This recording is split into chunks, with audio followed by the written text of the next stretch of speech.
Where do we come from? And where are we going?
Since we said bye to the others in Nasha Town.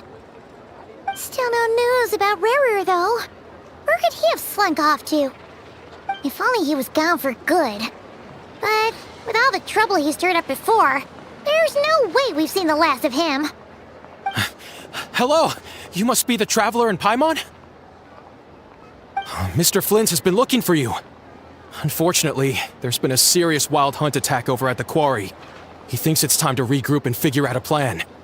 The wild hunt? Oh, uh-oh. We better get over there, right away!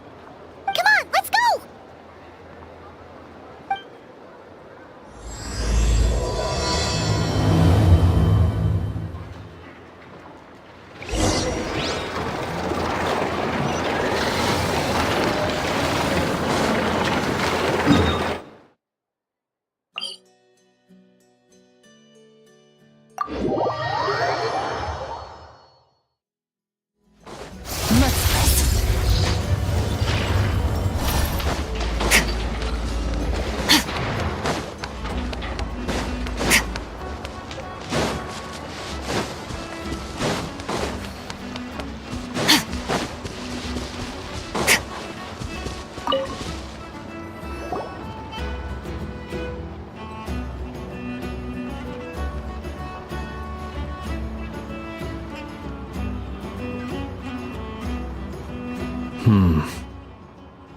I can barely sense any Kuvaki at all. This whole area feels like a soulless husk. Looks like his appetite truly is insatiable. As if the power of that energy cannon wasn't enough. He's not seriously still getting stronger? What's his endgame here? Ah, everyone's here already. Hey, we made it. So, what's going on? We've all been on high alert since we split up a few days back, expecting Rarir to strike again. But it's like he just vanished into thin air. No one has seen him nor found any trace of his presence. That is, until this morning, when a ratnik found signs of wild hunt activity while out here on patrol. As you can see, the Crystonite itself is physically intact, but the Kuvaki it contained is all but completely diminished. And we're sure that Rarir did this. Who else? He's the only one who could pull off a stunt like this. Kuvaki loss has reached critical levels. Reikir of Solnari set to maximum threat level. Warning, unless de-escalation measures are taken soon, he will pose a threat beyond our ability to contain. The consequences could be catastrophic. Traveler, do you remember when we encountered Rarir just after regaining his body? There wasn't a shred of sanity left. Nothing but madness and rage. Yeah, didn't he shout out a bunch of names? Then he started raving about how nothing in this world mattered to him. Oh, Paimon gets chills just thinking about it. Oh, but the thought that he's still out there, lurking somewhere and not cry, waiting for his chance to strike? Oh, even chillier. Last time we fought, we were already at a disadvantage. If he has such overwhelming strength, why would he suddenly go into hiding? Yeah, if I were him and I wanted more Kuvaki, I'd just take it by force. No point staying in the shadows. Unless something went wrong. His whole resurrection thing didn't exactly go smoothly. The other thing is, how does someone who's completely lost their mind still have the wherewithal to cover their tracks so perfectly? Beats me. According to certain medical studies, insanity does not always entail a complete loss of rationality. It may be that he is simply living in a world of his own. That actually sounds about right. He was ranting away to himself the whole time, like he had zero interest in talking to us. There are many unanswered questions here. He could be right under our noses, and we'd still be in the dark. Besides his name and title, we know little about him. Certainly nothing about his past, or what he might be hoping to achieve. Exactly. And we wouldn't even know where to begin looking. Even Boss hadn't heard of the Rahir of Solnari before all this. I'd be willing to bet that even if we gathered together every scrap of intel in Nodcry, we still wouldn't find more than, 3 useful facts about him. So, if we do nothing, he'll just keep getting stronger. But if we want to investigate him, we have no idea where to look. Last time we had Marionette and her big robo-buddy to help us, and we still barely held our ground. If we had to face him alone... Oh, Paimon's head hurts just thinking about it. What are we supposed to do against a threat this big? Well, I do have a little hunch about his next move. Given that he attacked the quarry, I'd say it's likely he'll target other places rich in Kuvaki. Somewhere like the Eye of Krati, or the Pillar of Embla. One thing's for sure. If we just sit back and let him keep absorbing Kuvaki, we really won't stand a chance against him. A perfectly reasonable hypothesis. However, it is worth noting that these two locations are quite far apart. To investigate them both, we'll need to split up. I agree, we should split up. Right now, Rarir's goal seems to be gathering Kuvaki, not fighting us directly. Once we're done, let's regroup on Hisi Island. Wait, why Hisi Island? If I recall correctly, your largest goddess statue was carved from Kuvaki-rich ore, was it not? That's right. Yes, it could well be a potential target of his. I should head back and start evacuating the pilgrims.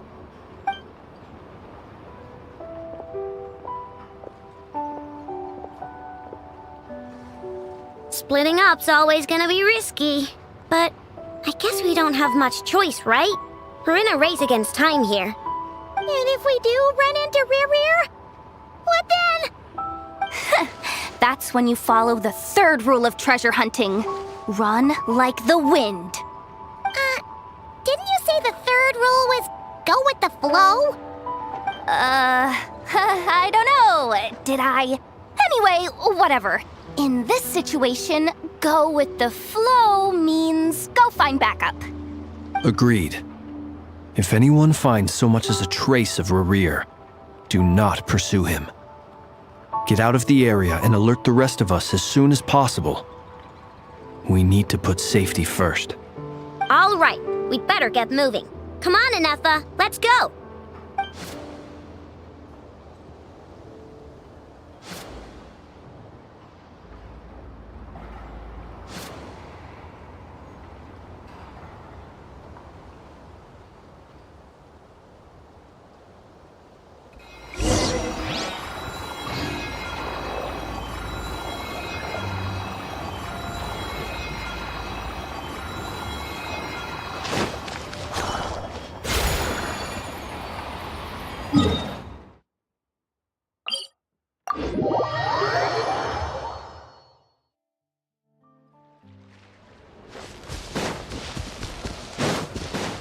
Merciless.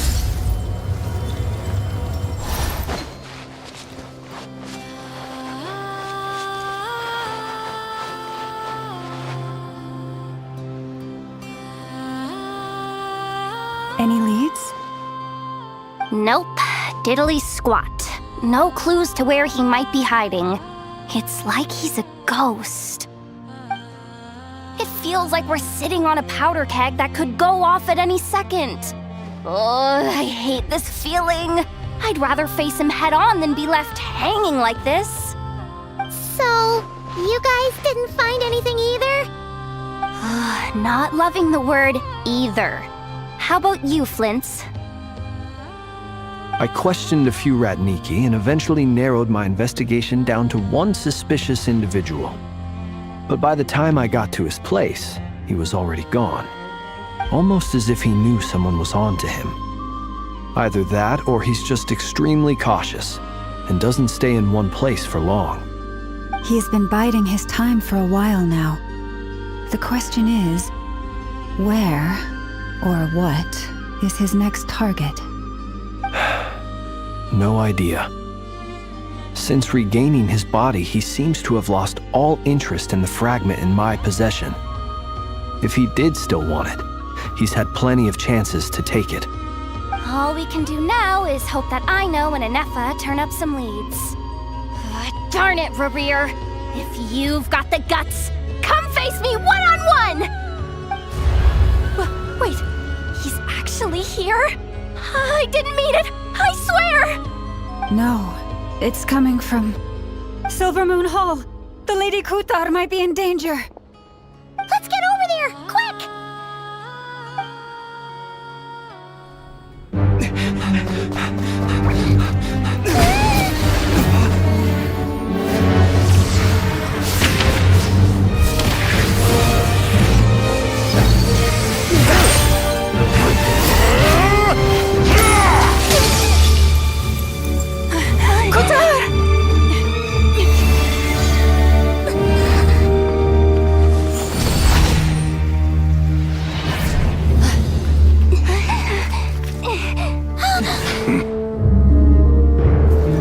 Why is he attacking the damsel elect? What's going on? No time for questions. Stop him!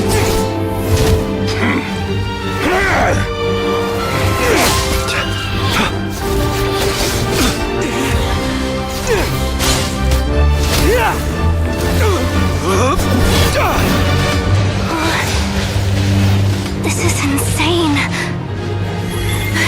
Yehuda, get Kutar out of here! On it.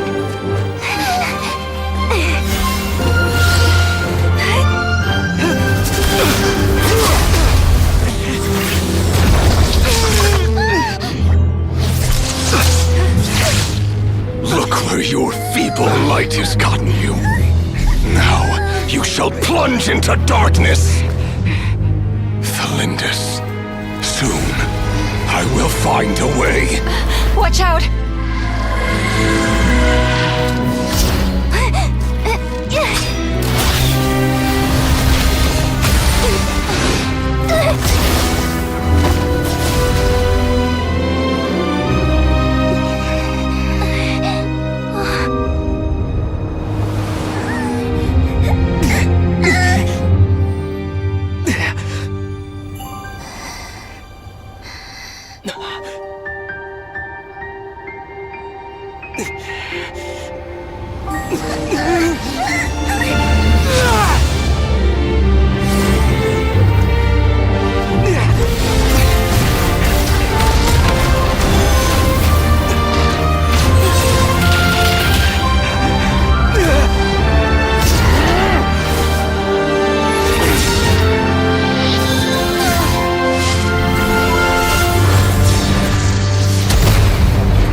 barely made it out of there alive. What's that guy's deal? How'd he get so crazy strong? He's a threat to this entire nation. I doubt his strength could even be measured by conventional standards. have a question. When me and Anefa showed up, we saw him chasing after this lady like he wanted her dead. What was that all about? We weren't there for the whole thing either. They were already duking it out by the time we arrived. Yeah, we didn't see how it all started. It all escalated so quickly, we had no choice but to step in. Kutar, can you shed any light on the situation? Kutar. Cross-checking database.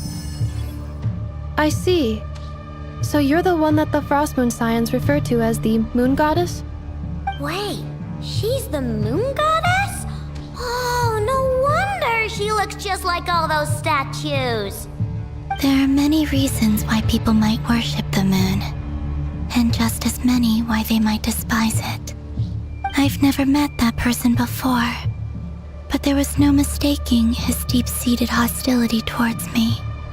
Why he holds me in such contempt, I cannot say. But since he hunts the power of the moon, it's no surprise that I am a target. Kutar. There are many potential motives. For instance, you help the traveler escape his grasp. This could be his way of taking revenge. It is also possible that he covets the Kuvaki inside you and seeks to take it for his own. The list goes on. But right now, devising a counter-strategy should be our #1 priority. The likelihood of this location being discovered is close to 100%. A counter-strategy? We don't stand a chance against an enemy like this. Surely our only option is to run. He's not gonna chase us to the end of the world, right? So as long as we can sneak out of Nodcry undetected. No, I can't say that. Come on, Yehoda, this is serious stuff. You can't suggest we all just chicken out. Running is our only option. Huh? You seem surprised, but what other choice do we have? We are facing an enemy we cannot possibly defeat in battle. Well, I mean, yeah, but still. It's not too late. I can distract him, so you have plenty of time to make your escape. Wait, what? You're gonna act as bait? Doesn't that make sense? I'm the one he's after. There's no need for you to risk your necks on my behalf. A coyote doesn't stop for bypassers while it's howling at the moon. What is it, Loma? The Frost Moon Scions have already grown accustomed to life without their goddess. My presence here is no longer essential, and this is not my home, so you needn't ask me to stay. We can't just roll over and let him get away with this. That's not our style. Yeah, we can't just call it quits after everything we've been through together. Besides, she'd pretty much saved my life back there. If I just ditched her now, I'd never forgive myself. We can't overlook that you have saved our lives multiple times now. To talk of returning the favor would be a little crass for my liking. But suffice to say that we are friends, and friends look out for one another. River's true objective remains unclear. Even if we were to sacrifice Miss Kutar, there's no guarantee he would stop.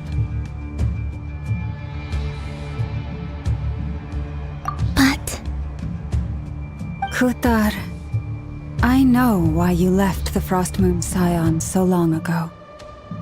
It was because people started treating prayer as a form of trade. They would make self-centered wishes, force you to accept meaningless offerings in return, and then expect you to perform miracles for them, as if that were their entitlement. If it were me, I might have walked away too. But I believe that time can change everything, and that sometimes it takes losing something precious to appreciate its true worth. After much reflection, I've realized that this was never about whether the Frost Moon Scions need you. Any relationship based on need is purely transactional. What I truly hope is that you'll choose to stay, not out of obligation, but as part of our family. You were born here, And now you've returned. Who knows? Perhaps it was the moonlight that guided you home. Thank you, Lauma. But my power is on the wane. I'm afraid I will be of little use to you now.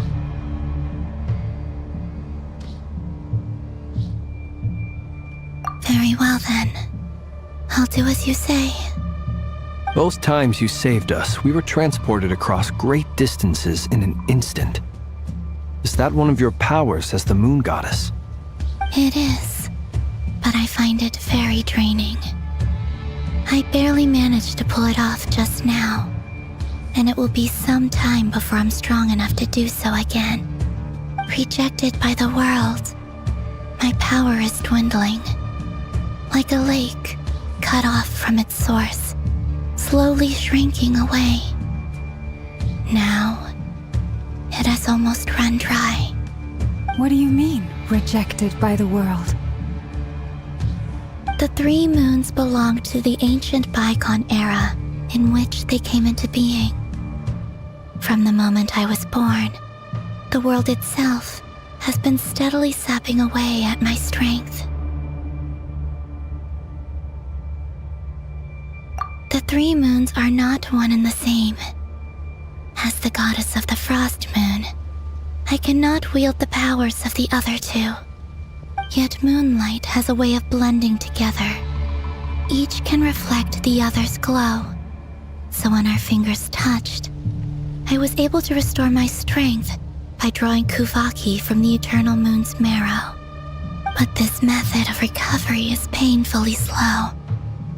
If only we could find the... It's the Wild Hunt! Even faster than we expected. We'll have to finish this conversation later. See how those wild hunt creatures are running away from us. They're likely just a scouting party, which means Rerir won't be far behind. Then what are we waiting for? Let's get the heck out of here!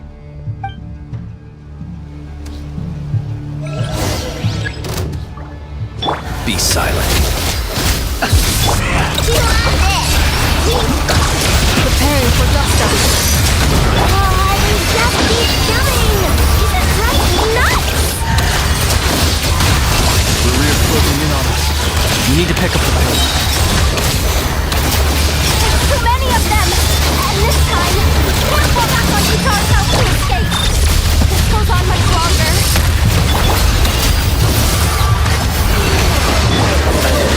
Sleep beckons.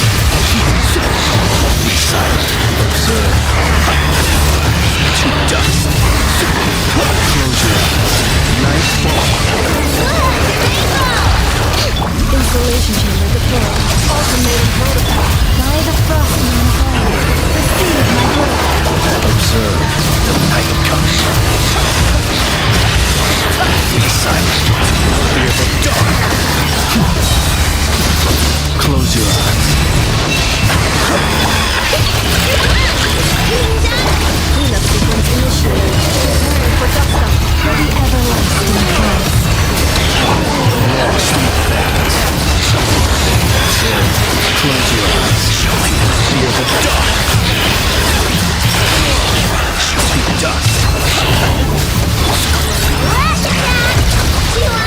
Ultimatum protocol. Defensive mode. With one heart, branches soft. Close your eyes.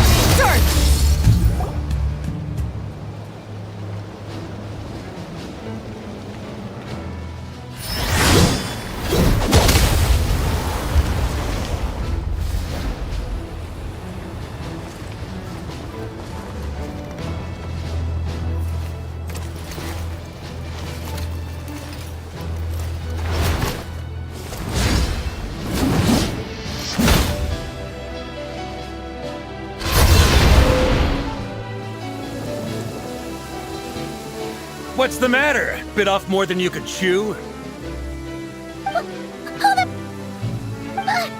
are you?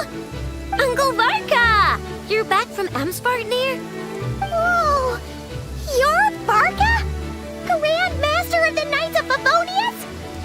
We could save the intros for later. Right now, let's get you all out of this hellhole. Follow me. I know somewhere you'll be safe. Oh, is that where I think it is? That's the one. Come on, move! There's no time to waste.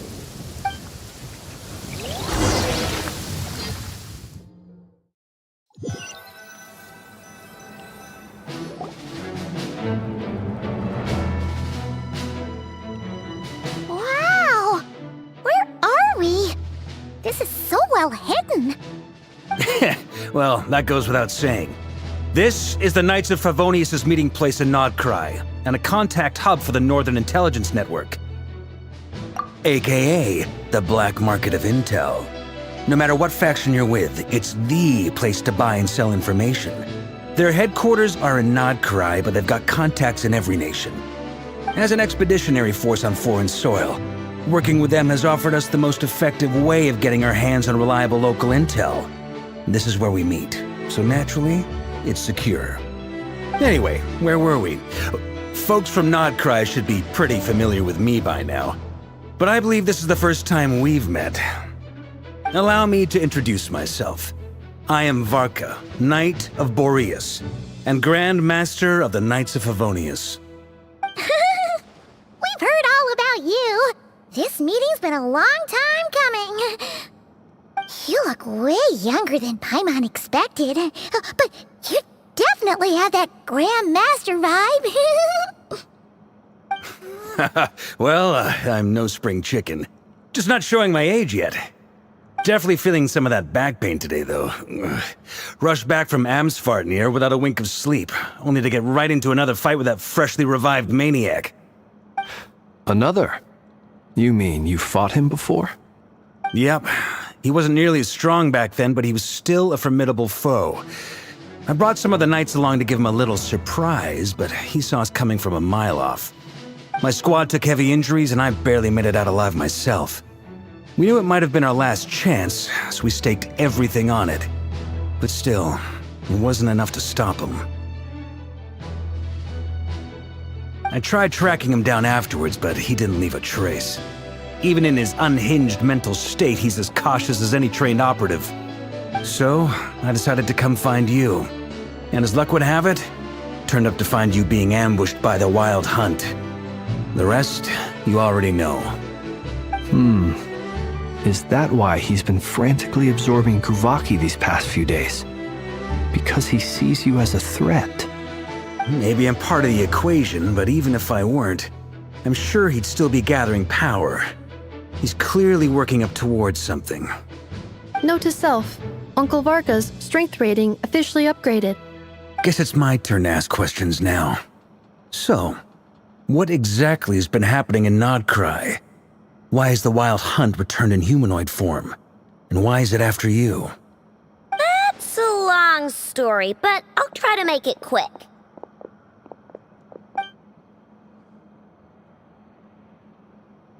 Wow, I had no idea so much had happened. Sounds like you guys have really been through it. So, the Kutar is actually a Fatui Harbinger. And all this Wild Hunt activity in Nodcry is the work of the Raker of Solnari, one of the 5 sinners. That's a lot to take in. Need some time to wrap my head around it all. I'm truly sorry, Mr. Varka. You stood with us against the Wild Hunt, and did everything you could to stop it from escalating into a full-blown catastrophe. And then, the one time you're away, it all comes to a head and all your hard work gets undone. You've got nothing to apologize for, Miss Moonchanter. You can plan 100 steps ahead and still slip up. That's just life. No one knows what tomorrow holds. You can't predict which way the wind will blow next. And, to be perfectly honest, I can't say I'm surprised.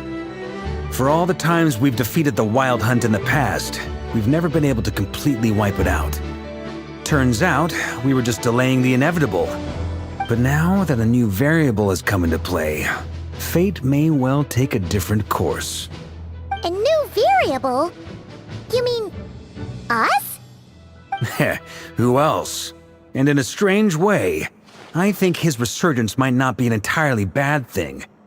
The Wild Hunt is like an unrelenting force of nature. But Rerir is an individual with an agenda. He's gotta have a weak spot somewhere.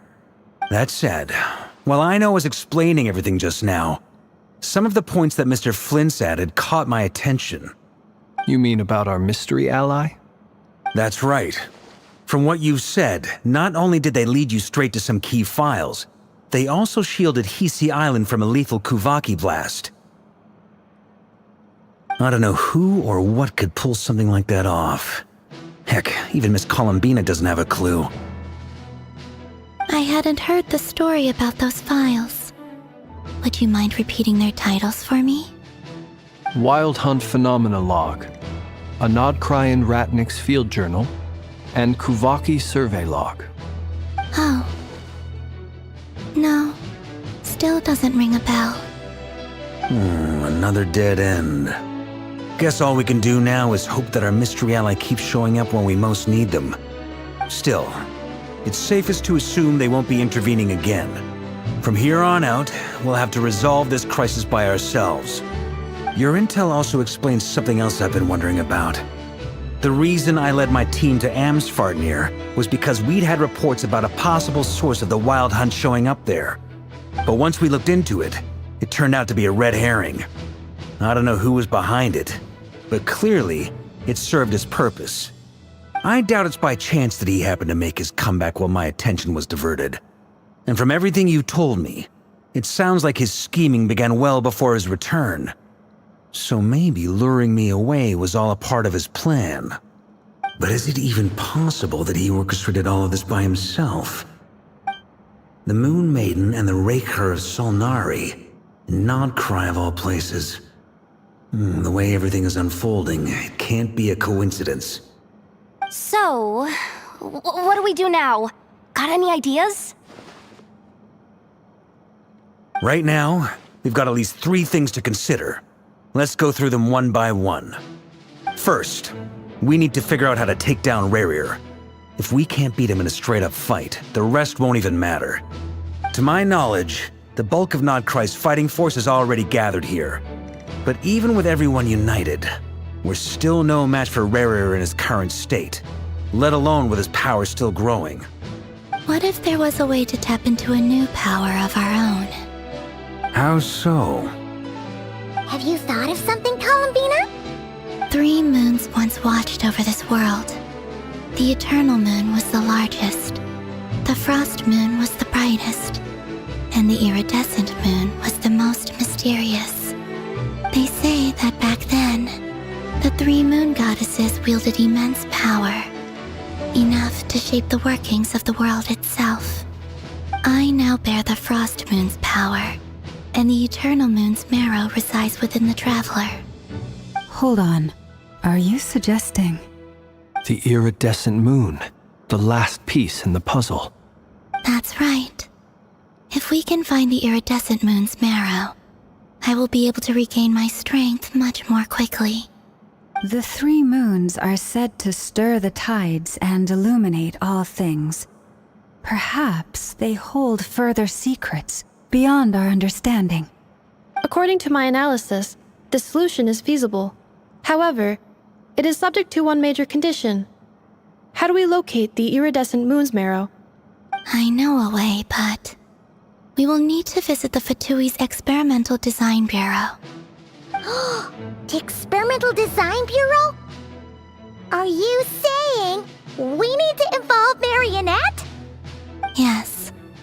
I must speak with Sandrone. It's a long way from here to the Experimental Design Bureau. There's a high chance you'll be spotted. You shouldn't go alone. Then that's settled. Next up, our second priority. Somehow, we need to figure out Rerir's end goal. As you saw for yourselves, when he was still in his Wild Hunt form, everything he did was for the sake of recovering his body and resurrecting himself. His first act since then, after laying low for a while, was to try and assassinate this young lady. People's obsessions often reveal their greatest vulnerabilities. There must be a reason why he despises the moon so deeply. Perhaps it sheds some light on his title, the Raker of Solnari. The Wild Hunt has plagued Nodcry for centuries now. If we want to stop it for good, We have to get to the root cause of what's driving it. It's true. We still know very little about him. If Kuthar hadn't given us that lead, we wouldn't even know his name. But where would we even start? I doubt even the Intel Queen of Nokrai has a clue, and she has info coming out of her ears. Oh? That's a rather hasty conclusion for someone who's so painstakingly meticulous when it comes to dealing with machines.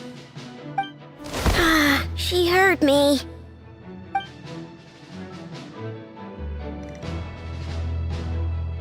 Boss! What are you doing here? I'm now asking myself the same question. I received a letter from a humble knight of Favonius, requesting a meeting to discuss a major business deal. But it looks like this humble knight had something else in mind. Details. Miss Neffer, the important thing is that you've arrived at the perfect time. Since his failed ambush, I've been racking my brains trying to come up with a plan to fight Rarier. Given the severity of the situation, I think it's fair to say that our only chance lies in uniting as one. And I'm talking all the factions in Nokrai. We can't do this without the Curatorium, but I knew it'd be a tough job to win you over. So, I took the liberty of reaching out for a little chat. Wait a sec. How did you even hear about this place, Neffer? Didn't you say this is meant to be the Knights of Favonius' meeting spot? And a contact hub for the Northern Intelligence Network? And isn't it supposed to be super hidden? You really think he could have gotten settled in Nodcry without my help? Besides, I'm the one running this gig. Of course I know where the meeting place is. Allow me to introduce the current head of the Northern Intelligence Network. If it's intel you're after, she's your woman. Pretty much seen and heard it all. Please spare me the flattery. Let's cut to the chase. Seems like you've run into some trouble, huh?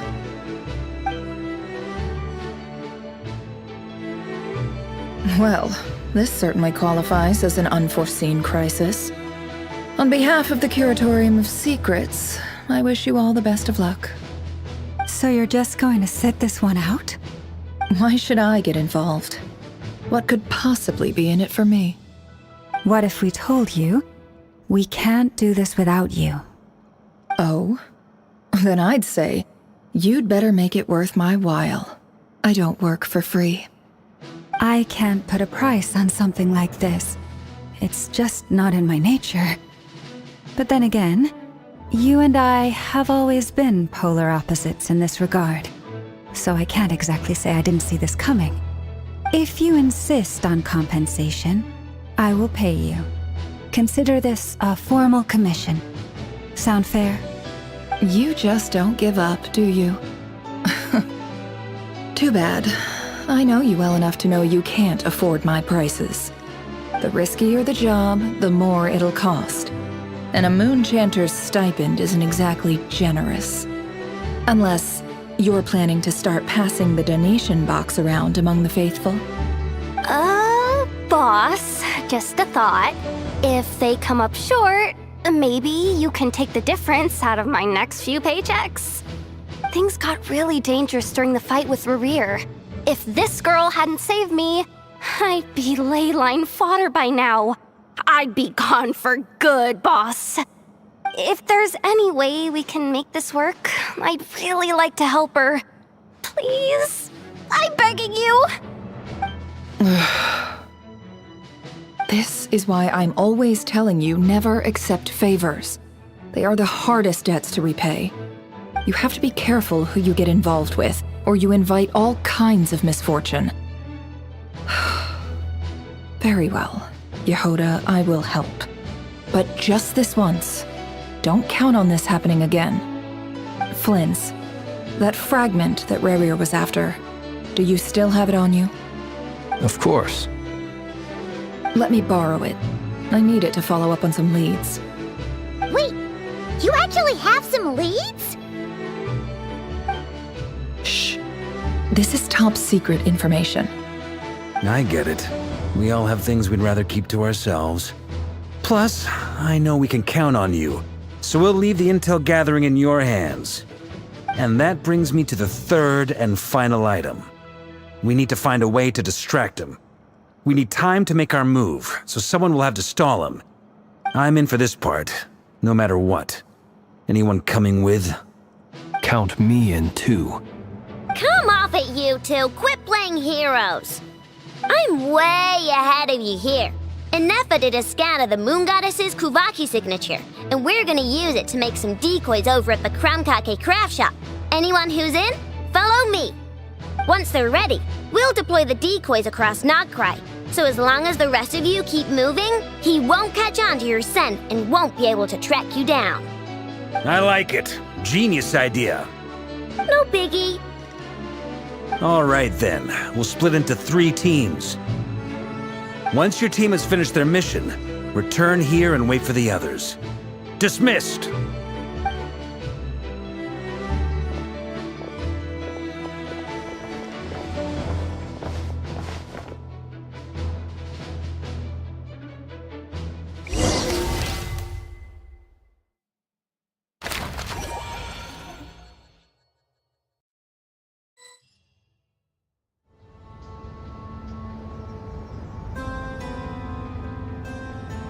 Lady Damselette. Wait, and you two? What are you doing at the Kuvaki Experimental Design Bureau? We've been doing our best to mind our own business lately. But if you're just gonna waltz up here like this, you're seriously pressing your luck. Don't blame us for doing what we have to. Huh. You really think that's gonna scare us off? We're not looking for any trouble. I just want to see Zandrone. Do I need to remind you that you're still a wanted fugitive for deserting us? Out of consideration for our former ties and the crisis we're all up against, we'll let you leave in one piece. But don't even think about trying to get inside. Let them in. But... Are you going to make me repeat that? No, my lady. Zandrone seems to be in a good mood. Must be maintenance day.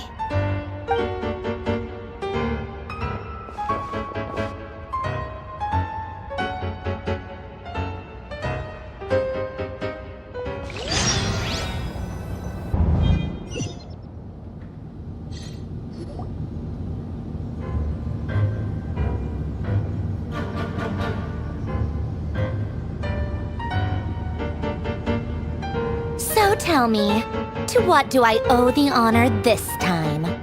Actually, before you answer that, just so we're clear, we're not colleagues anymore, Columbina.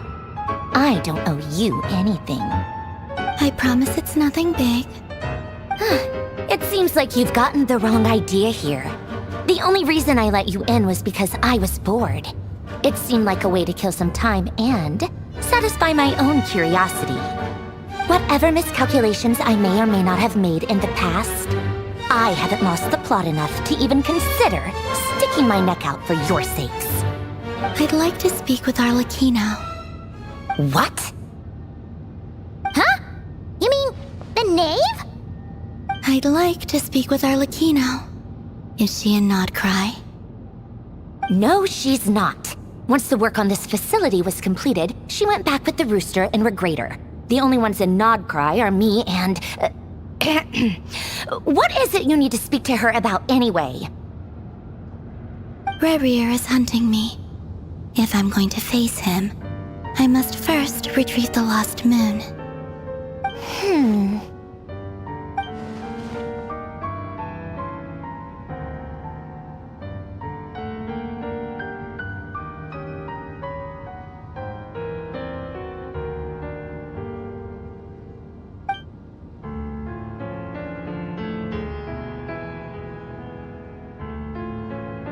Is that a no, then?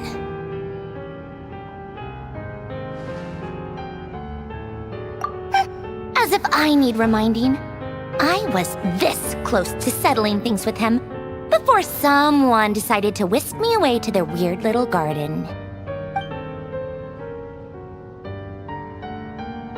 Have you held any tea parties lately? Tea parties? Yeah, obviously. You don't seriously think we'd pack it all in just because you aren't here. If anything, they've been more eventful than ever. Just me, Arlecchino, and a bunch of insolent, insensitive guests who won't stop asking where you've gone. Oh, they've been a real joy. I bet you served them the worst tea you have. Just like you used to do to me when I upset you. Who cares about how good the tea is when there's no one around to drink it? I keep losing people. First Rosaline, now you. I'm running out of people who can make me laugh. Honestly, what could be more ridiculous than a multi-centenarian goddess who's only ever had the plain herbal tea she received as offerings? You'd always brew a different type of tea for me each time. Was it really just to see how I'd react?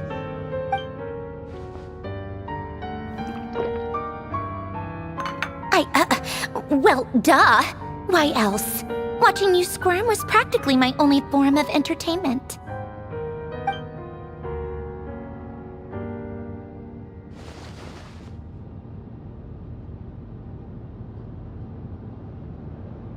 Oh, yeah.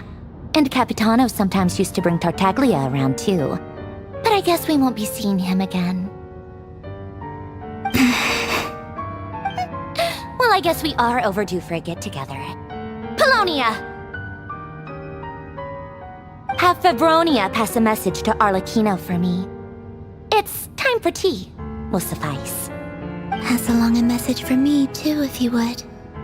My body cannot contain the marrow of 2 moons, so I'll be leaving one of them in her care. Excuse me? Who said you were on the guest list? If my tea meant that much to you, maybe quitting the Fatui wasn't your brightest move. Back when you were under the Tsaritsa's protection, no one would have dared come at you so openly. But that protection didn't come for free. In fact, I paid dearly for it. At the end of the day, it was just another transaction. I just got tired, that's all. I never wanted any part in their grand ambitions, and I've had enough of being treated like a bottomless supply of power. It brings back memories from the old days, when I was still worshipped as the moon goddess. Centuries on, it may be a different group of people, but I see the same greed in their eyes. I figured you'd leave eventually. You didn't have as much of a reason to stay as I do. The Tsaritsa gave you shelter and protection, but that was it. Nothing more, nothing less. Meanwhile, the Fatui demanded everything from you in return, until it was more than you could bear. I get why you left. And frankly, I have no interest in dragging you back just because the higher-ups told me to. But if you keep hanging around with this riffraff, the next time we cross paths, we might be enemies for real.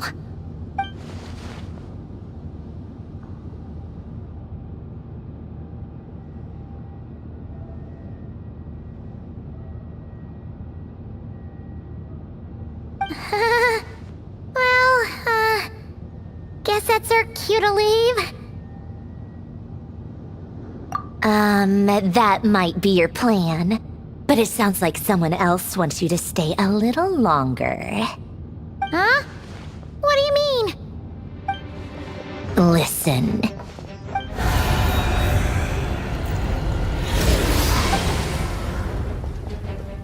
My lady, it's the Wild Hunt. A horde of monsters is headed straight for the facility. Ugh, another uninvited guest trying to crash my tea party. Clear the area! I'll handle this. Wait, what? You want us to leave you here by yourself? Huh, you'll be lucky to make it out of this alive. You really think you can afford to worry about me? Go on, get out of here. You may have stopped Polonia from crushing him last time, but I've made sure that won't happen again. The entire Experimental Design Bureau is rigged for war. Stay and watch if you want, but it'll be at your own risk. You're not flagged as friendlies in the weapons system. Don't tell me what to do! Ugh, look, if you're leaving, make it quick. Or you'll just get in my way. There's a secret passage on the second floor. It'll take you right to the plains out back. Stare all you want, Columbina. You're not getting another invitation to my tea party. I know. But thank you anyway, Sandrone. Ugh, this is exactly why you shouldn't hang around with those people. All their melodrama and sentimental nonsense is rubbing off on you.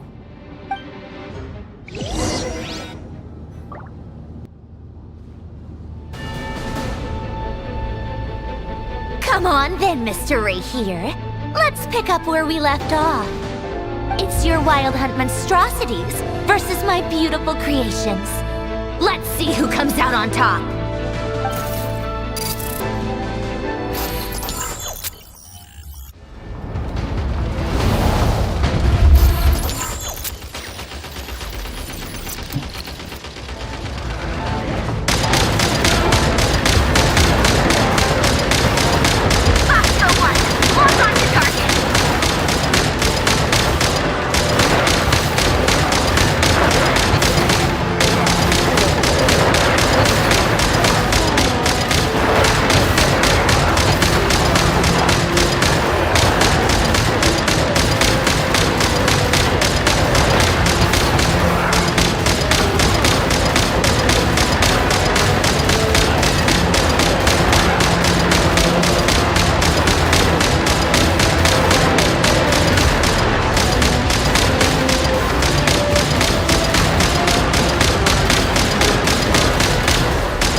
Polonia, get him!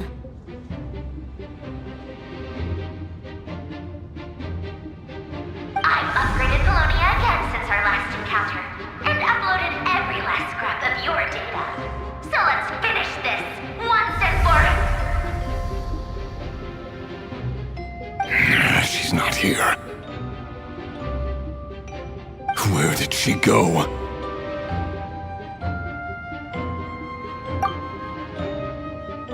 Hey! Over here, you big... Curse it, Moon. Go. Keep searching. She cannot have gotten far.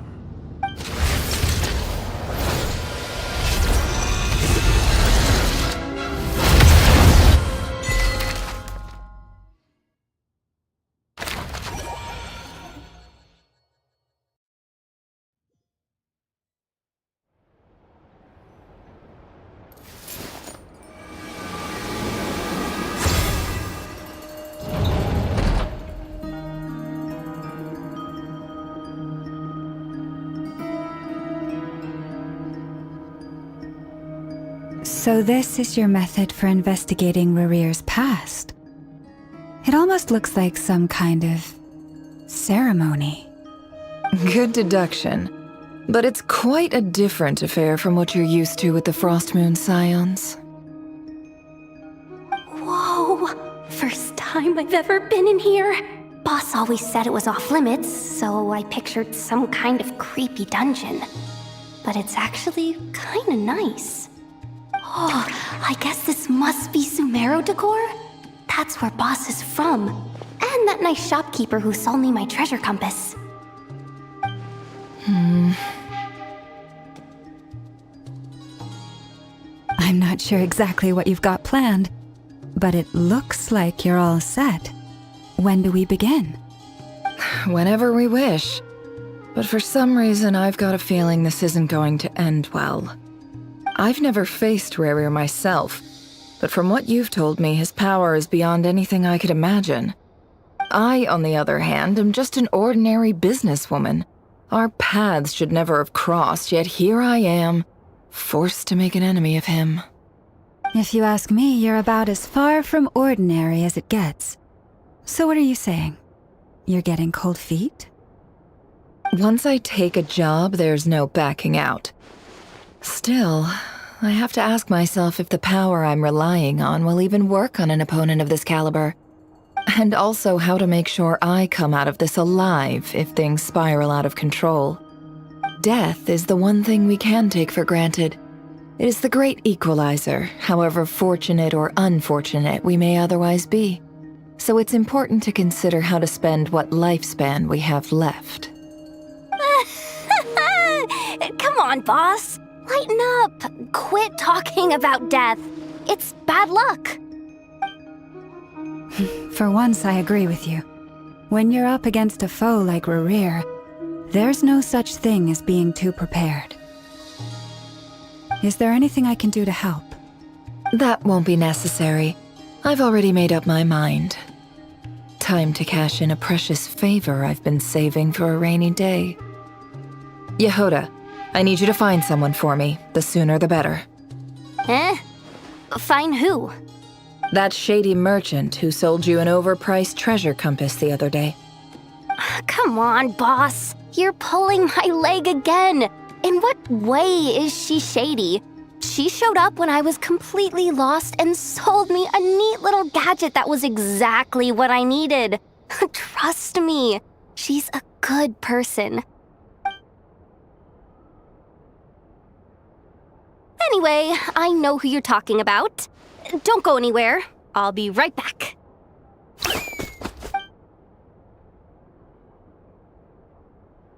Quit grabbing me. I genuinely can't run any further.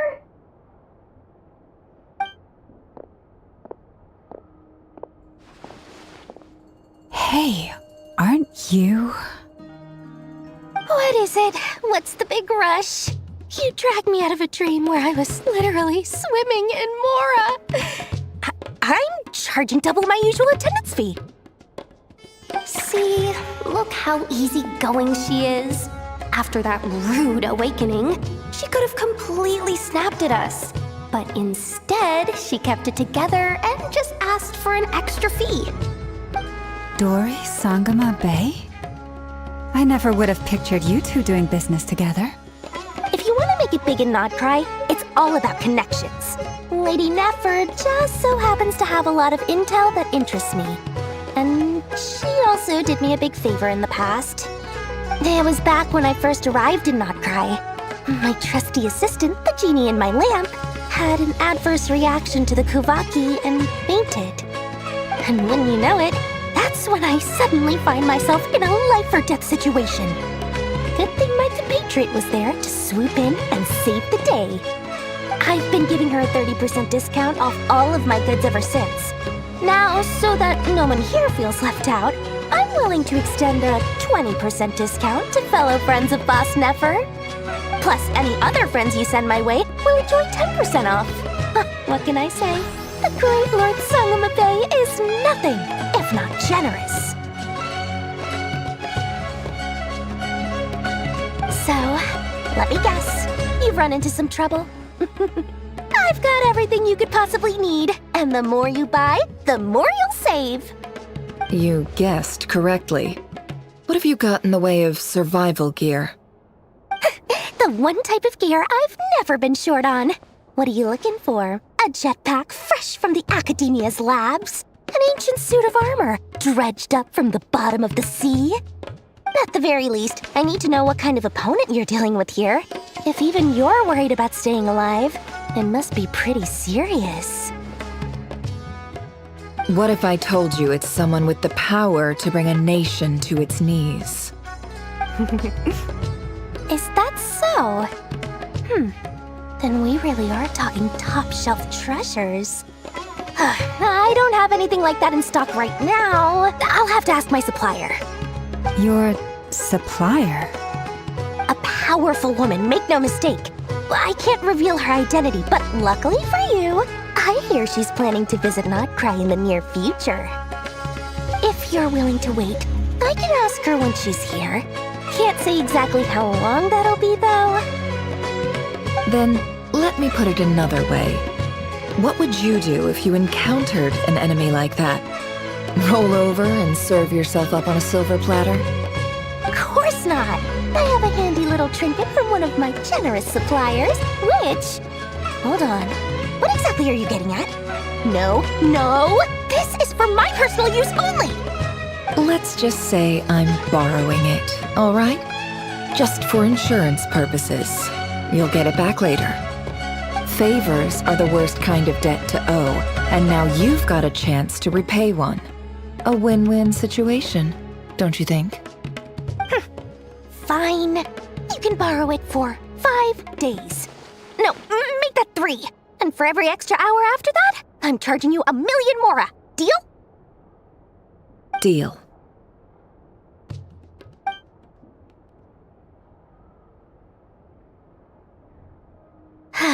What a way to start the day. Now, was there anything else you wanted? Or can I go back to bed now?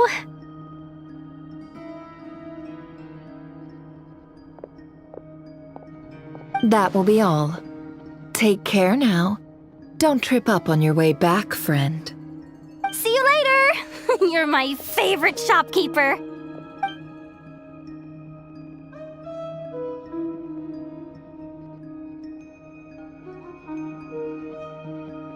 Excellent.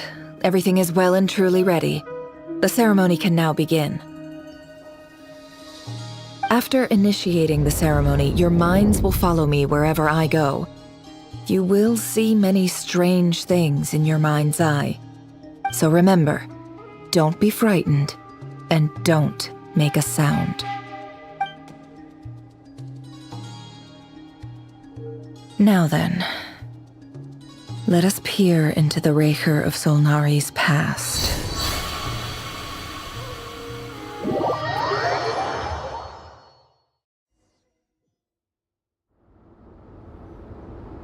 I made it.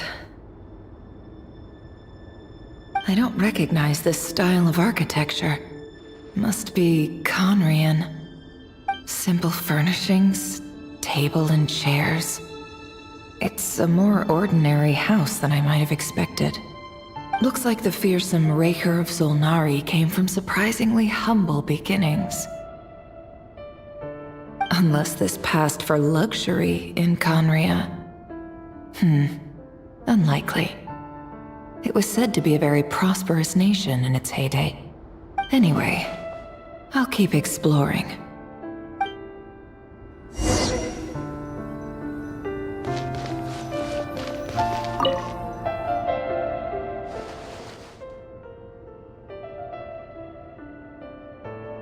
Hi, Revere. Since you're working extra hours tonight, I thought I'd keep myself busy by checking out that new kebab shop. I've heard good things about their menu. I'll test it out, and if it's as good as everyone's saying, let's go back together sometime. P.S. New stash from the Universitas Magistrorum. I brought some goodies home. A few teacups and a pin rack. Hope you like them. They didn't sign their name, but they must have been close. Sounds like they were living together.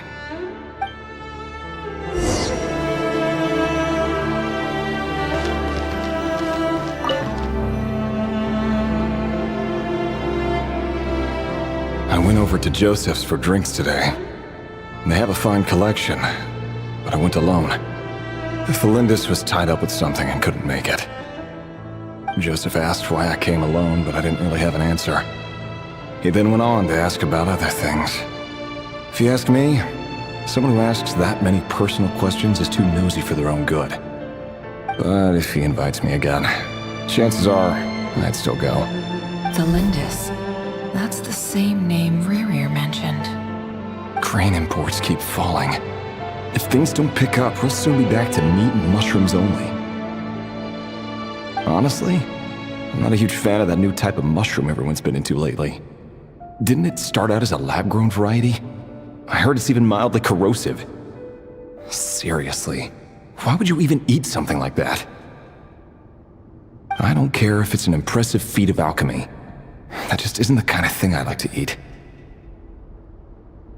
Grain has to be imported, and they're eating a diet of mostly meat and mushrooms. Could it be because Conria is underground, so it doesn't get much sunlight? That would explain why they use so much stone in their buildings. They even use alchemically modified strains for food. Seems like the people of Conria don't have many options when it comes to dining. I've just about saved up enough now. Time to buy it and keep it somewhere safe. Making a big purchase. I wonder what it is.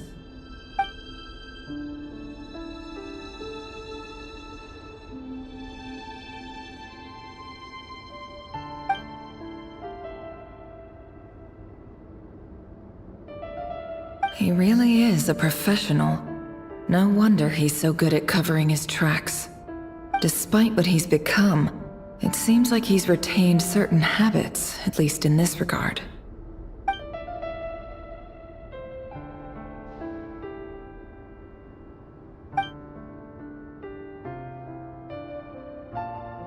Did Rerir rip it out himself?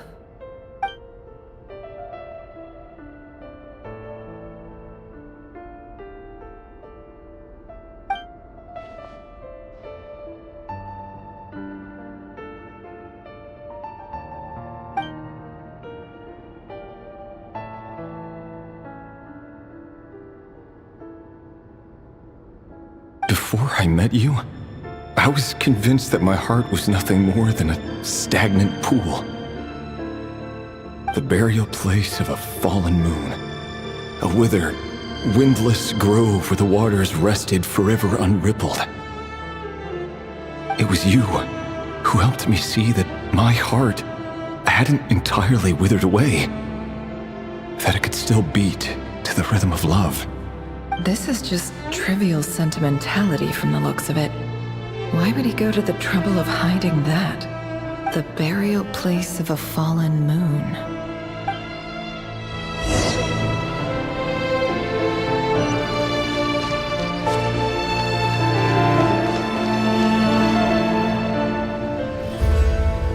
Rerir, over here.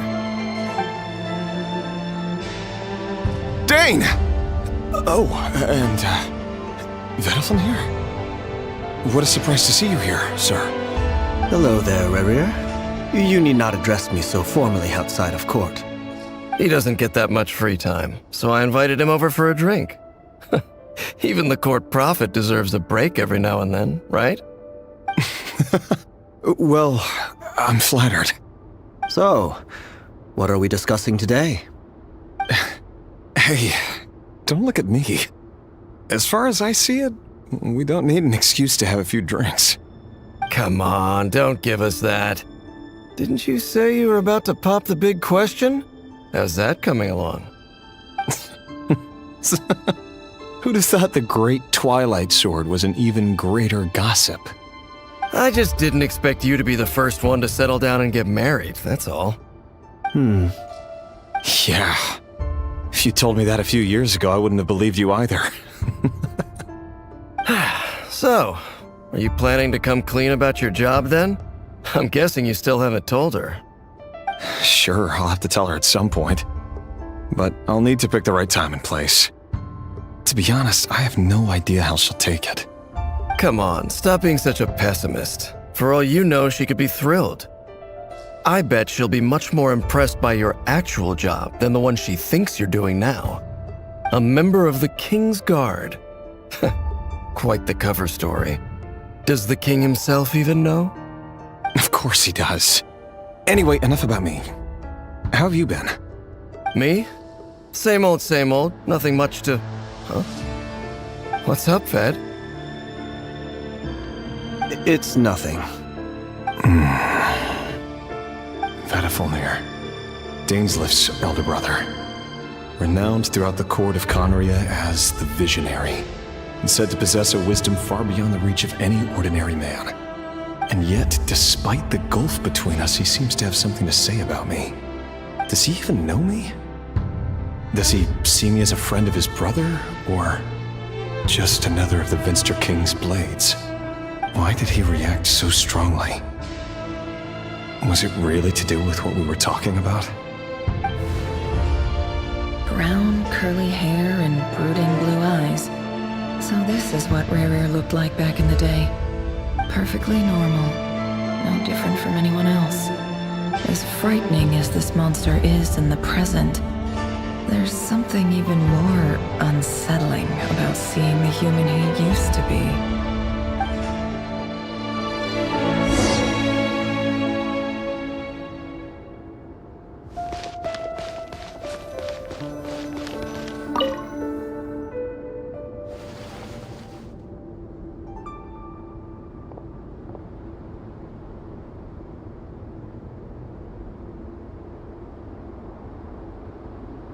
Felindis? You're back early? Our equipment's being serviced today, so I got off earlier than usual. How's your day been? Aw, why the long face? Is something the matter? Has your boss been giving you a hard time again? Went for a drink with Dane and the others after work. Isn't that a good thing?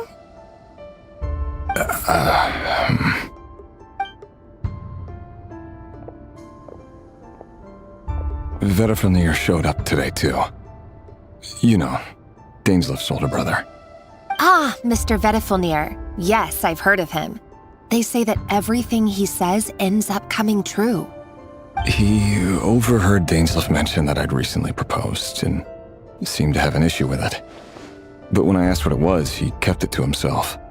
So, you're worried? You can be such a child sometimes, Revier. We're nobodies. Why would the Visionary be concerned about us? I'm sure someone in his position has much bigger fish to fry. Maybe you're right. You worry too much, Revier. We've been together for ages now, and everything's been going so well, has it not? You've even proposed to me. So, you do remember. Tell me then. What's your answer? Like I said, I need some time to decide. You can't just rush into things like this. We may be nobodies in the grand scheme of things, but if we want things to work out, we've still got to plan ahead. All right. Take your time. Just don't keep me waiting forever. Nobodies. Sounds about right. The eyes of people like Bettelfnir and Dainsleif, what do we matter? Can someone whose gaze is so fixed on a far-flung future even see the present clearly? Besides, the dynasty's fate rests with the king and his inner circle. Whatever I do, it won't make much difference. Meanwhile, every idea they come up with and every decision they make, it affects everything. These days, the king is lost in his research, and the purge of the Crimson Moon bloodline grows ever more intense. The opposition tried to speak out, but nothing came of it. And I'm under no illusions as to why. Because we eliminated them and got rid of their bodies. A man can have 1,000 reasons to carry a sword, but there are few good excuses to use it. Yet the king has never even considered a gentler approach, and he never will. What becomes of someone who kills on another's behalf? Can he ever find true peace?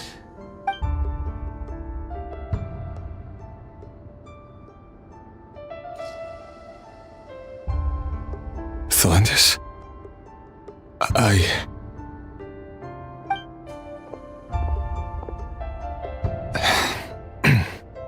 It's nothing. You were right. Fate has never smiled upon nobodies like us. But by the same token, it's unlikely to bear a grudge against us either. There's no reason we can't keep living happily together, cherishing the simple joys of each day as they come. See? You just need to stay positive, Revere. I can feel your warmth, your breath. You're right there, right by my side. Just seeing you makes me happy in a way I can't explain, and that's something that no one could ever take away from me.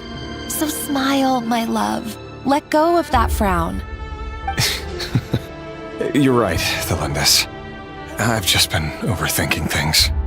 That's better. Getting caught up about things like this will only ruin our evening. Speaking of which, all set for the ball tonight? I need to go get ready. You go ahead. I just have a few things to take care of, then I'll come join you. Even busier than the big shots, huh? Fine, I'll go get started. But don't be late. If you keep me waiting too long, I won't be a happy bunny. Relax. I'll be there. Seriously, though, you drive a hard bargain. You're really gonna leave my proposal hanging and still expect me to take you to the ball? Well, that goes without saying. I already told everyone I'd be coming with a dance partner. Besides, they're two completely different things. Let's take it one thing at a time, all right? All right. White outfit it is. It seems like Rerir was deliberately hiding his ties to the intelligence services by giving the impression that he was just an ordinary member of the Venster King's Guard. He clearly doesn't want his would-be fiancée to know about his other life. Then again, that's hardly surprising. People in the intelligence trade rarely do. Who'd have thought we were in the same line of work? Let's dig a little deeper.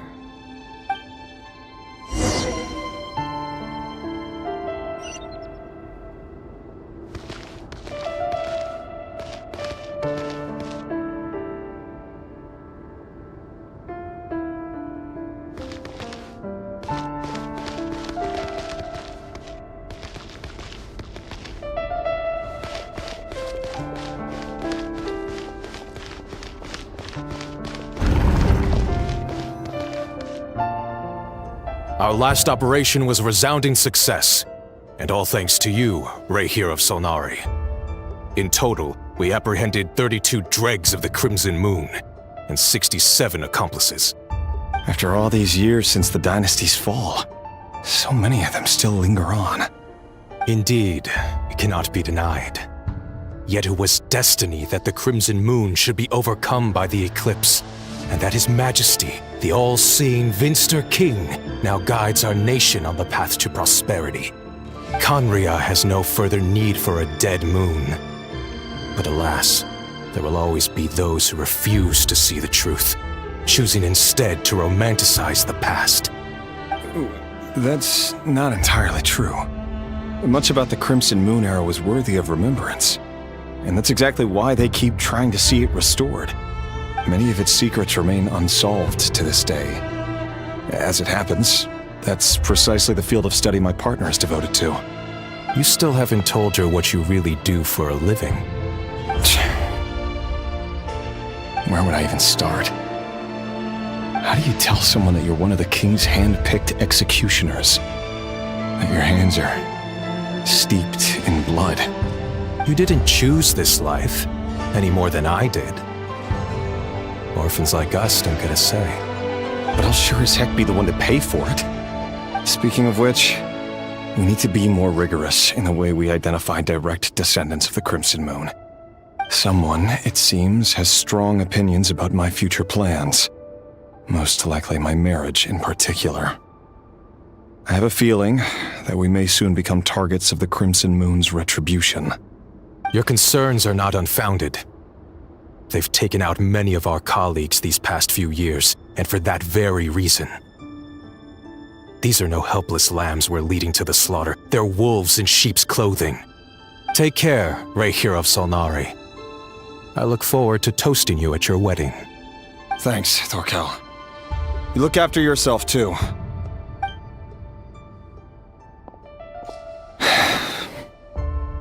Thelindis, I never wanted to keep this from you. You're the last person I would ever want to lie to. But that's exactly why I can't tell you everything. There are things you shouldn't know. Things you cannot know. The moonlit dynasties are a thing of the past. Yet even now, with the sun shining high in the sky, there are those who would call forth a dead moon's ghost. Could that be why Vedalfnir held back? Or was it because of some court secret he's not at liberty to share? I have to get a clear answer from him. No matter what happens, I will protect Thelindis. Rarir seems to be very concerned by Vedalfnir's reaction. Vedalfnir and Dainsleif, the Visionary and Twilight Sword. So that's what they were really like. I've investigated this whole area now. There doesn't seem to be any other memories here. Should I try somewhere else? Wait a second. What's this black smoke?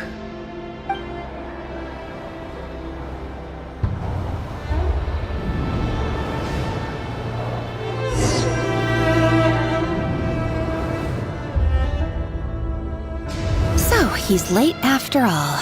Just you wait, Rarir. You're in for it. Big time. Are you waiting for someone, ma'am? Could I tempt you into buying some flowers? Oh, sure. Pick me out a pretty bunch if you would. Thank you. But I'm afraid none of them are as pretty as you. For someone so young, you sure have a way with words, don't you? I'm only telling the truth. Look me in the eyes. You'll see I'm not lying. May we have a word in private? Who are you? And what do you want? It doesn't matter who I am. Too many of our kind have fallen lately, so I decided to take the risk of reaching out. Not long ago, the Rahier of Solnari led an assault on one of our strongholds. We suffered many casualties, and many who came to our aid lost their lives as well. Sorry, I don't know why you're telling me this. And I don't want to get involved. Wait, hear me out. This time we finally got a clear look at his face and learned his true identity. His name is Rarir, and he claims to be one of the King's guards. What did you say? A cruel irony, isn't it? The man you're set to marry leads a double life as a brutal executioner. But surely, you must have caught a whiff of the blood on his hands. Why are you telling me all of this now? Simple. It's because...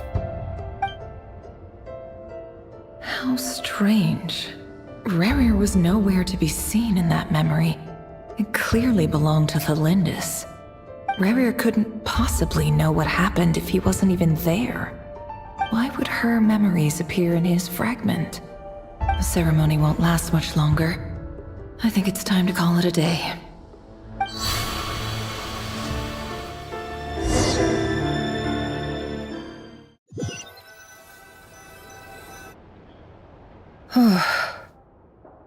So that was your doing? Did you just pull us inside Rurir's fragment to spy directly on his memories? Any more questions, and I'll have to start charging. I had no idea you could do that, boss! Seriously, that was amazing! We're not worthy. We're not worthy! I gotta admit, though, I'm itching to see what happens next. Feels like we barely scratched the surface. I'm just as curious as you are, but the ceremony only allows for limited time inside. That's all we can see for now. Luckily, we managed to learn quite a lot. So far, so good. I just hope the others are doing okay too. Especially the group with the Traveler. Their mission is a risky one. Let's hope it's all going smoothly. If you're worried about them, go see how they're doing. If I know Boss, she's gonna need some time to write up all the details and make sure it's all coherent. I'll stay behind to lend a hand, but feel free to head back and meet up with the others.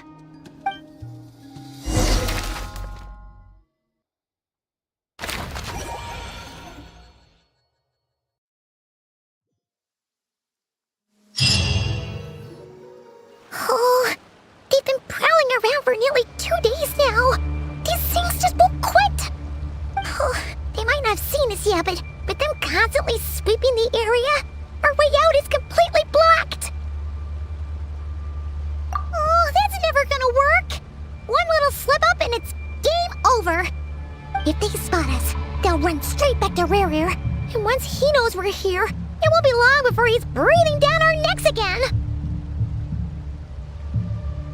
Oh, guess you're right.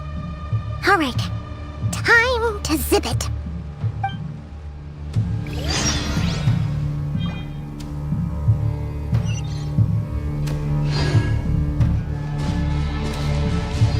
Quick, hide! We almost got spotted! Phew, that was a close call.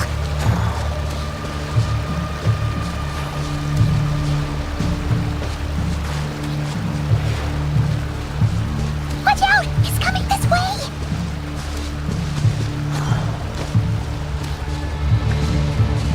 Keep going. We're nearly there. This is the final hurdle.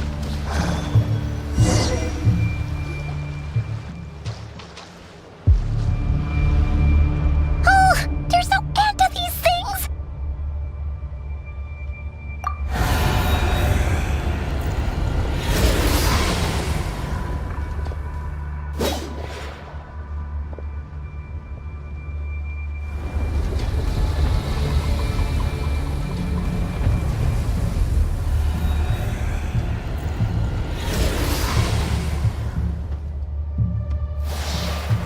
Fire.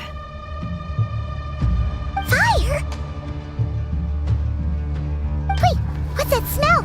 Oh no, there's a fire!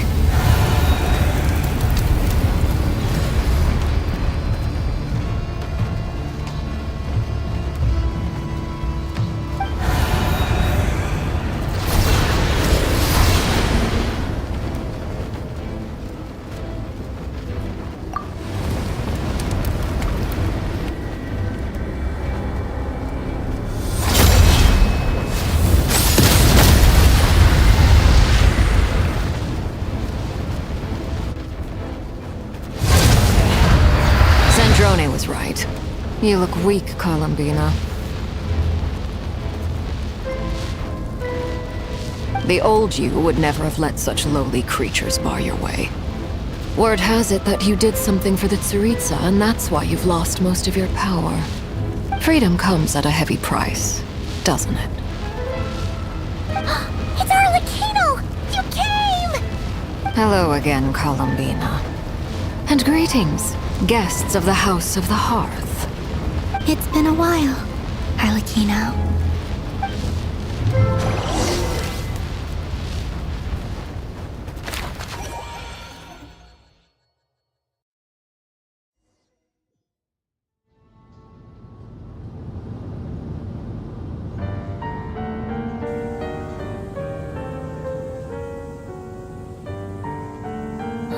stupid right here of stupid Solnari. Ugh, whatever. I've got all the data I need. Next time we meet, you're finished.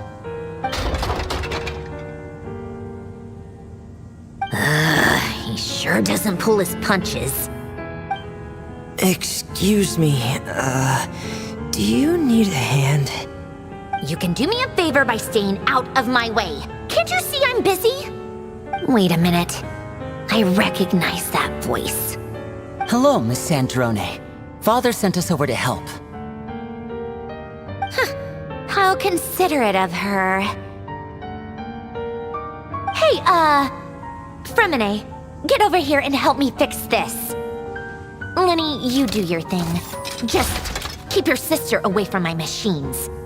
Nearly every machine that Catgirl touches ends up going haywire. Go put her on cleaning duty or something.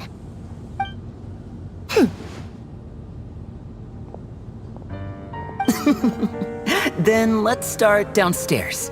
Fremine, we'll leave this place to you. You've got it. Wait a second. Pretty sure there's still some tea in the cupboard.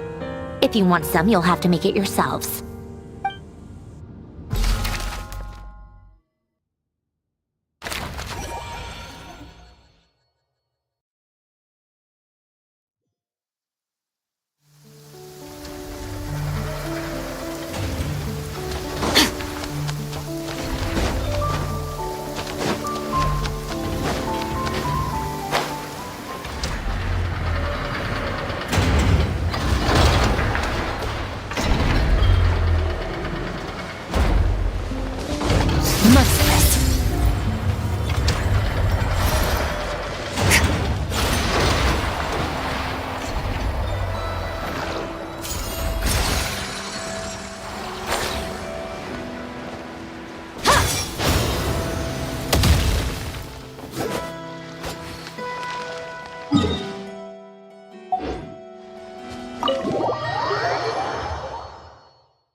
It's a relief to see you all made it back in one piece. Huh? Feels like there's quite a few people missing. Where's Flint's and the others? And what about Nefer? I returned ahead of them. Flint is helping Aino and Anefa to set up the decoys and buy us some time. As for Miss Nefer... Boss is still wrapping things up on her end. She sent us back to fill you all in on the top secret intel we've been gathering. I see. Then let's get right into it. But first, who do we have here? You brought someone else in to help? Greetings. I was invited here to help as a longtime Tea Party companion of Columbina's. You may call me Arlecchino. Surely it can't be. Those eyes. Oh, where have I seen them before? Wait, of course. In those memories we just saw. The only Arlecchino I know is the fourth of the Fatui Harbingers. So either you share a pretty uncommon name, or you're more than just a Tea Party buddy. You are well informed, Grandmaster. A man from Mondstadt living all the way out here in Nodcry, and yet the people and affairs of Snezhnaya seem to hold a special place in your heart. Oh, the feeling's mutual. Sounds like you know all about who I am, too. A Fatui Harbinger. The atmosphere in here just got really tense. Guess we can't just start trusting Fatui Harbingers, even at a time like this. I must admit, though, I'm a little curious. Seeing as the Moon Goddess no longer belongs to the Fatui, what makes you so willing to put your neck on the line here? Nor does Nodcry belong to Mondstadt, Mr. Varka. Yet still, you're fighting for it all the same. Things don't always have to have a tangible payoff.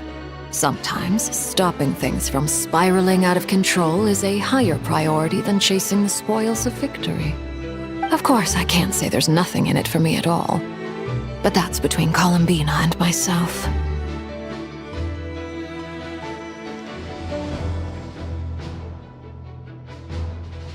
Forgive me. I don't mean to doubt you. It's just that the Fatui really have been the source of many of our troubles. We have our own way of doing things here in Nodcry. But ever since they arrived, the Fatui have treated us with nothing but hostility. I know there's been a lot of bad blood between us in the past. I've done my utmost to avoid friction whenever I could. But sometimes fundamental conflicts of interest simply can't be settled amicably. That's why I'm here solely in a personal capacity. This has nothing to do with the Fatui.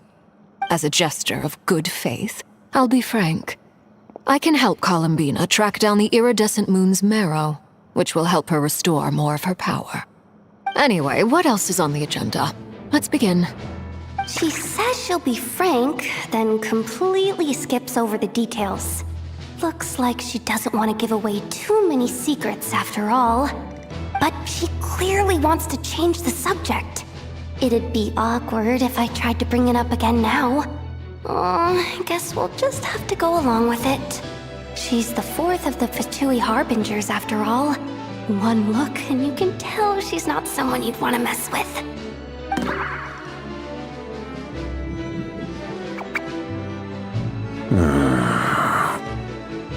Well, since Miss Arlecchino sounds confident in her ability to handle that, we'll proceed to the next topic.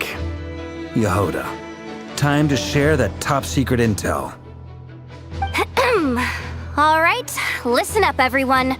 First, we now know that Rerir was originally a Conrian secret agent whose primary mission was to hunt down and assassinate the so-called Dregs of the Crimson Moon. The Dregs of the Crimson Moon? Mm-hmm. In the memories, there was a lot of talk about the Crimson Moon and Eclipse, and a whole bunch of other stuff from the time of Conria.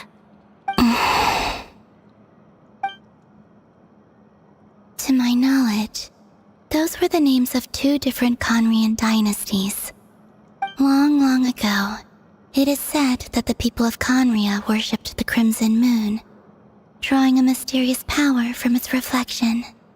But one day, a coup saw the Crimson Moon eclipsed, hence the name of the new dynasty that replaced it, and how it became the new emblem of Conria. Still, long after the Crimson Moon dynasty had fallen, the last ruler of the Eclipse dynasty, the Vinster King, still coveted the secrets it left behind. So, he sent the Rehir of Solnari to secretly hunt down the Crimson Moon's few remaining followers. In those days, Rerir showed no signs of madness. In fact, he was as normal as any other person. Oh, and he had a fiancé, or at least a would-be fiancé, called Tholindis. What's the matter?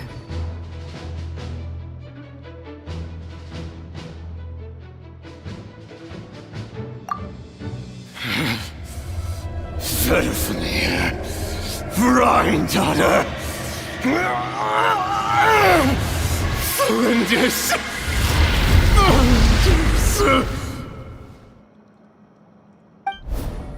Interesting. Anything else? What about this would-be fiancé of his? Do we know anything about her? Well, she was a researcher at the Universitas Magistrorum, but it felt like she was hiding some kind of secret. Oh, and one more thing. For some reason, Rerir's fragment also contained some of Tholindis' memories, though only a very small portion. Well, no shortage of potential leads, I'll give you that. In any case, it sounds like we can conclude that while Tholindis was still around, Rerir appeared to be lucid and quite normal.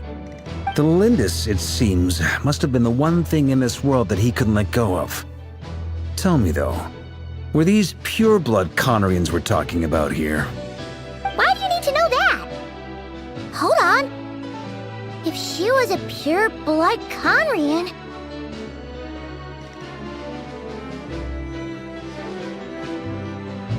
Oh yeah! Just like how it was with the captain! If we could somehow find her, Do you think there's any chance Rerir might regain some of his sanity? It's possible, but it would take a miracle. We can't pin all our hopes on that. That merchant who Nefer knows, Dori Sangama Bay. Maybe we could hire her to look into it. All right then. Let's keep working in our separate teams. Traveler, Paimon, Kutar, and Miss Arlecchino will go look for the iridescent moon's marrow. As for the others... On the way over here, I noticed that the wild hunt monsters had grown even more frenzied in their search for Kutar. At this rate, the people living here will be in grave danger too. So I'm thinking of gathering together some of our followers to go wipe them out. I'll head back to the curatorium and meet up with the boss. Feels good knowing we've all got something to be getting on with. Given that the Wild Hunt has been a lot more active lately, the Lightkeepers have likely begun their own operations too. If that is the case, someone will need to pass the news on to Flint's. I'll hold the fort for now, then discuss our next move with Flint's, Aino, and Anefa when they get back. All right then. Well, the clock's ticking. If that's everything, we'll be on our way. We'd better get moving too. We'll try to buy you as much time as we can. Relax, just do your thing. Now, I decided to call in some backup since things are getting so hairy. Our reinforcements should be here any minute now. Stay safe, everyone. Dismissed.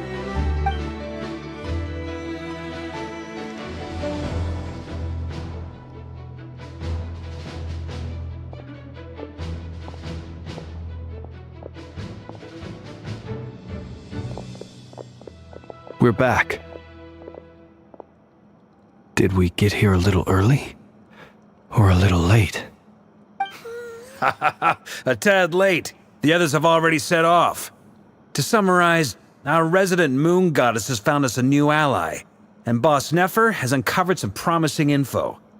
Everything going smoothly on your end? Not great. I don't know how long we can stall them for. The decoys are getting taken out way faster than we imagined. I'm gonna make some more later, but I need a timeout first. I'm so tired right now. Oh, right! Inefa, could you fill in Uncle Varka on what we just discussed with Flint's? Sure. Uncle Varka, you previously told us about how when you went to investigate a source of the Wild Hunt in Amsvartnir, you discovered that it was just a diversion. But according to Flint's intel, several outbreaks of the Wild Hunt had already occurred in Nodcry in the period leading up to that. That was before Rerir had regained his body, when he was far from regaining his full strength. In other words, in theory at least, he still lacked the means to act in two places at once. Flint's, with everything that's been happening, the Lightkeepers across Nodcry are rallying to fight back against the Wild Hunt. They're gonna need your help. I know, I'm sure you're capable of coming up with something far more effective than decoys. But for now, you should stay here and get some rest. Anefa and I will head back over to Amsvartnir to see if there's anything I missed. I told you Uncle Varka would say that, didn't I? A deal is a deal. Not a word about my snack intake for the next week. Database updated. Reliability of Aino's predictions increased. What does that mean? They were betting on how you'd respond after hearing their intel. It's the obvious choice, isn't it? That's hardly worth betting on. We already decided that Anefa should go investigate the situation over at Amsvartnir on her own. You might as well stay here and keep watch. Someone needs to hang back and oversee our strategy meetings. And besides, you still haven't fully recovered from ambushing Rerir. So I've ended up with the easiest assignment. Well, I appreciate it, everyone. See you when you get back.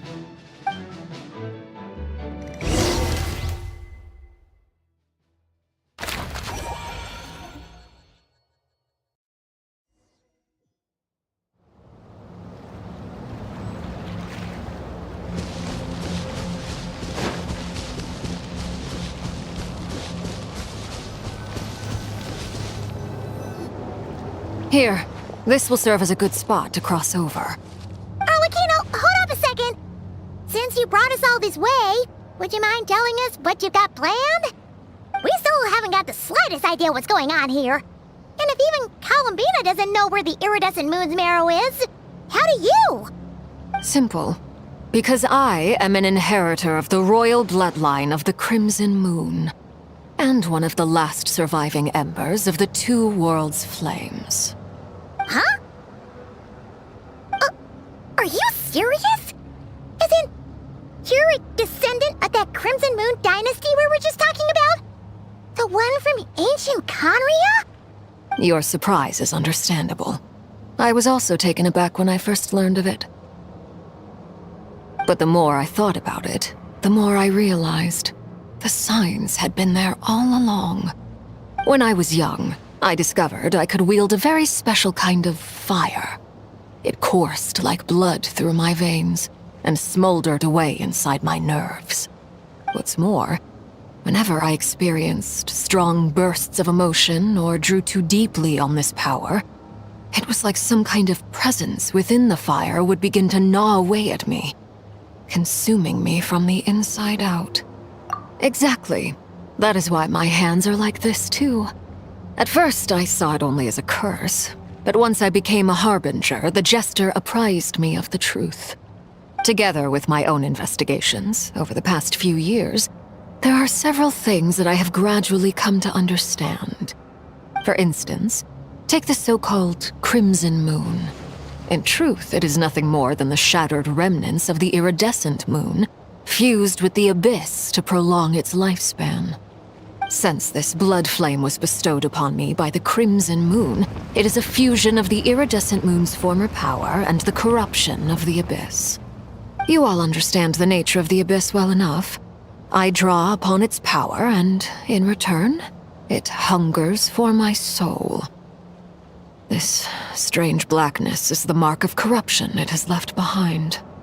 If I recall correctly, you once told me that if the corruption ever made it to your heart, you'd become a completely different person. Yes, and that's the reason I'm always careful not to push my power too far. It's essentially a never-ending tug-of-war. Whew. Sounds intense.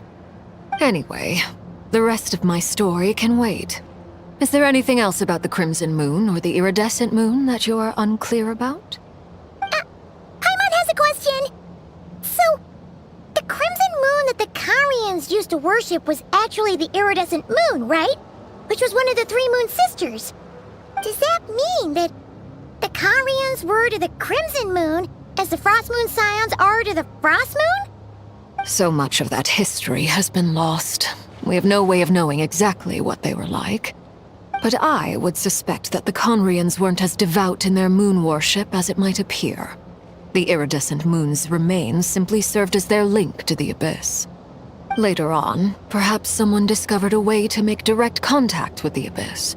Or maybe there was some kind of ideological divide. Either way, a dissenting faction staged a coup and drove out the royal heirs of the Crimson Moon dynasty. Still, even with the dark sun looming high overhead, the Crimson Moon's glow never truly faded. If you want living proof, it's standing right before you. The first time we met, I sensed something familiar in your presence. When I looked at you, I felt I could see that mysterious red moon in the corner of my eye. In your flames, I saw its broken image, surrounded by a strange black aura. Well, I appreciate that you kept it to yourself. Much about the Crimson Moon is still a mystery, and I'd prefer not to end up as the object of an insane research project. Anyway, time is against us here, so if there's any other questions, they'll have to wait. I just want to make sure I've got one thing straight. In her letter, Sandrone mentioned that since you are unable to contain the iridescent moon's marrow yourself, you intend to leave it in my custody. Correct? That's right. For now, it's the only way I can pay you back for your help. The iridescent moon is already part of who you are, So with its marrow in your possession, you'll be even more powerful than before. Deal. Then let's get started. Get what started? What does this place have to do with the Crimson Moon? When I first became a Harbinger, the Jester gave me a book called Paranhari, also known as Leobranto Innamorato. You should be able to buy a copy next time you're in Fontaine. It's a love story set in the Crimson Moon era, but setting aside the tangled romances of its characters, it also records a few interesting details. In the Crimson Moon era, or so the story goes, there was an orphanage that received children from beyond the bounds of this world, and subjected them to a peculiar induction ceremony. Beyond the bounds of this world? For real? And what kind of induction ceremony? The Crimson Moon sages looked beyond this world for beings with powers that surpassed the gods.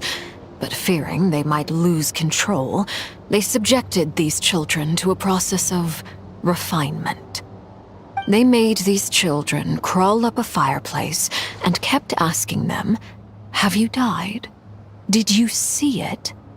Until they finally admitted to having died and seen a crimson moon. The adults embraced the children who passed the ritual, telling them, "Within the fireplace, you have traversed the flames between two worlds. Here and now, you are born anew." The book leaves much unsaid, but I suspect that this was their way of branding the children they had enrolled, leaving an indelible mark upon them so that they would forever live in the Crimson Moon's light. That explains why I can't sense the Crimson Moon's marrow in this world. It makes sense that it would be sealed in a special space that can only be accessed temporarily through some kind of ritual. But there's no fireplace here. Do you see a chimney anywhere? Oh, are we supposed to build it ourselves? Okay, fine. Paimon will go find some bricks. That won't be necessary. The fireplace is purely symbolic. The key to the ritual is crossing the flames between two worlds. In other words, the flames that burn within me. Those burned away by such flames leave behind a kind of ghostly afterimage in the world. In the days of Conria, people believed they could be used to bridge the gap between the two worlds of life and death.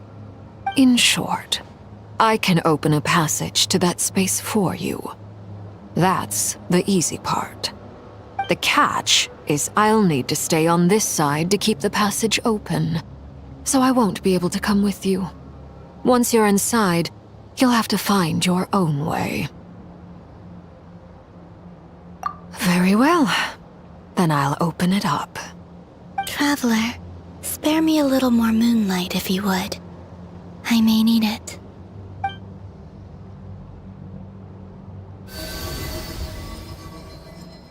Thank you. I feel like I've recovered some of my strength now. It should be enough to move us across short distances and confront whatever dangers might await.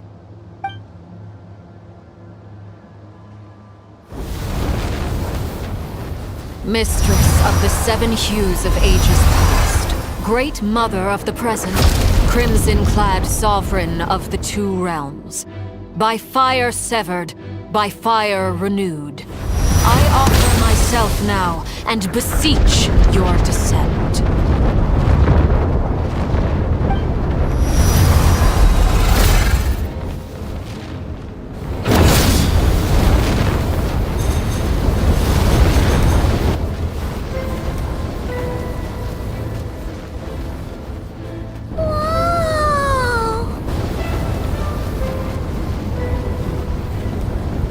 One word of advice. As you're crossing over, no matter what voices you hear, do not answer. Got it!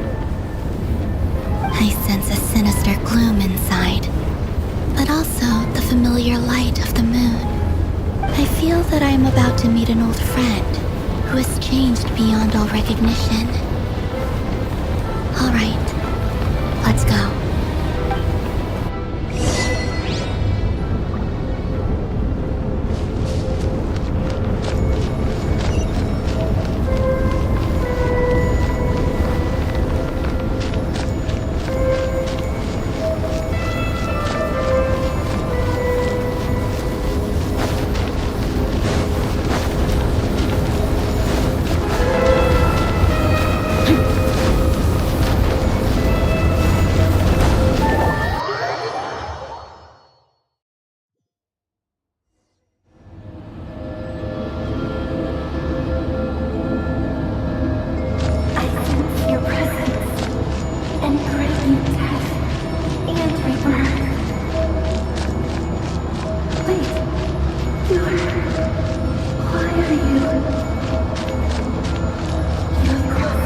from another world, transcending wicked itself.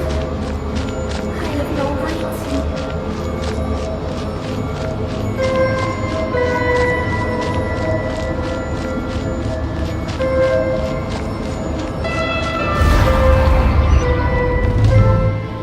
Hey! Look up at the sky! A red moon! This must be the spot, right? Is that the abyss? It's practically filled the entire place! What now? What a tragic sight. Fragments of your broken body, seized by the abyss, and hung up aloft like mummified remains. Iridescent moon. Was this truly what you wished for?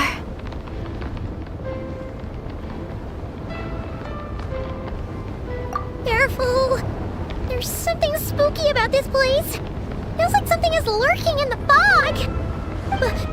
Haimon's right behind you. Whatever you do, don't run off without her.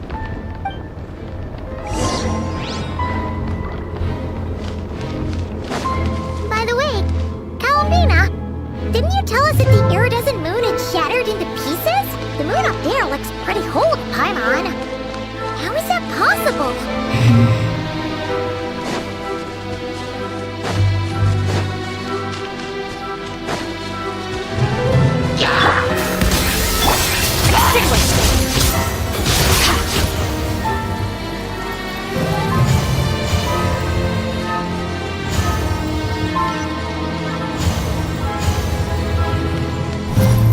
Just like I thought. It was only a facade.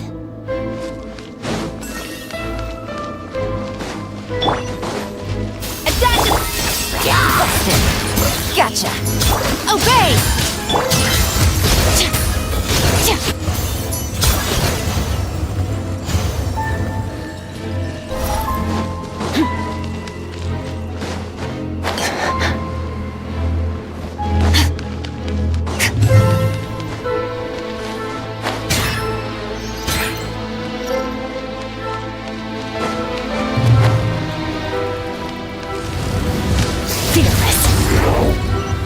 A little amusement! Busted! Game's up! Fun's over! By ordinance divine!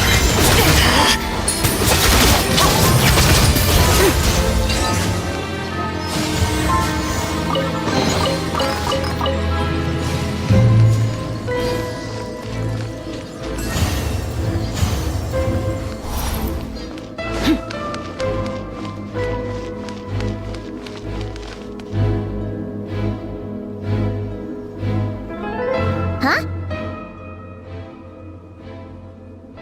Huh? For real? That's way too high! There's no way we'll be able to reach it! No. I'm not sensing anything up there. It's coming from under the mountain. Let's see... Ah! There's some kind of weird shadow over the water! Wait, see that? Looks like a mechanism of some sort! Let's check it out!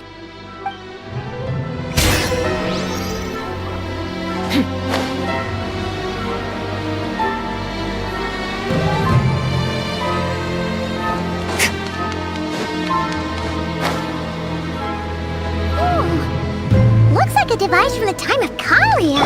Maybe people once came here to study the Crimson Moon's domain, and they left this behind. Oh, if we can activate it, we might find some clues.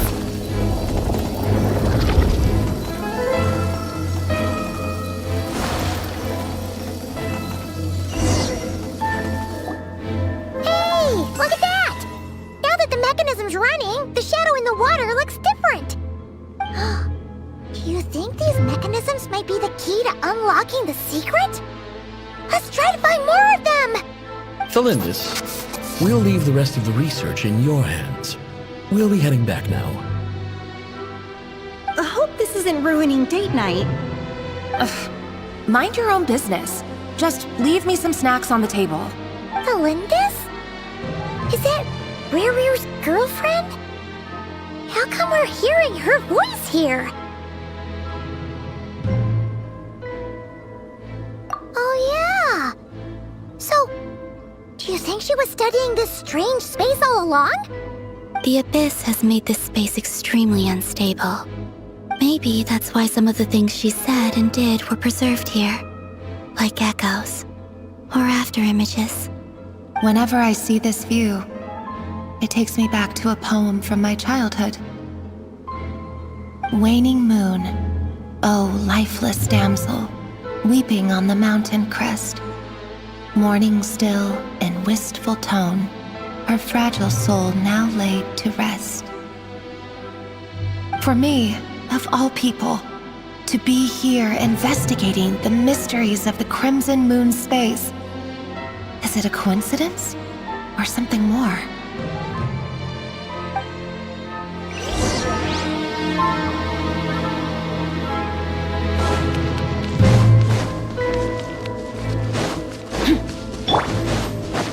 A little mood boost! A burst of pleasure!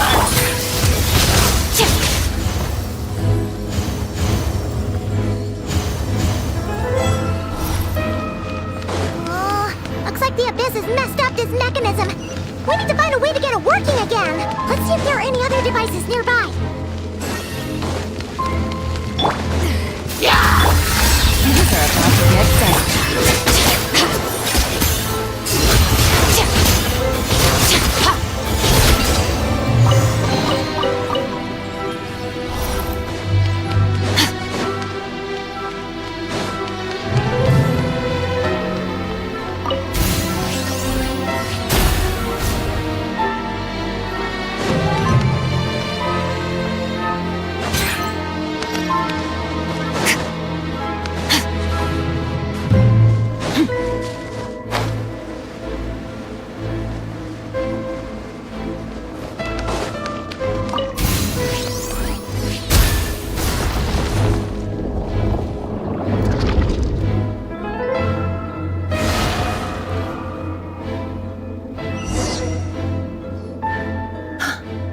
dicey.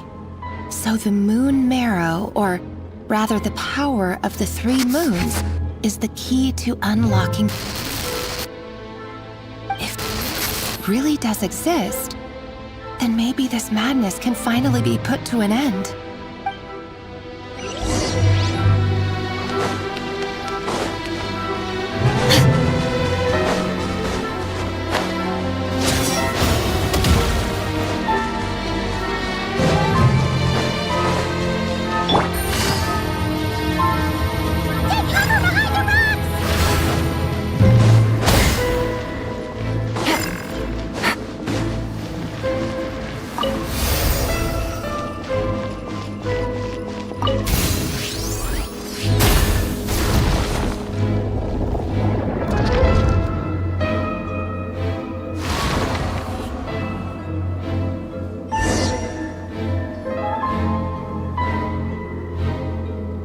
With the Abyss inhibitors in place, I should be able to access the chamber with the moon marrow. Oh, Rerir, with every step you take, you're drifting further from what you truly desire. But you're not the root of the problem. Ever since that outsider set foot in Conria, the Vinster King has sunken deeper into madness. If only I could get my hands on that outsider.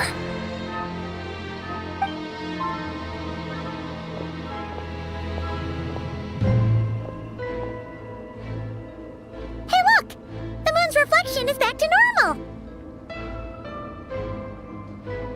Elendis' voice mentioned a chamber with the moon marrow. Do you think maybe it's hidden in the moon's reflection? It must be. For within it, I sense the fragile aura of a dying soul. Then there's no time to lose! Let's go!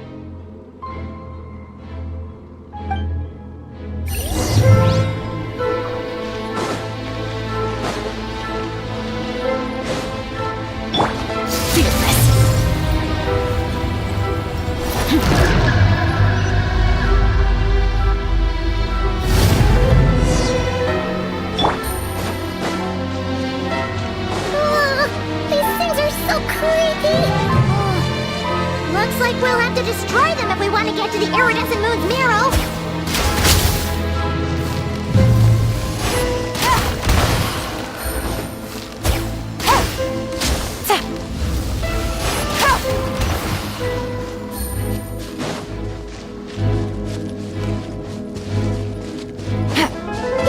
of the iridescent moon's mirror!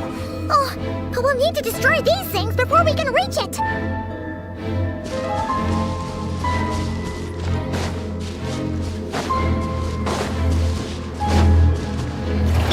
Adaptive Frost!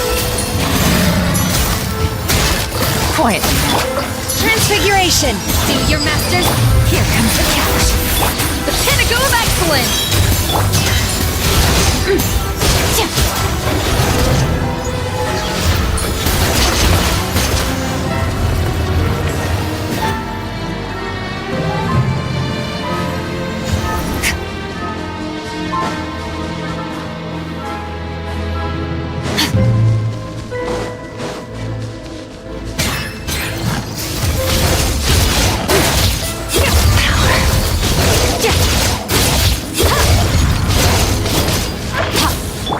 Gotcha. A little.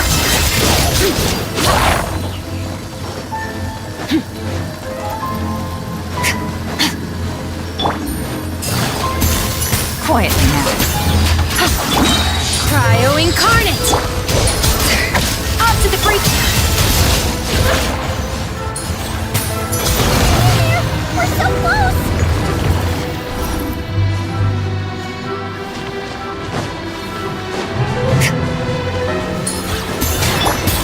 Gotcha. Things are about to get dicey. Goose on the loose.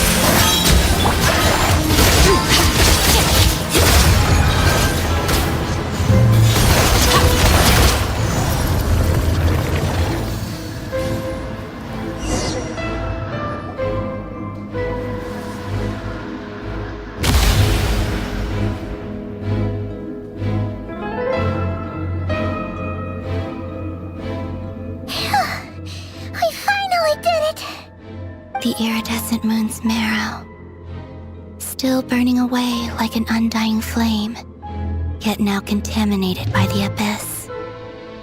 It has taken on a new form entirely. If we can purify the abyssal power within, we should be able to obtain its untainted essence.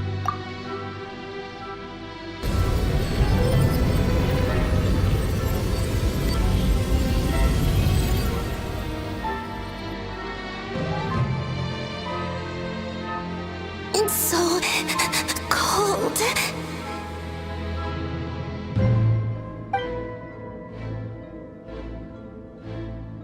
Is it you? Are you here? Huh? Are you talking to us?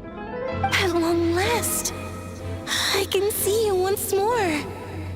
Our fates have crossed, and I am finally free. I'm sorry, I lied to you. Even knowing what was to come, I still couldn't let go of the fear in my heart as death drew near. The moment the moon shattered, my body began to split apart piece by piece.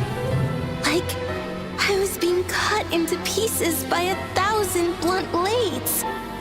My thoughts scattered as the cold crept in. But I could not bear to fade away like that.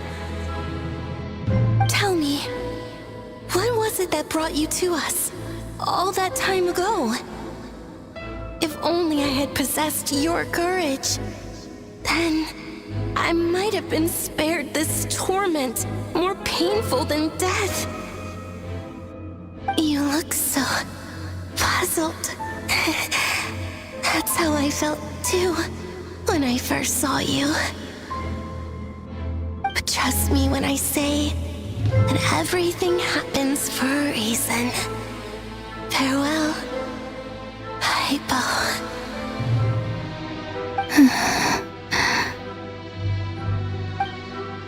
What was that all about? Was that the goddess of the iridescent moon? Oh, it sounded like she was speaking to a long-lost friend. But none of us have ever met her before, right? Perhaps. She took me for the goddess of the frost moon she once knew. For a fading soul like hers, our auras must be too similar to tell apart. But anyway, We've got the iridescent moon's marrow now. That should help you regain your strength, right? Alright. Time to leave this place and meet back up with Arlecchino. Let's go!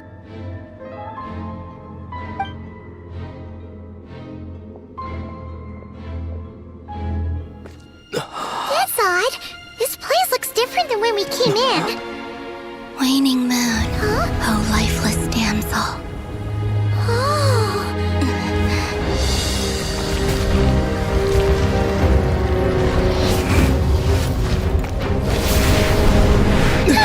Hurry! The place is collapsing! It wants to trap us here. Who's it? The Abyss? Now we've taken the moon marrow. All that's left here is a dark will. It will show us no mercy.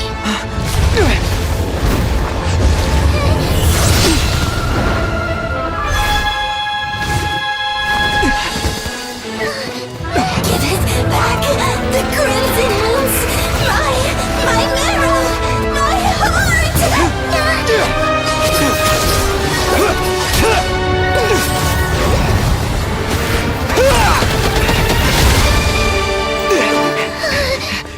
Finally!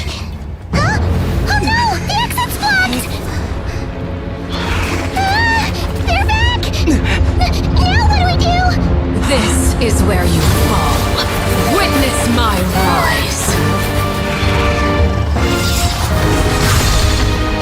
What are you waiting for?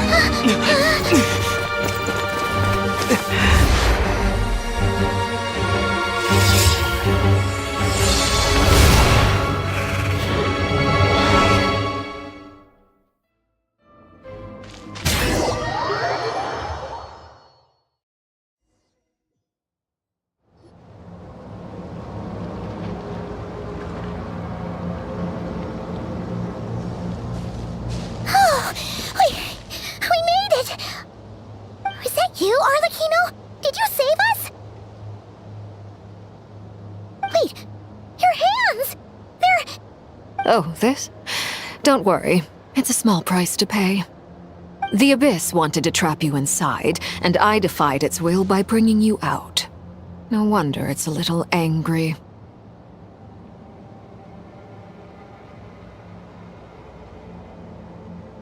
No. I have paid the price, albeit a small one, and it cannot be undone. My hands have already fused with the Abyss. Purification would simply destroy whatever's left of them. But surely... Oh... We're so sorry, Arlecchino. Paimon can't believe you'd make a sacrifice like this for us.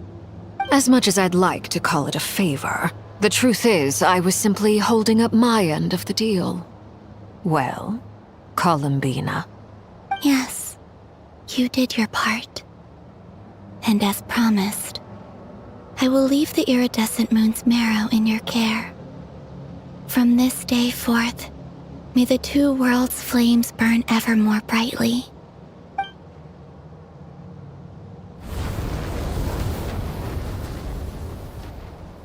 I'll take that as a blessing. Now, Columbina, give me your hand. Accept this moonlight I offer in return.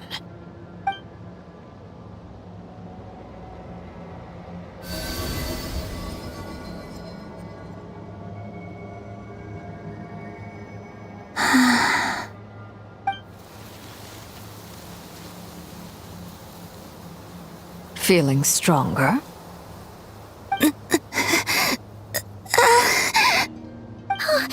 Columbina! Are you okay? I'm fine. Our powers are a little at odds, that's all.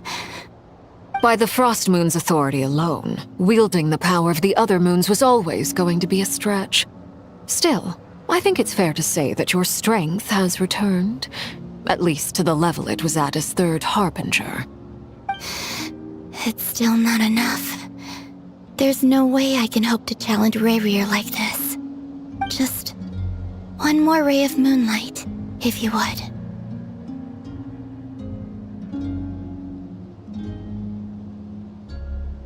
It's okay. I can take it.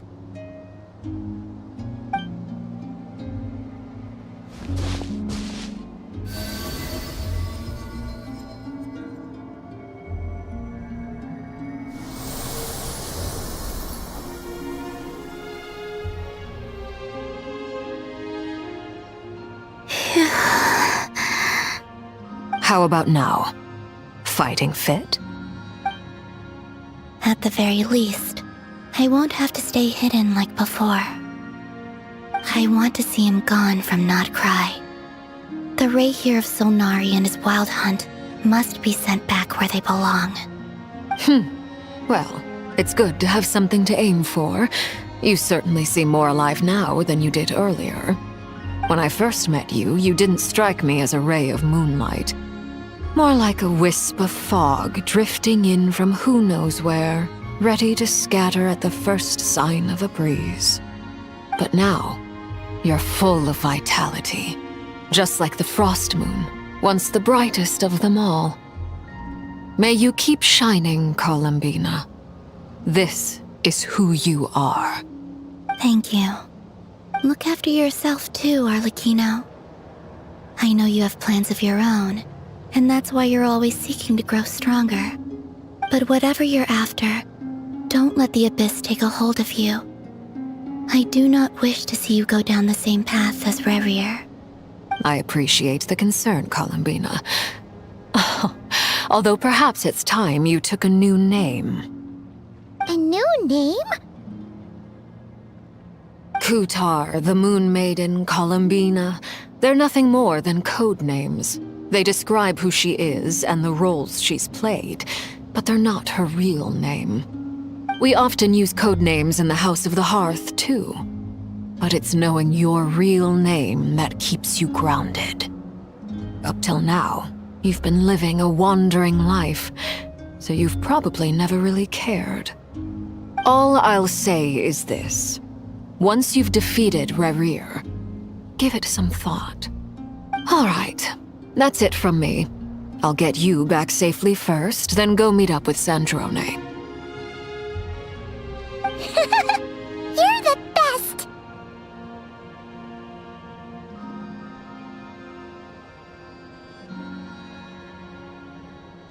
I appreciate the gesture. It speaks to your good character. Anyway, let's get going. There are more urgent things to do right now than trade compliments.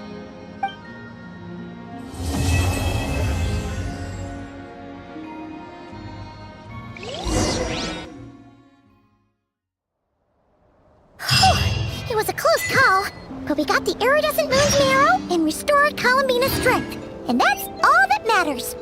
In other words, mission accomplished. Paimon wonders how everyone else is doing.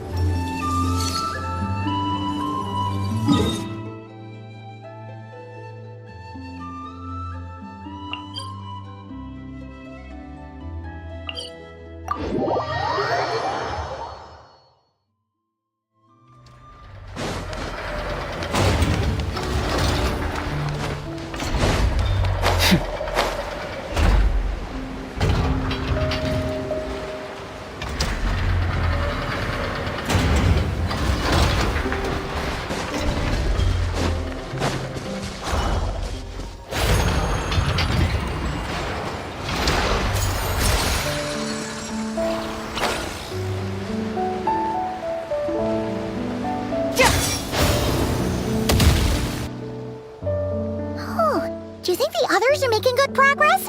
Hope it's all going smoothly. Oh, hey look! They made it back as well! Flintz! Llama! How did it all go? All is well, thank you. Nefer and Yehuda had to stay at the curatorium to wrap things up, so they won't be joining us for now. I ran into Miss Nefa and Miss Aino on the way back. Their work is still in progress, so I suspect they won't be back for a while either. You seem rather cheerful today, Mr. Flintz. I certainly am.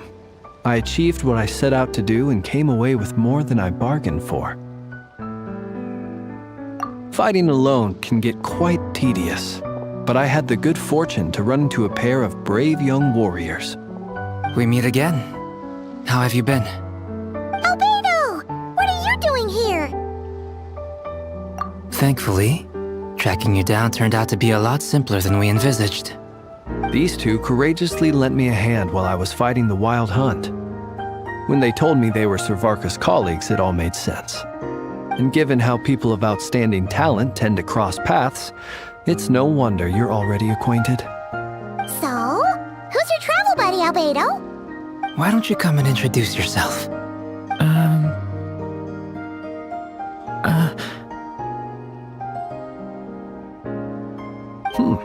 A gentleman of few words, I see, and a rather stern countenance. I presumed you were acquainted with him. Is that not the case? It's nice to meet you. Again. We've technically met before. Wait a sec! You're Minnie Durin! That's right. It's me. I'm glad to see you again. By the way, he says it's okay if you drop the mini. Yeah, I'm not as mini as I used to be. Interesting, isn't it? The first step towards blending into human society appears to be reflecting on whether one's name really reflects who they are. Wow! You look so different! In a good way, of course. It's great to see you looking so healthy. Thank you, Paimon. And although you're as mini as ever, I understand that diminutives don't always convey endearment. I'll be sure to simply call you Paimon as a sign of my great respect for you. Wow! You're such a smooth talker now. Paimon could get used to this. From now on, you may refer to her as your esteemed guide, Paimon.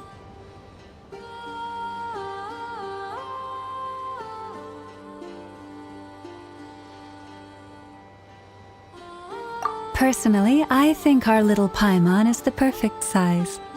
When people call her Little Paimon, it's just because she's so adorable that they can't help themselves. If that's not a sign of endearment, what is? You're absolutely right, Miss Lauma. My brother still has a long road ahead of him when it comes to understanding human relationships. Anyway, speaking of long journeys, didn't Columbina, leave with you? How come she isn't back yet? She's been catching up with old friends.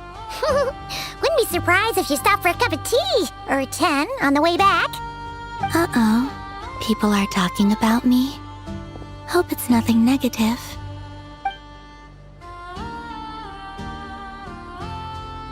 Judging from your expressions, I'm guessing it all went well? It's getting crowded here. I'll go grab some chairs. No need. This is a job for an alchemist. I'll whip some up momentarily. Thank you for your hospitality, ladies and gentlemen, but I was merely escorting my friends back. I'll be meeting Sandrone shortly, as we still have some things to discuss. It's been a pleasure, everyone. But this is where I'll say goodbye. We really appreciate your help. Oh, come on. Spare the formalities. I'm just glad I could help out some true friends. I understand. Well, bye for now, Harlequino.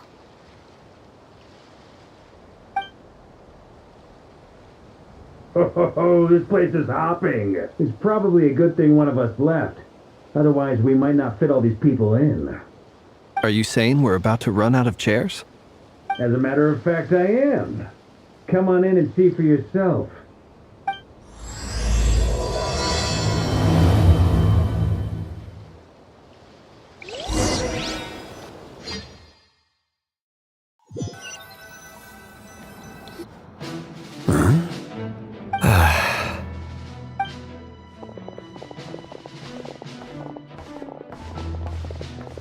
I overheard your little chit-chat outside, by the way. With Miss Columbina's colleague gone, we should be back to the original crew plus the other colleagues I brought in. Though, it looks like we have another new face. Someone else managed to rope in a colleague too?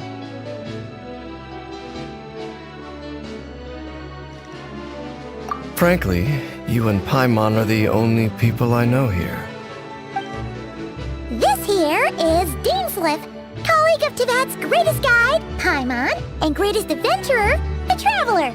Well, not exactly colleagues, more sort of friends. When someone else jumps in to do the announcing, you know you're speaking to someone important. Let's hear what he has to say. Note to self. Once Paimon knows your name, the rest of the world will soon follow. When he comes looking for us, it's usually something important. Paimon's guessing you've heard about the Wild Hunt, then. From the looks of it, you're about to hold a meeting. If I were to say that the Wild Hunt is our mutual enemy, would that earn me a seat at the table? As the saying goes, the enemy of my enemy is my friend. Mr. Dainsleif, there's a seat with your name on it. Though, I can't promise the same for everyone else. Hey, Albedo, think you can rustle up a couple more chairs? After all this time apart, Grandmaster Varka's first order is to rustle up a couple more chairs. I've missed this. Is he being sarcastic? Hey, he's your brother. Why are you asking us? I've still got a lot to learn about the nuances of human conversation. Trying to decipher Albedo's way of speaking has been like jumping in at the deep end. Oh, good point. I'ma get you now. Don't sweat it. There are people who go their whole lives without getting the hang of it. You're ahead of the game already.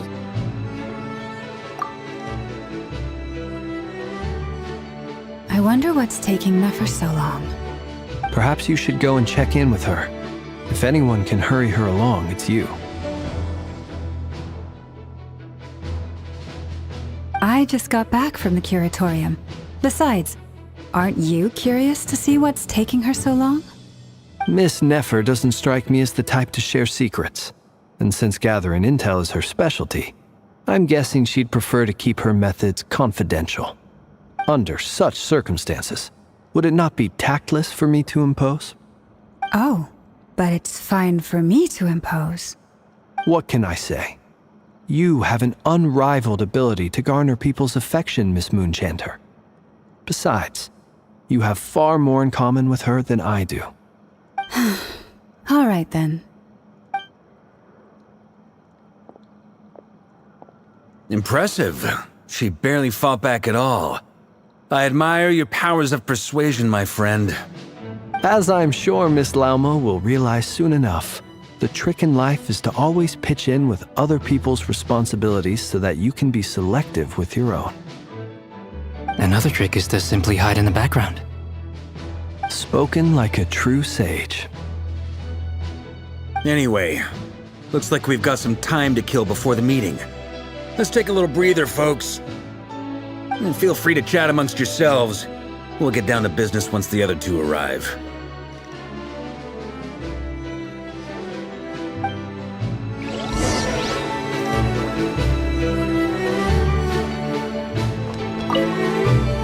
You're both awfully quiet. Why don't I start us off with an icebreaker? Much obliged. Have either of you ever had your portrait painted? If not, I'd be glad to help. That sounds like a lovely idea. You know how to paint, then? I dabble occasionally. He's an excellent painter. Tables, chairs, people, dragons, you name it. He'll paint it for you. I'm flattered. If I ever get the chance, I'd like to give it a try myself. I'll bear that in mind.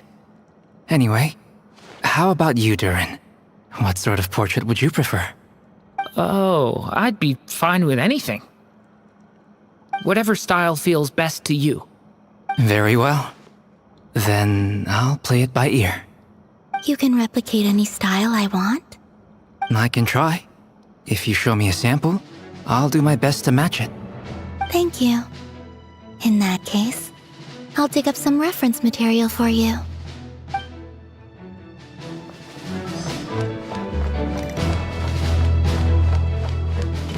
Is there something you'd like to say to me? Yeah! For starters, why'd you just show up here without even giving us a heads up? If you think back to our previous interactions, you may recall that that's hardly out of character for me. You do have a point there. Oh yeah! You'll need to find somewhere to stay the night too, right? Want to tag along with us? You never know. We might get a group discount. Sure, let's do that. Great! Paimon will handle it! And in return, We can get Dainslift to be our very own personal bodyguard.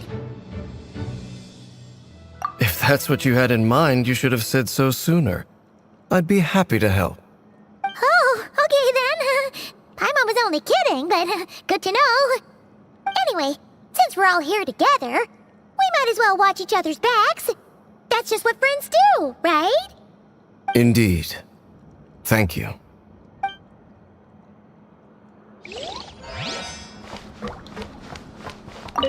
Truth be told, I can't remember the last time I was in a meeting with so many people. You're not alone there, my friend. The Lightkeepers also struggle to bring everyone together for a serious discussion. I don't doubt that.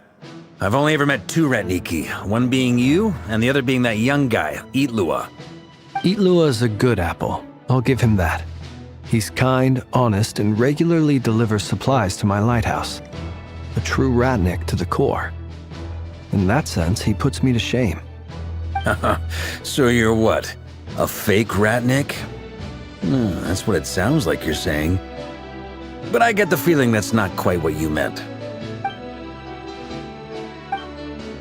Come on, why the awkward silence? Sorry. I'm not even gonna bother trying to hide it. You've known all along, haven't you, my friend? Now that was an awkward silence. Let's just keep this between ourselves. Probably best if Itlua doesn't know, huh? That goes without saying. Gotta be careful what you share with youngsters, after all. Anyone else in the know? Let me guess. The Traveler and Paimon? It's dangerous being too sharp for one's own good, you know. Then, in the name of the Animo Archon Barbados himself, I swear your secret's safe with me. When we went for drinks, you said that you and Barbados were practically best buds. In the light of that claim, do you really expect me to take your oath seriously? Of course. Just as long as you don't go spreading around the fact that I'm close with Barbados, all right? Fair enough, then. Nothing like a bit of mutual leverage to seal the bonds of friendship.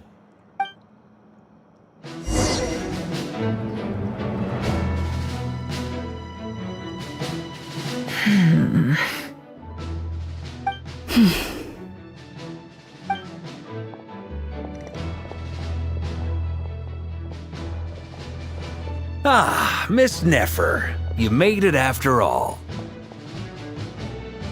But what about Yehoda? I'm here to give you an update on how things are going on our end. Once this is over, I'll be heading straight back to continue my work. I left Yehoda back at the Curatorium to watch over things while I'm gone.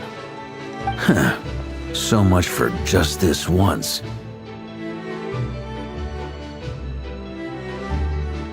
Shh! Not so loud! We're on a roll here. What if she remembers and suddenly decides to back out? Did you say something, Mr. Varka? Huh? I didn't say anything. Right, Flints? Must have been a frog. They get so noisy around here at nighttime. It's like they're putting on a concert in the background. Anyway, before we begin, there's a few introductions to make.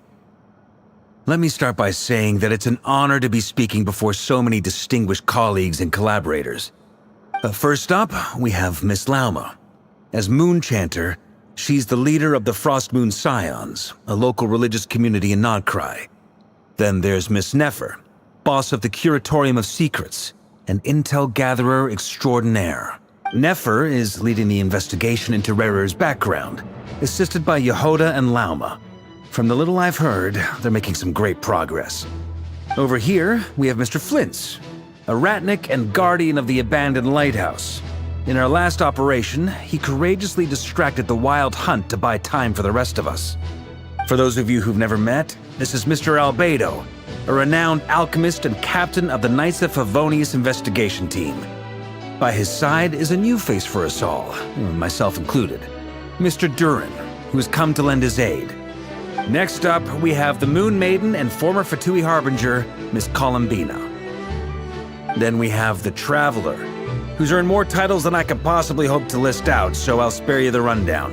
And Paimon, the ultimate travel companion and quite possibly the best guide in all of Tevat. Wow! That's a lot of people! Great turnout! Miss Nefer, it looks like you might have another job coming your way. So, congratulations on the booming business, I guess. You think I haven't got enough on my hands as it is? Who's looking for me now? That would be me, Miss Nefer. I have a commission for you. And you are? Who I am doesn't matter right now. What does matter is that I'd like you to gather more intelligence about the Recher of Solnari. Well, it's not as if we never take on anonymous commissions.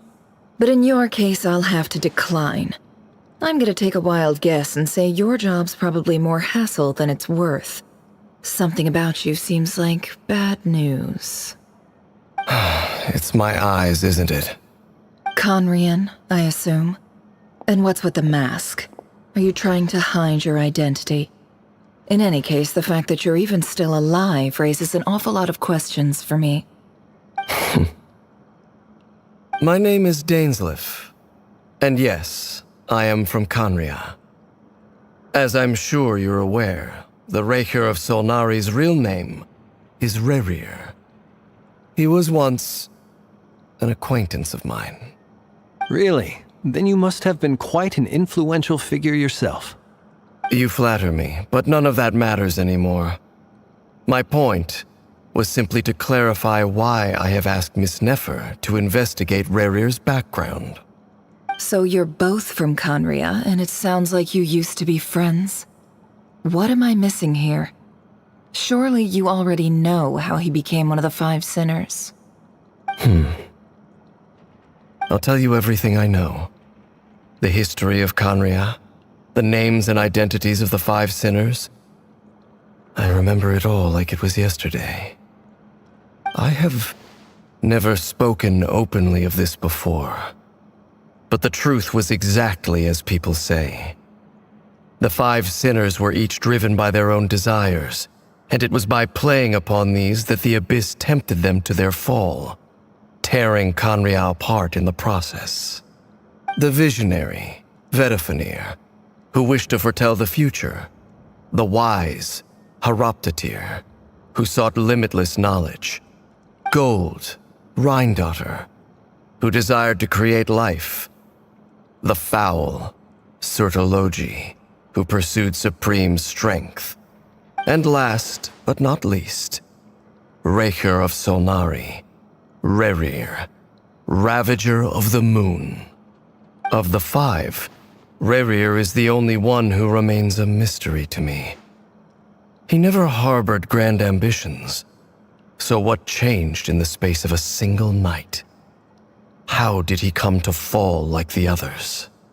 In other words, you're saying that his change came as a shock to you, and you have no idea what actually happened? That's right. You mentioned how the Abyss tempted them, which led to their fall. But what did that look like in practice? And what other context can you give me about the events of that time? The more detail you can give me, the better. Strangely, now that it comes to it, I hardly know where to begin. The fateful night took place during the era of the Eclipse Dynasty. One day, my elder brother, the visionary, Vedifenir, was summoned to the palace by the Vinster King, only for the king to gouge out his eyes and cast him into the dungeons.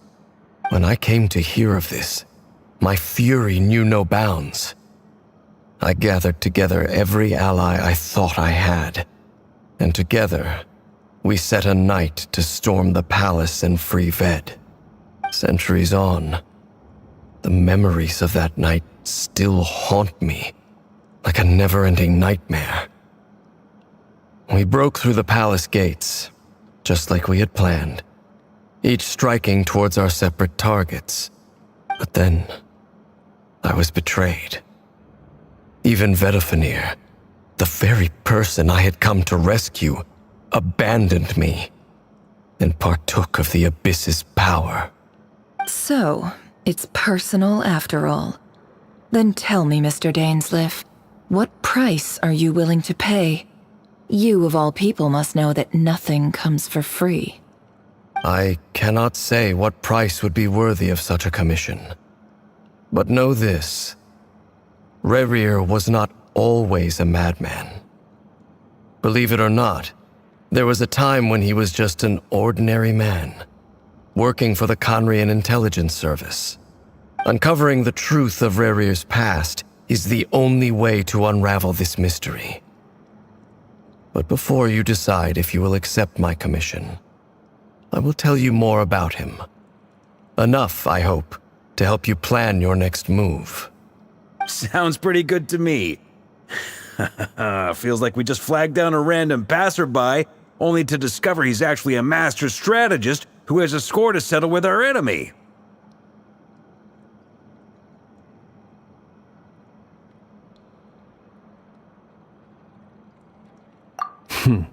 Can I borrow your halo? It could be useful in the lighthouse. Hey, enough with the wisecracks! Besides, isn't that lamp of yours bright enough already? Relax. It was meant to be a compliment. If that was a little over the top for your liking, I'll make sure to tone it down next time. I'll give your proposal some serious thought, Mr. Dainsleif. Let's speak in private once the meeting is over. Before that, there's a few things I'd like to share.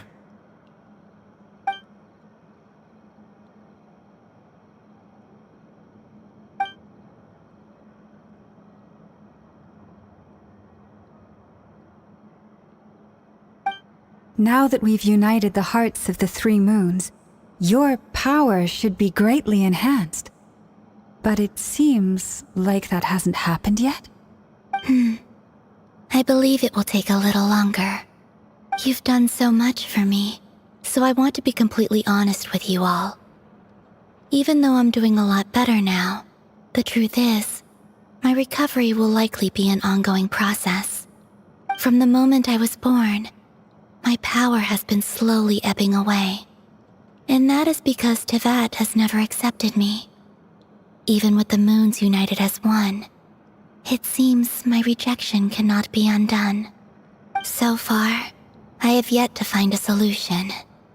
It may turn out to be a problem that will plague me until the day I finally leave this place behind. Even so, I will do everything in my power to help you drive out the Reihir of Solnari. As Arlecchino put it, this is not about chasing the spoils of victory. It's just a gesture of heartfelt gratitude. Kutar.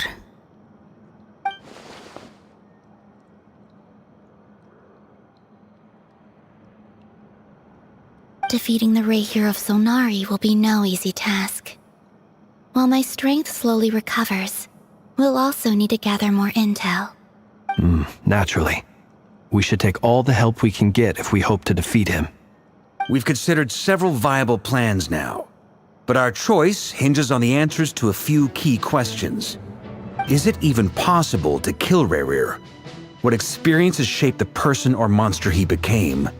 And what's he really after? Given Albedo's expertise in alchemy, I think we should leave him to try and answer the first of these questions. Understood. As for the other two, I'm afraid we'll have to count on you again, Miss Nefer. Believe me when I say it's not my wish to burden you. But right now, relying on your skills is our only option. So you're placing all your hopes on me, huh? We can't thank you enough for agreeing to help us. Honestly, I can hardly believe how lucky we are. You sure have a talent for changing your tune, Miss Moonchanter. Timid like Yehoda one moment, then flinches insincere flattery the next. Ladies, please. I must object to your portrayal of me. That's all. Feel free to keep bickering. Just pretend I'm not here. I almost don't want to leave this room. I'm curious to see how this plays out. I have faith in you, Miss Nefer. Something tells me you'll stand by us until the very end. Oh? And what makes you so sure of that? What if I suddenly decide that my compensation is insufficient? This isn't about the money.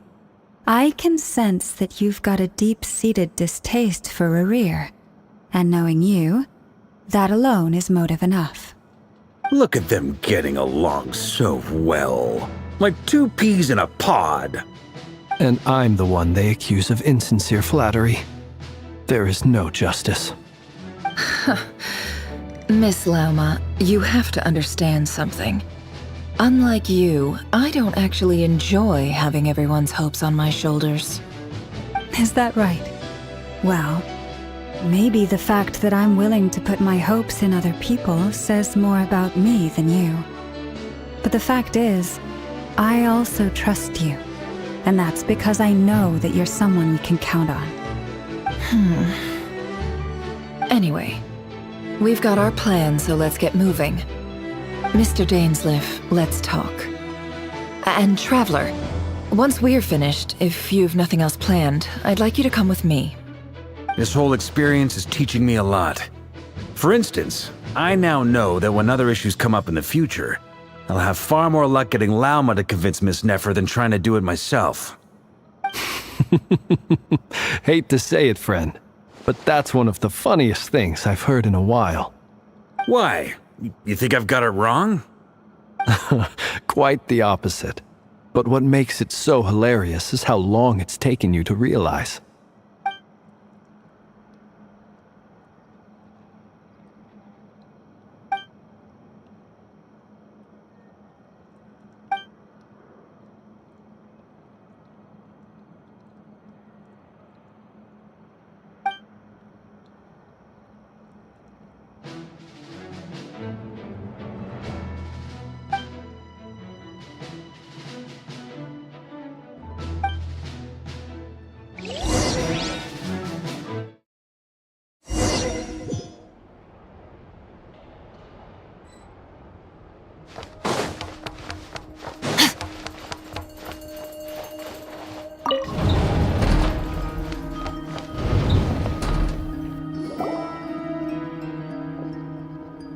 Thank you for waiting.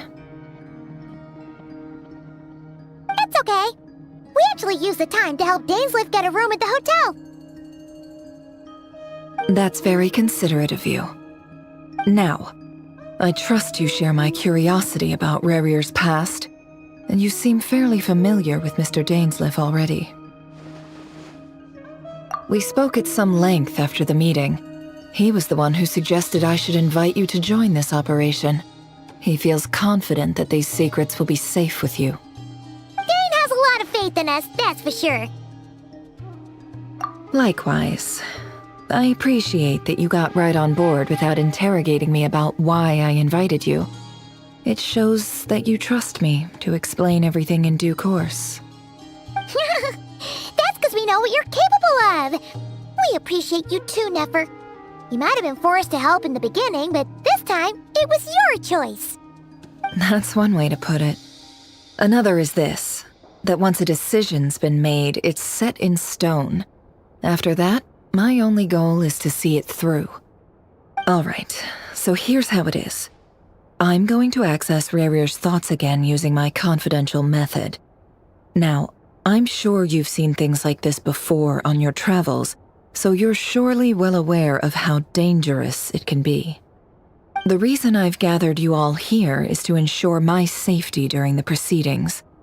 I plan for us to enter the fragment of his consciousness together, and once inside, I will focus on searching for information. Think of this as a diving expedition into someone's brain. If I'm the diver, you are my safety equipment, tasked with keeping me alive while I'm under the surface. Once the ceremony begins, we will all be spying on privileged information. But in the interests of safety, you must remain absolutely silent at all times.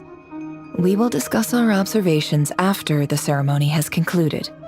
Lastly, any individuals of a weaker constitution are advised not to partake in the ceremony.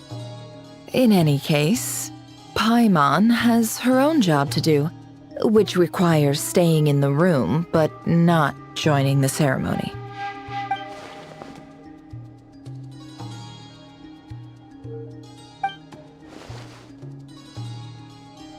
Well, is cross our fingers and root for you guys. There's a little more to it than that. I was being serious when I said you have a job to do. While the rest of us are inside Rarir's mind, it's imperative that we have a team member on the outside. In the event that something goes wrong, you will be our first responder. I don't anticipate any issues, but the extra level of safety will be greatly appreciated. I second that. This is a dangerous operation here, and you're our whole rescue team. That's pretty much the most important job in the crew. So, Paimon's like the lifeguard? Yeah, that makes sense. All right, got it. Good. Please, take a seat. We'll get started momentarily.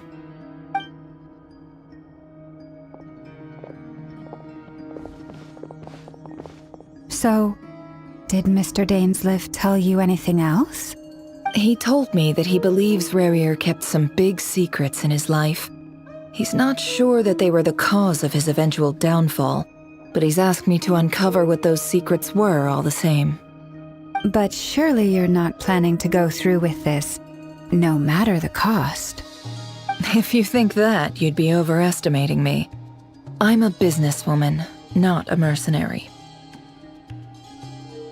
But I do have my own professional reasons for taking this job.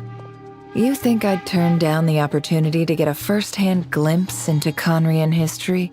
No chance. Well, as long as you don't let morbid curiosity get in the way of safety concerns, we're good. We'll do whatever we can to help you. You're such a killjoy.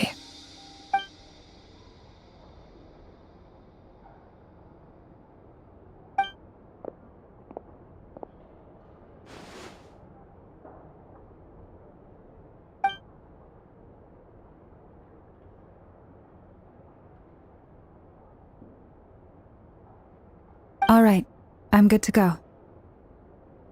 All set over here, too. Promise, Paimon, you'll be extra careful. All right. Let your whole body relax. We're about to begin. Close your eyes.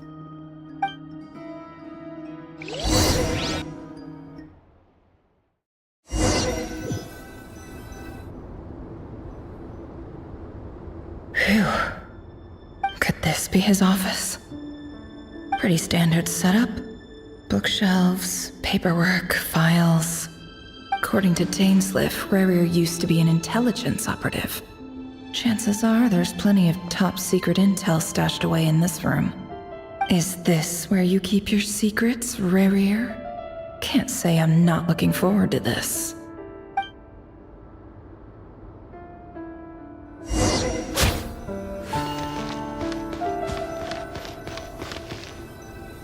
He looks even gloomier than last time. I wonder what's changed.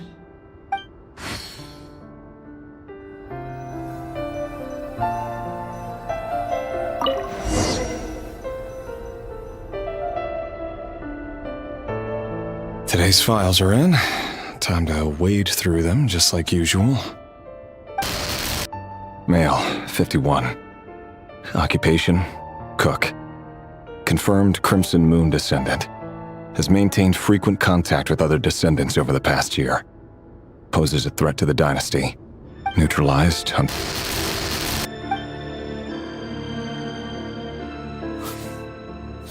This one should be archived under purged targets.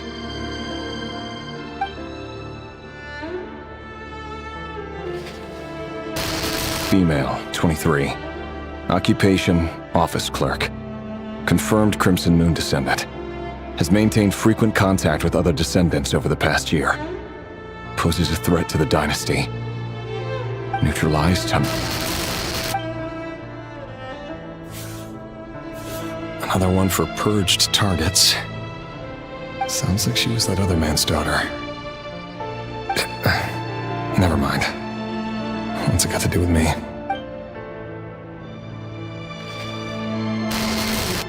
Male, 40. Occupation, teacher. Confirmed Crimson Moon descendant. Has been observed making contact with other descendants during the past year. Poses a threat to the dynasty. Neutralized on... Just another nobody for the archive. Come to think of it, I remember surveilling this man. A case like his never would have been considered a priority in the past. Huh. He barely even interacted with other Crimson Moon descendants. Female, 16. Occupation, none. Orphan and confirmed Crimson Moon descendant. Has been observed making contact with other descendants during the past year. Poses a threat to the dynasty. Neutralized on... Filed. I have no recollection of this girl. None whatsoever. She doesn't seem to be anyone important, but then again, how many of them really are?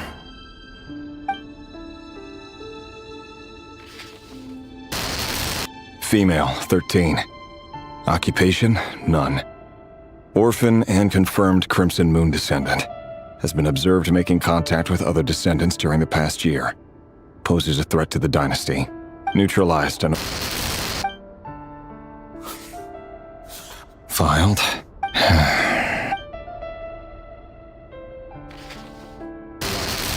Male, 11. Occupation, none. Orphan and confirmed Crimson Moon descendant. Has not been observed making any contact with other descendants during the past year. Poses a threat to the dynasty. Neutralized on...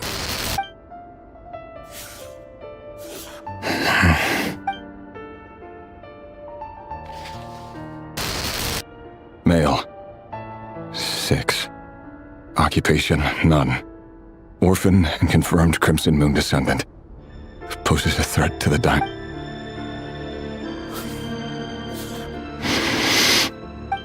It's funny, isn't it? Your job is becoming both harder and easier at the same time, depending on how you look at it. Sooner or later, the Crimson Moon descendants will be completely wiped out. But as their numbers dwindle, they become harder and harder to track down. That's not how it is. Fortunately, however, most of the able-bodied adults have already been taken care of. The remaining weaklings will be increasingly easy to deal with. No! No. My job is to ensure the survival of the Eclipse Dynasty. And the only way to do that is by eliminating any and all potential threats. It's a perfectly legitimate line of work. Every single one of my colleagues can attest to my fairness. And if my friends were aware of the facts, I know they'd back me up too. Assuming, of course, that they were aware of all the facts.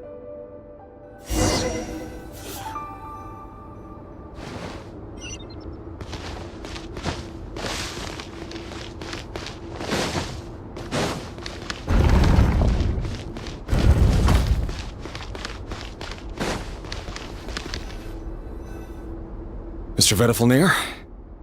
It's been quite some time since we last met. Rerir, I trust you're here because you have something important to discuss. Forgive me. I wasn't tuning out, it's just, I noticed you didn't even phrase that as a question. Tell me, does someone in your position ever feel the need to ask questions at all? It is indeed within my power to foresee certain things. Things like your arrival. I was just thinking. It won't be long before I'll be inviting both you and Dane to my wedding. That isn't a lie, but nor is it a fact as such. It's a wish, isn't it?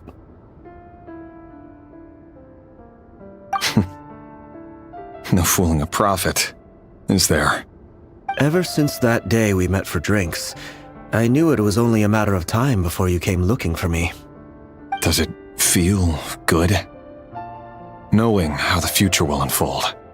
I'm afraid the notions of good and bad fail to capture the complexity of what such a power entails. Once you've seen what will come to pass, it can be all too easy to succumb to fear and melancholy. Unless, of course, you learn to abandon these feelings.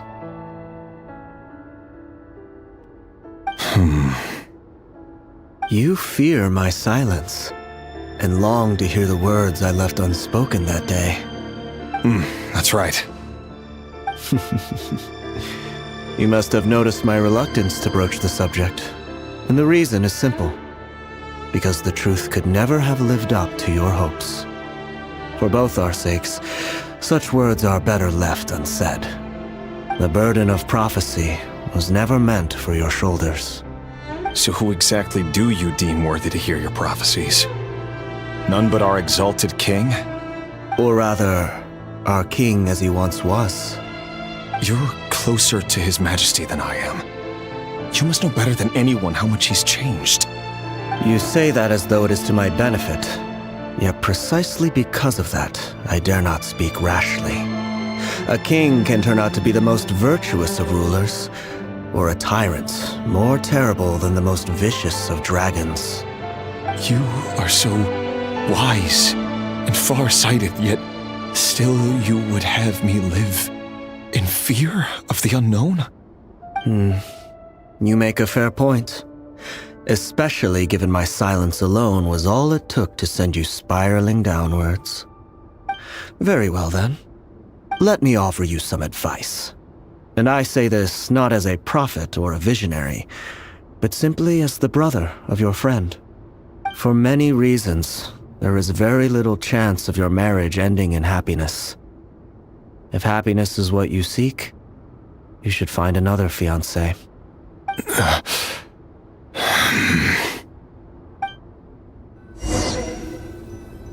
Hold on. There's that same black fog again. Could this memory belong to Thelindis? Guess I better tread carefully.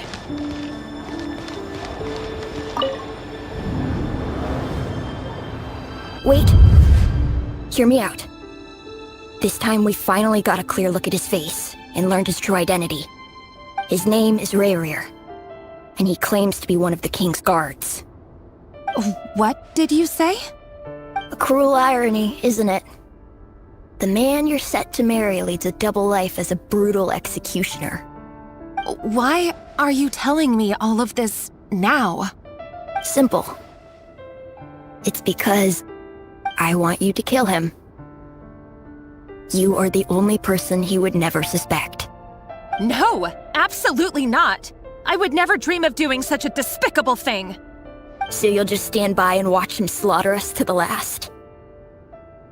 Do not forget that the blood of the Crimson Moon flows in your veins too. The blood of the Crimson Moon? What does that matter now? The dynasty has long been dead and gone. You think that alone is reason enough for me to throw away everything I have? Why wouldn't it be? You two were once a child of the Crimson Moon, just like me. Don't tell me you've never felt so much as a flicker of fury for the way we were trampled into the dust.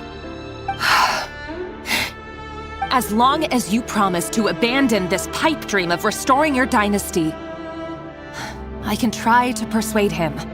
Or have him persuade the Vinster King. Persuade the Vinster King?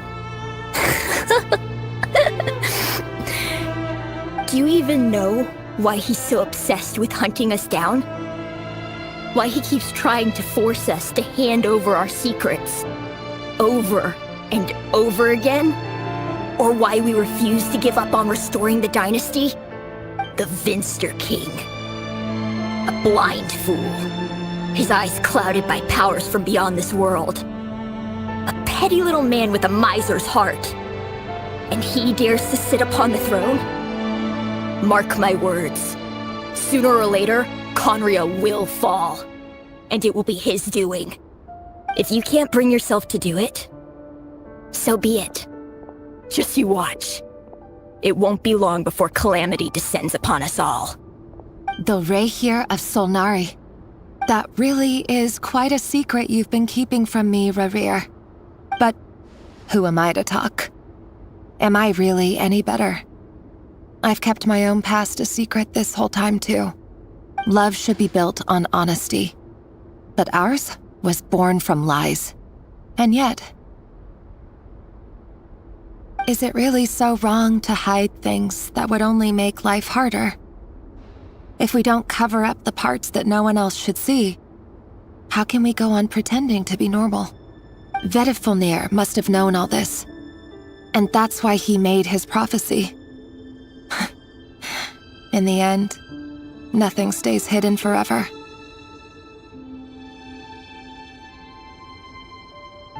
But I won't just sit by and watch this disaster unfold.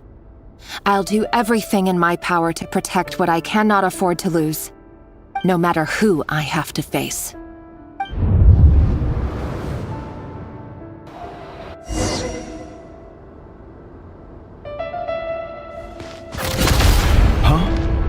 Was that Rerir who just walked past the window?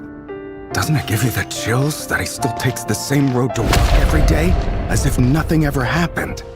Those people at the deli. Enough already. They're clearly pretty taken by their own disguises, so just smile and play along. Pull the rug from under beasts like that, and you'll risk having your throat torn out. Deli? Oh. They're talking about those people from the opposition. Right. I'd almost forgotten they used to run a deli.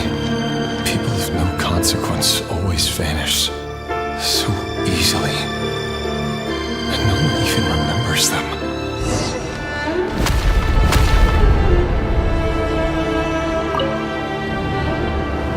But surely you can see he's not the man he pretends to be!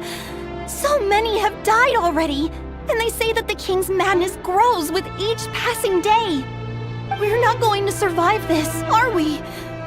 But why does it have to be this way? Do we really deserve to die just because of the blood that runs through our veins? Felindis, are you even listening? Sorry, Freether. My mind was off wandering. I heard you, though. You're talking about what Rerir said. He's just following the king's orders. He's a secret agent, and it's his job to hunt down rebels and dissidents. By the time you first met him, he'd already taken lives. Maybe he was using you from the very beginning. No. Rerir has no idea I have anything to do with the Crimson Moon.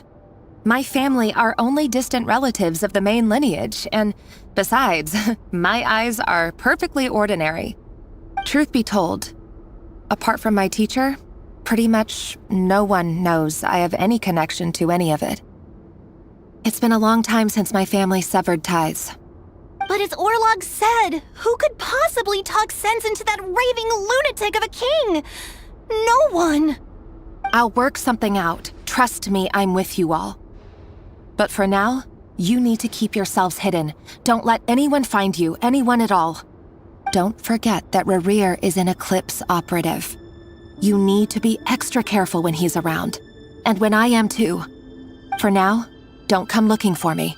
And if anything happens to me, just act like we've never met. If even you can't escape this, what hope do the rest of us have?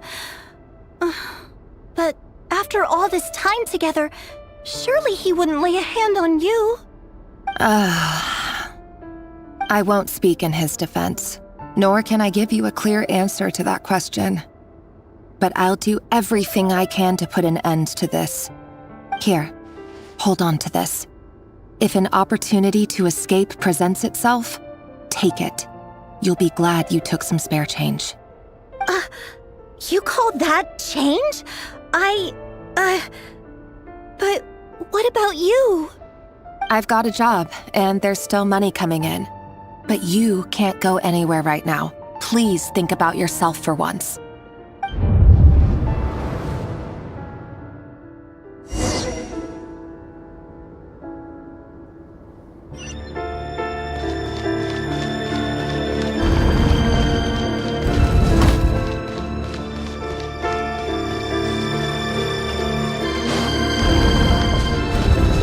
Another day, another round of assassination training.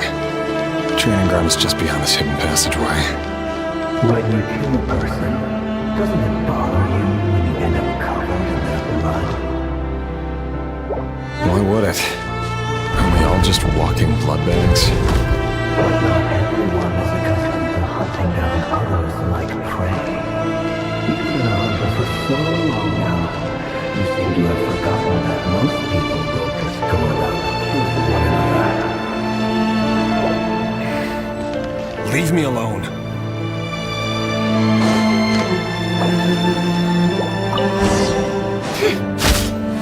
Make sure you have a firm grip on the handle. Then choose your angle well. Keep the moves light and brisk. And the prey won't sense a thing. I doubt that. I'll bet no one ever died a quiet death at your hands. I work clean. No traces.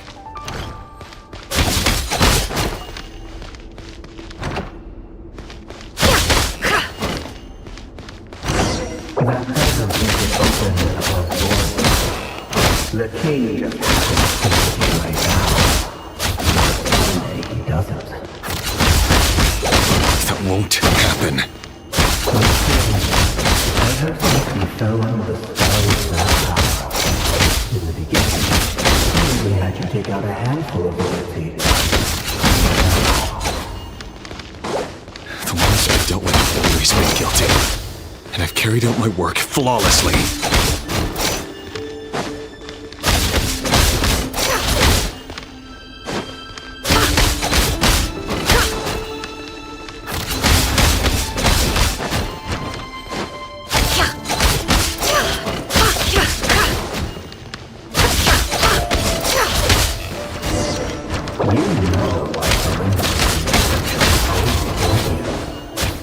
Because she didn't trust you.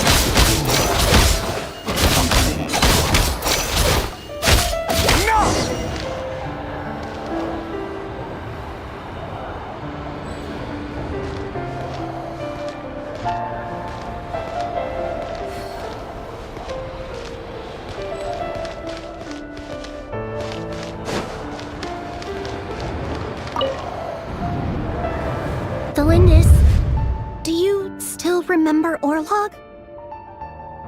Orlog. The boy who was pretending to sell flowers. You spoke for quite a while, didn't you? Yes, we did. What about him?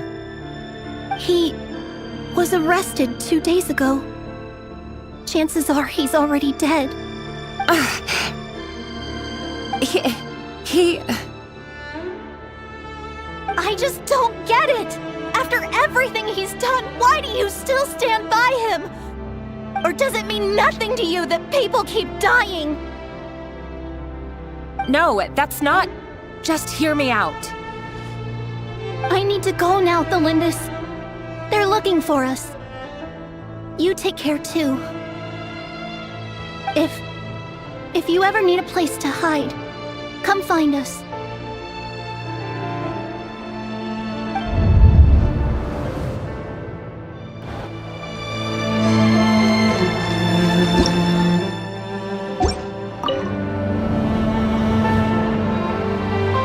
Author, Delindis. Over the course of this week, the research object was subjected to interference for a total of 47 hours for experimental purposes. The results are as follows. All subjects of observation that were sent inside have now... The situation within is proving more problematic than anticipated. No progress whatsoever. What now? Won't you give me even a glimmer of hope? Things are getting worse by the day. I have to find a way or we'll all be in danger.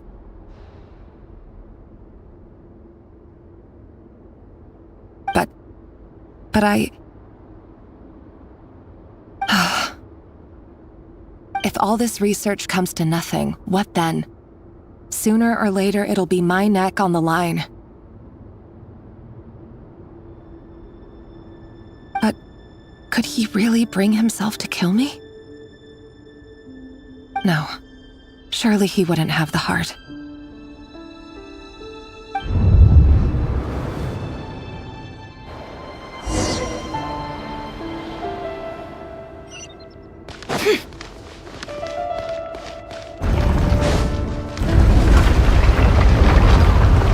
Why won't you just let us go?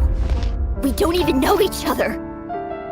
All we want is to live ordinary, peaceful lives. You want to live?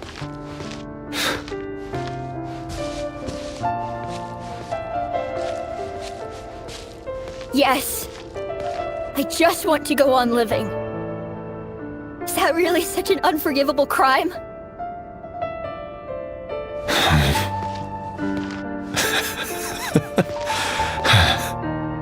You want to go on living. I want to keep living too. To keep living forever. That's why I have no choice but to continue on the path I'm on. If only some savior would suddenly swoop down and change the way the world is. Too bad that's not going to happen.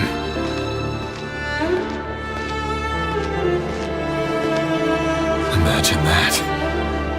If there really were such a person, you and I wouldn't be standing here like this, would we?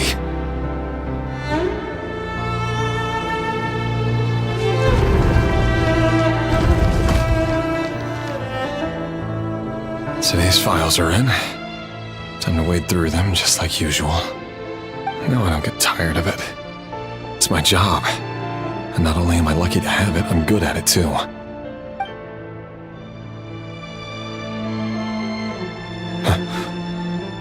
Wait. That's... Thelindis?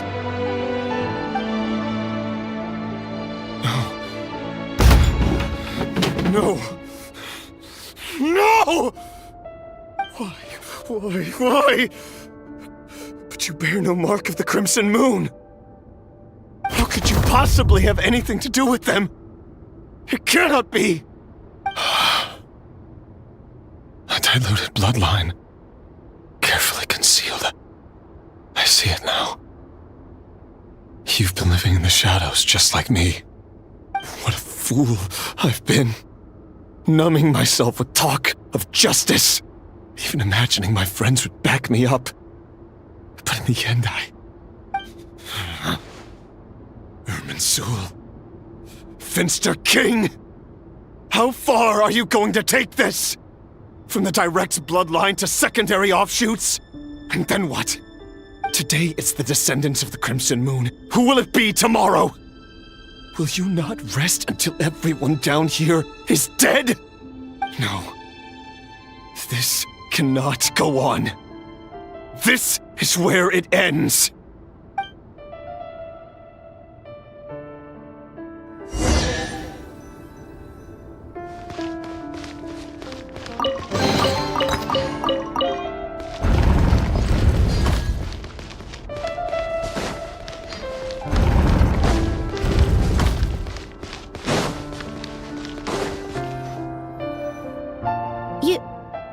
You're really letting me go? I am. As long as you can guarantee that no one will find you. Don't worry, I'll be extra careful. No one will know I was here. But what about you? Me? If you let me go, you won't be able to complete your mission, will you? Good point. In that case, maybe you should stay. No, please! I just want to see the outside world again. To... Go on living? Yes! I know you're a man of your word. So please, just let me go. If I let you leave, what will become of me? Just kidding. Go, now. But remember, don't let anyone know you were caught. We'll be seeing each other again very soon if you do.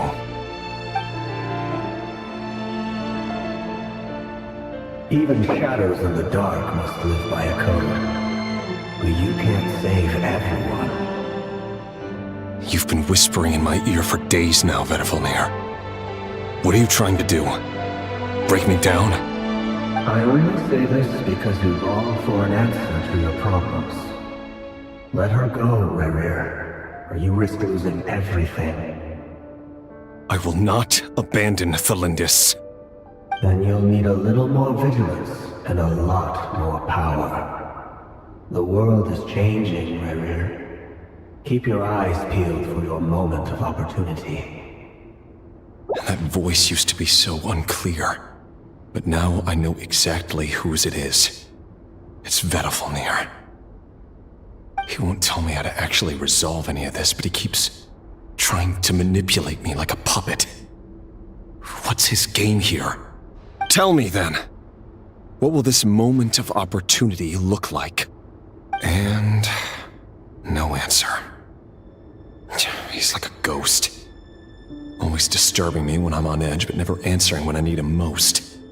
So, the Eclipse Dynasty was purging, well, massacring the descendants of the Crimson Moon. And it seems like it was all connected to the Vinster King's research. The King's obsession with abyssal power left the future of Conria hanging in the balance. No wonder every aspect of Rerir's life was so unstable. And it looks like this Thalindis, Rerir's would-be fiancé, herself belonged to a sub-branch of the Crimson Moon Dynasty's descendants. It almost defies belief that a couple like them could hide the truth from each other for so long. If the Vinster King hadn't intervened in such a drastic way, they might have gone on deceiving each other for the rest of their lives. And why does Vedafalnir, Daneslif's older brother, keep talking in Rerir's head? This guy kept more secrets than I ever imagined. The human mind is like a vast desert of shifting sands. When you follow the flow of someone's memories, you only ever see the parts they're willing to let surface. Time for something a bit more creative. We've been inside Rerir's mind this whole time, building up a picture of his psyche. There's already enough clues on the board to start reading between the lines and mapping out the rest. Now, we can finally begin to put the pieces together. Sure, it'll only be a reconstruction, part simulation, part reasoning, but it's usually pretty accurate. Once we've built up a cognitive profile, we just need to cross-check the logic behind his actions. And then we'll be able to take a sneak peek at whatever it is that Rerir has really been hiding.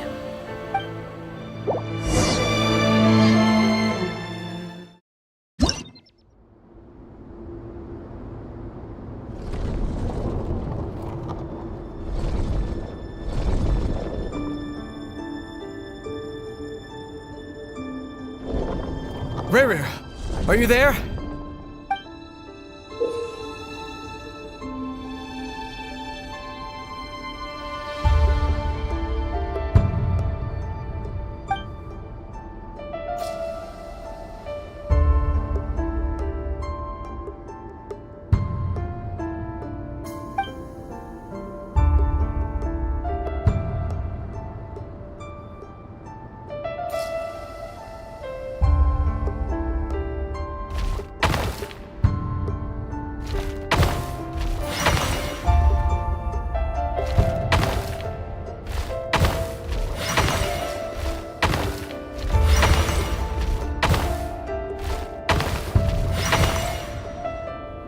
Hey, Rerir!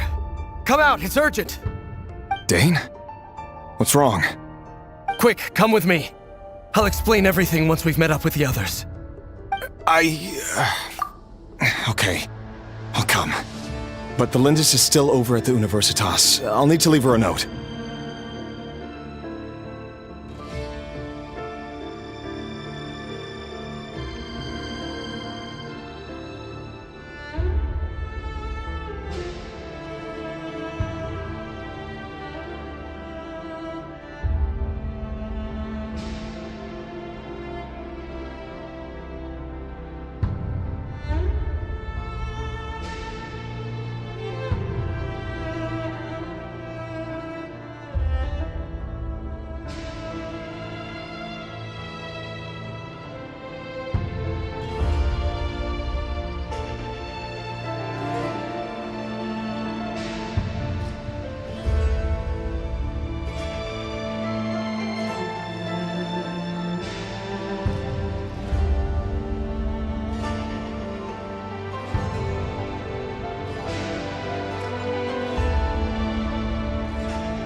All right then, but make it quick. I've never seen Dane so worked up before. Whatever this is, it must be big trouble.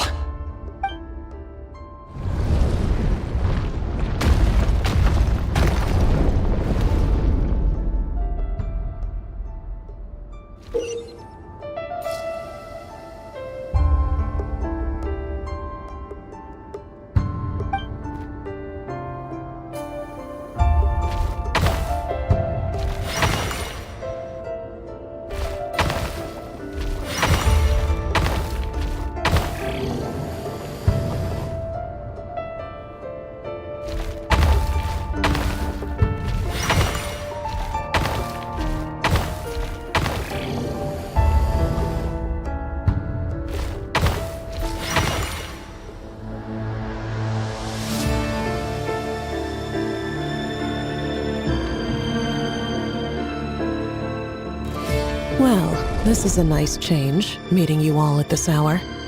When men and women of ambition can speak face to face in broad daylight, I say that's a big step forward for our dear Conria. Don't be ridiculous. We do not fear the day. Why would we seek refuge in the night? You might ask your blade that same question. I'm told it prefers the cover of darkness. The word on the street is that Sir Delogi only strikes when he has an unfair advantage. But that is patently false. I see you're missing an arm and a leg. Surely only a fair fight could explain that. If this is your way of offering me replacement limbs, believe me, I'll take them. Oh, we can certainly discuss that. With bioalchemy, anything is possible. Assuming I have your full support in my research.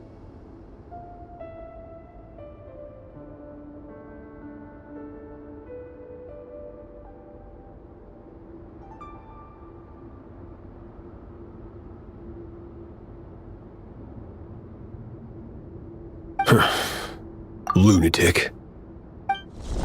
Roptatir. What brings you here? Why, Dainsleif, of course. He invited me. Please, cast aside your apprehensions, Miss Rhindaughter. Whatever the rumors may say, I am but a humble servant of the king, and I can assure you he affords me no greater convenience than he does you. Well, the Universitas Magistrorum won't stop fawning over you, so at least some of the rumors must be true.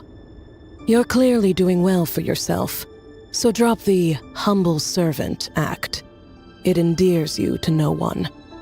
You're president of the Universitas Magistrorum, the chief royal mage known as the Wise by royal appointment, and by far the most favored among the 4 pillars of Conria.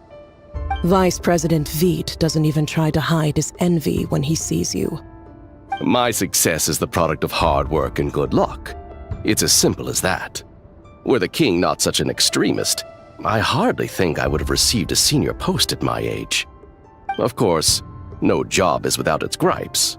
Serving a king like ours can be a challenging task, as I'm sure you can imagine. And as for Efterveet, in missing out on the presidency, he's dodged a mountain of stress. Like everything else in life, it comes with pros and cons. You're all here. I apologize for the short notice, but it was an emergency.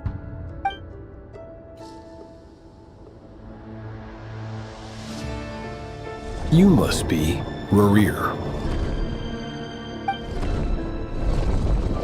Mr. Sertologi. Yes, I handled your case file during your sentencing. Nothing personal, of course. I'm pleasantly surprised that you remember me. You're clearly a person of substance if you've been invited here. But Dainsleif, you'd better have a very good reason for convening this little gathering. It's my brother, Vedofenir. After he spoke at the court this morning, the king was so infuriated by his words that he had him blinded in both eyes and thrown in prison. Vedofenir in prison? Strange. I thought the king trusted him and Horoptatir more than anyone else in the world. Does this mean the king's circle of trust just got even smaller? It has nothing to do with trust. It's about what the king wants. which is as clear as day to anyone paying attention. I simply appease him, because it's in the best interests of the Universitas Magistrorum. And also because you're slimy. Vedafilnir, perhaps less so. But still, a visionless visionary? It rather inclines me to think that qualifications are not what get you ahead in Conria. Do you honestly think this is an important discussion to be having right now? Dane, what are you planning to do? Rescue Vedafilnir, I assume. Correct. It will mean storming the palace by force. Tonight. I need all of you on my side. That's far too dangerous. And don't forget, Dainsleif, you're captain of the Royal Guard. You swore an oath to the throne. You've been planning this for a while, haven't you? I have no desire to commit treason. But whatever critique the king may have of Vedafilnir, disfiguring your most loyal subject for putting the best interests of his court and nation first, this is not the conduct of a wise ruler. My blade will force the king to see the error of his ways. So, Vedafilnir's prophecy enraged the king. I'm sure it wasn't what he wanted to hear, but if he won't take counsel even from the visionary, that is deeply troubling news. The extent of His Majesty's madness is now all too clear. The question is, how does a man like me get out of this situation unscathed? You have noble ambitions, Dane, but I'm afraid they don't do much for a guy like me. I'm not interested in saving the world. All I want is a letter of pardon. A letter of pardon? For whom? Thelindis? The chances of the Vinster King issuing a pardon for anyone connected to the Crimson Moon seem vanishingly slim.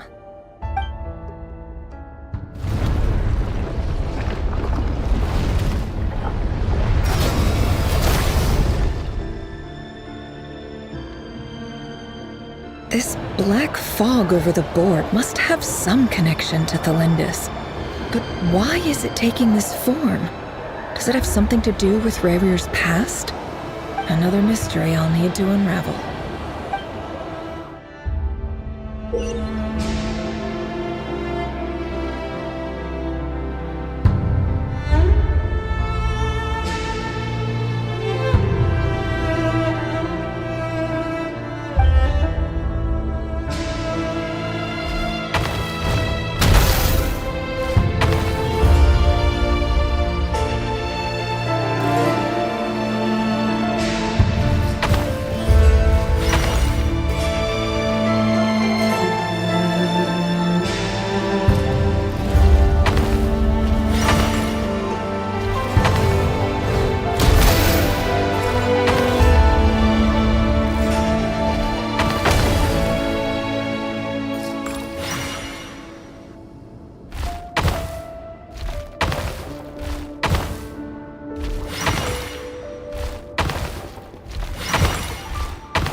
Author Thelindis.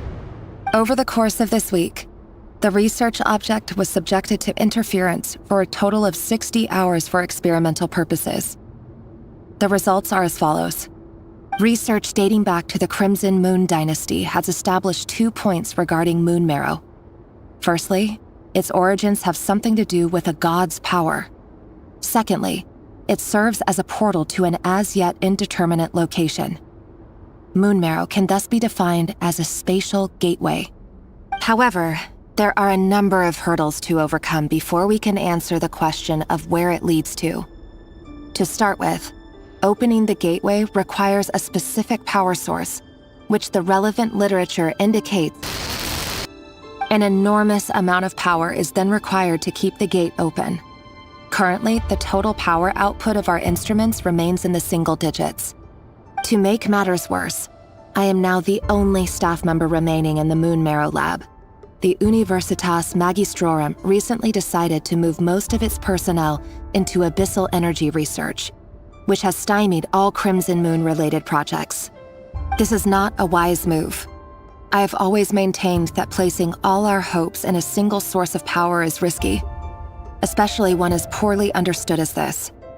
As well as making ourselves overly reliant on a single resource, we are neglecting other promising technologies. I apologize if this comes across as disrespectful. But as a Moon Marrow researcher, I desperately want to see the world beyond the gateway. If we really made it there one day, what would we find? And how would we go about taming the unknown? My imagination is endlessly fueled by questions such as these.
This is for you.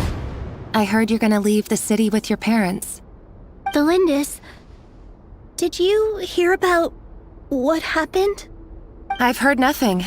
Rerir got back very late last Friday, and he was acting a little unusual, but he slept pretty well, so I'm guessing whatever he did was a good deed.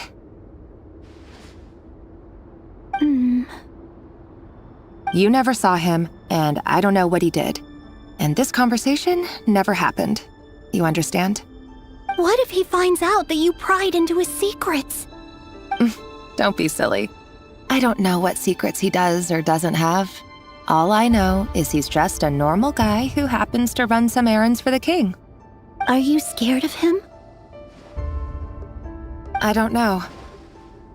The Rerir I know doesn't match the person you all describe. Logically, I should be scared of him. And yet, I don't want to lose him. But enough about that. You should get going, and be careful with the package I gave you. Keep it secret. Keep it safe. What's in it? A piece of the moon. All you need to know is that as long as you keep it safe, then in the future, everyone will be able to see a red moon. A red moon? You mean our moon? That's right. Our moon. Promise me you'll look after it. I promise, Thelindis. The Crimson Moon bloodline will never die out. Its light, the color of blood, will become like a fire that flows in our veins, no matter how long it takes.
Hurry, everyone, and stick to the plan.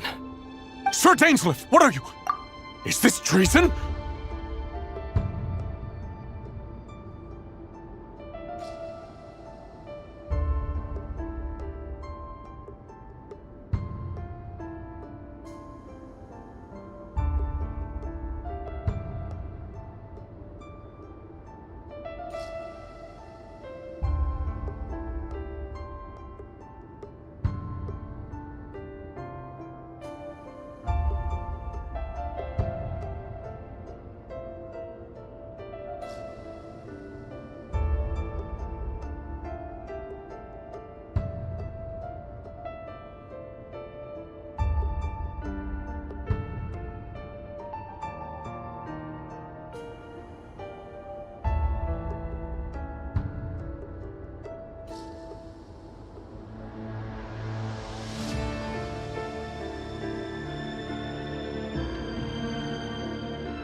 You know what happens to those who betray the throne!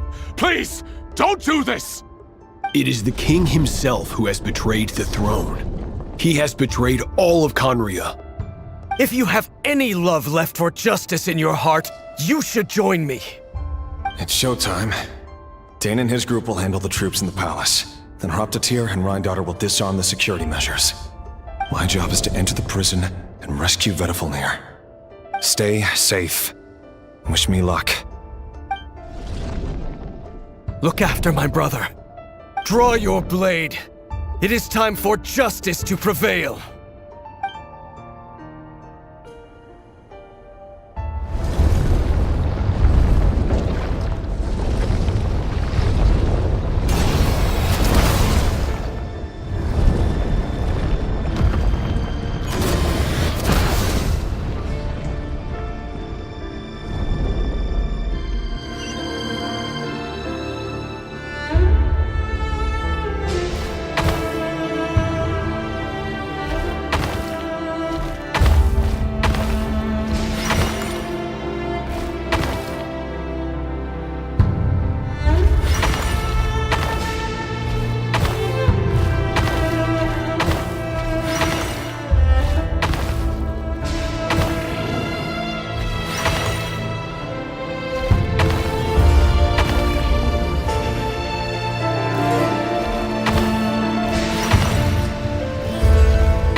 And the smell is abominable.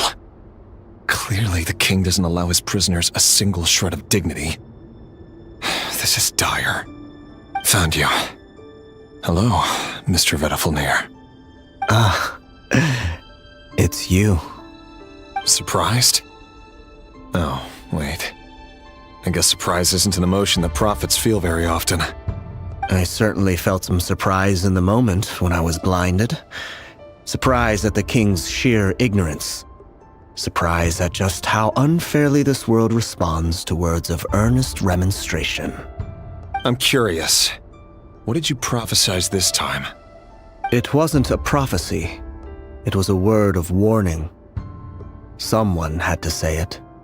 The king has forsaken all reason in pursuit of his obsessions.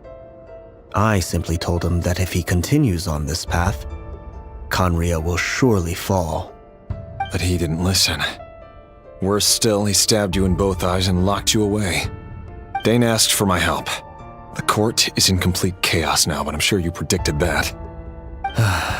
Everything is transpiring as I foresaw, yet I am powerless to change it.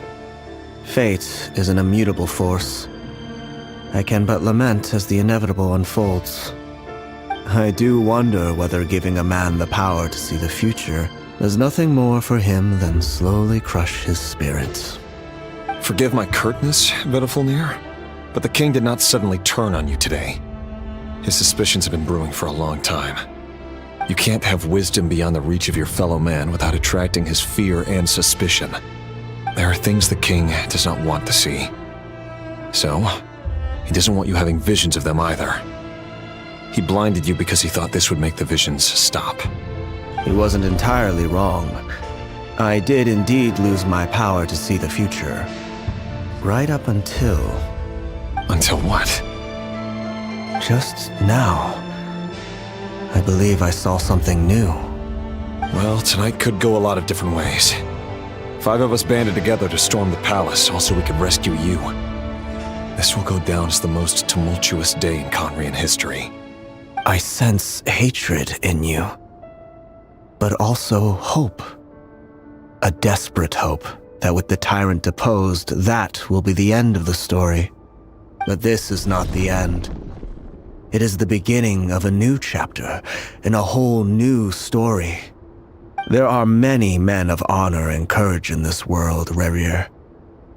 But you are not one of them. You're not here for justice, are you? You're here for yourself. Is that a dagger? Interesting. Why not the polearm? It was always your weapon of choice. With your abilities, I don't doubt that you were able to recover some of your sight. But I also doubt that you want to make an enemy of me right now. Of course not. We're on the same side, aren't we? We could be. But I need you to be honest with me, Vedafilnir. At this point, you're my only hope for the future. You mean your future? With your beloved, Felindis? Yes. And I know there are bigger things at stake here. A dynasty, a nation, maybe the entire world. But forgive me, I care first and foremost about myself. I can't abandon the one I love to save myself. I just can't do it. But you see a broader picture of the future than I. You see the solutions to the biggest problems of our age. So tell me, what is my solution? What's the answer? In matters of fate, answers are either right or wrong.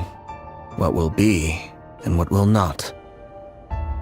Maybe you are willing to pay a certain price in the pursuit of happiness, but unfortunately, fate does not negotiate. That is the cruelest thing about fate. It is unmoved by your sacrifices. That can't be true. I know it's your voice that I keep hearing in my head, urging me to see how the world is changing, to seek more power, so I can protect the things I love. You show me disaster, but you won't show me how to avoid it? Why? Why are you doing all this? My voice. In your head.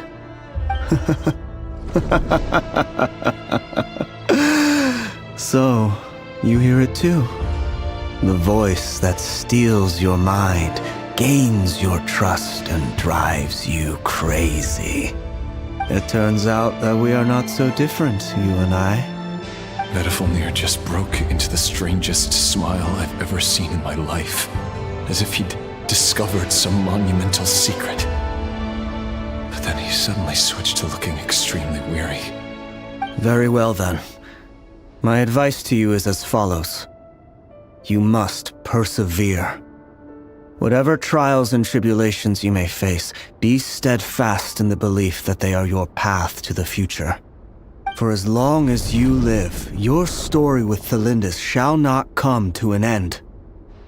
That is the only chance you have of fighting back against fate.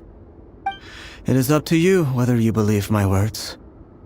Regardless, that is all I will say on the matter.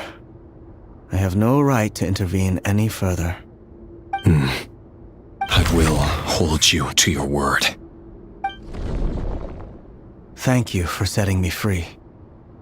In return, I will tell you one more thing that you cannot afford to ignore.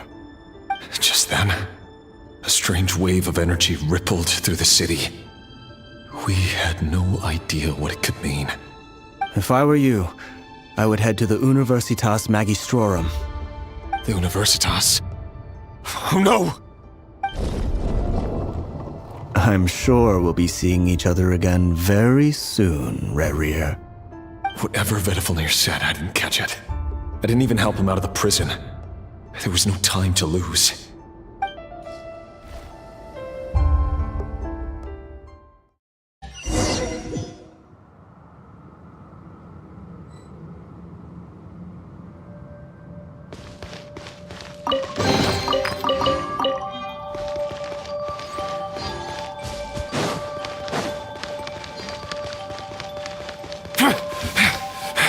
Monsters? Is this Rhydonner's doing? My Universitas Universitas Magistrorum! Out of my way!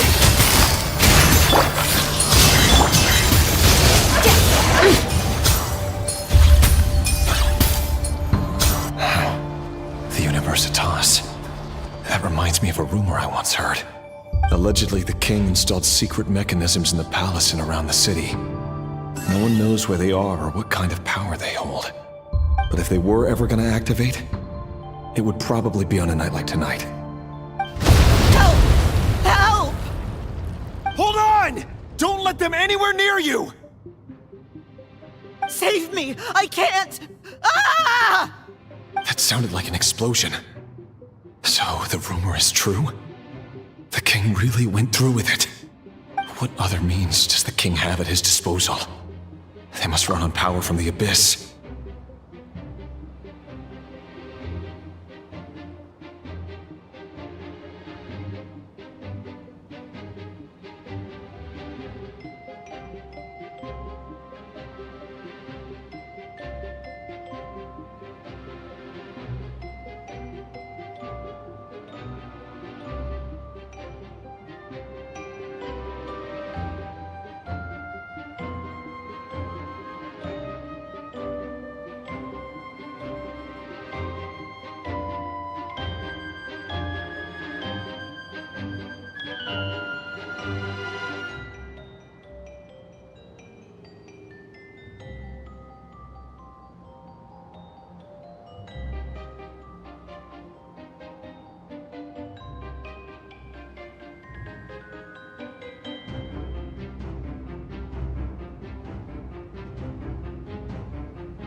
And given it's a major center of abyss research, anyone over at the Universitas will be in grave danger.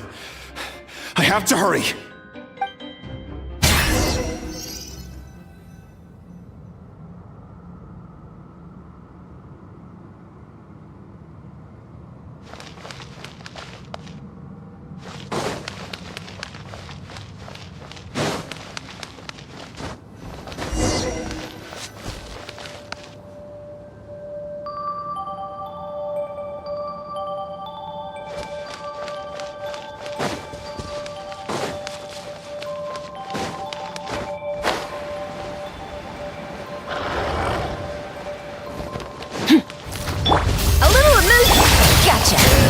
Here comes the catch.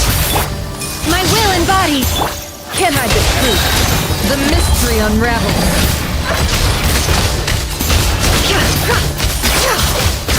Let's see what you're made of. It all adds up. A dash of frosting. Busted. Quietly now. Take your true form. Do your master's bidding. Can't hide the truth. Let's see what you're made of. Seek within. It all adds up. Game's up. Fun's over. Merciless.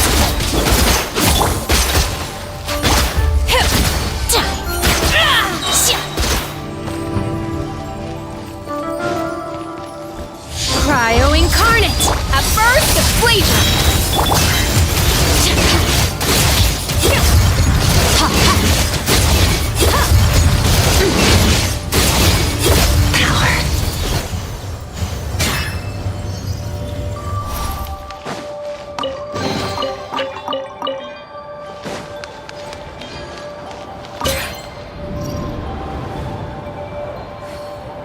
Monsters! At the Universitas Magistrorum? Why now? Oh no! They're coming! It's no use. The table won't hold out much longer. The weapons. Where are the weapons? Of course. All the lab equipment was upgraded after the inspection last week, but the new weapons haven't been allocated yet. I'm done for. Is anyone there? I need help!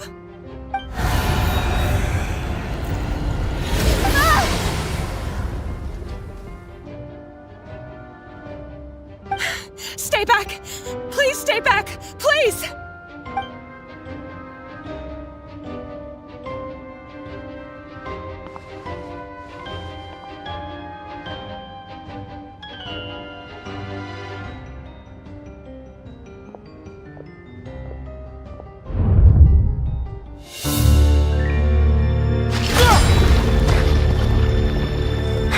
What's that? Rear. So the rumors about your work are true.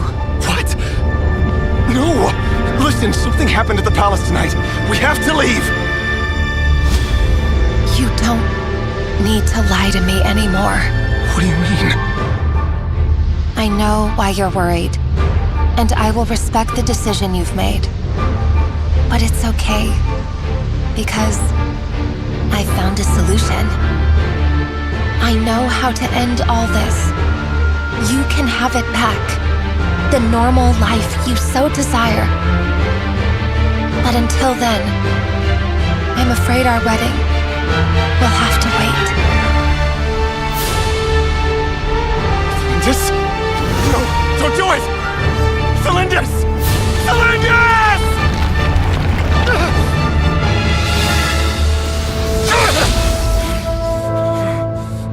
I told you, Rerir. Let her go. You will find someone better. No! No, I won't do it! I have to save her! By what means exactly? A lowly pawn. You lack the power and the strength of will. Do you know a way? Tell me! Come to the palace. Join us.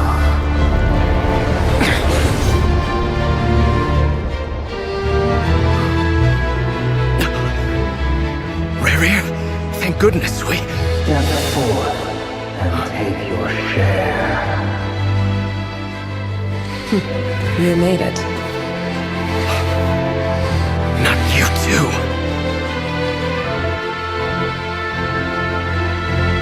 Hatred or grief, despair, desire.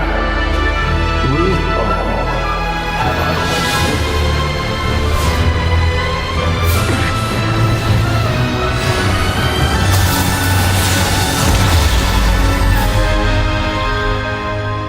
Rerir. Rerir. Flindis? Were you daydreaming?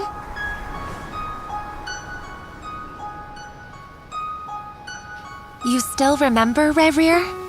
That question you asked me a couple of weeks ago? Oh. You mean the proposal? Yeah. I'm wondering, where do you think would be a good place to discuss it? Maybe in the garden? Or were you thinking a fancy restaurant? It's your choice.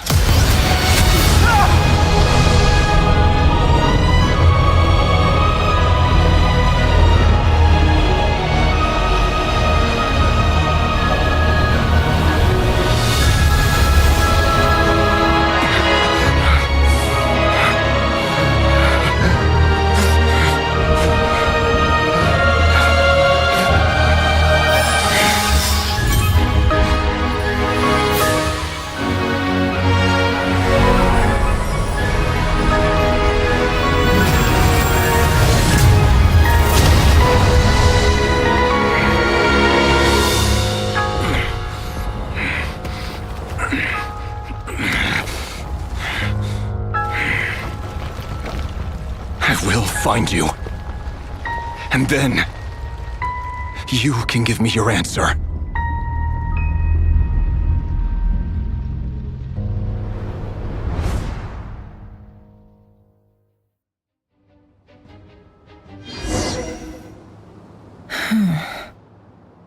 So that's how the Raker of Solnari was born.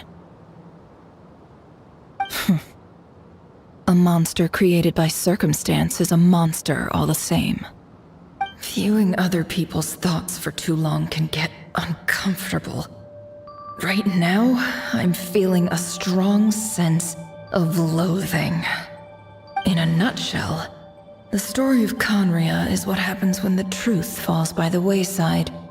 Everyone tells little white lies, and before long, you have a huge pack of lies that destroys everything. Time to get back. His past is filled with sorrow, but the tale of any fallen civilization is one of endless tragedy. Cruel as it may be, that was Conria's fate.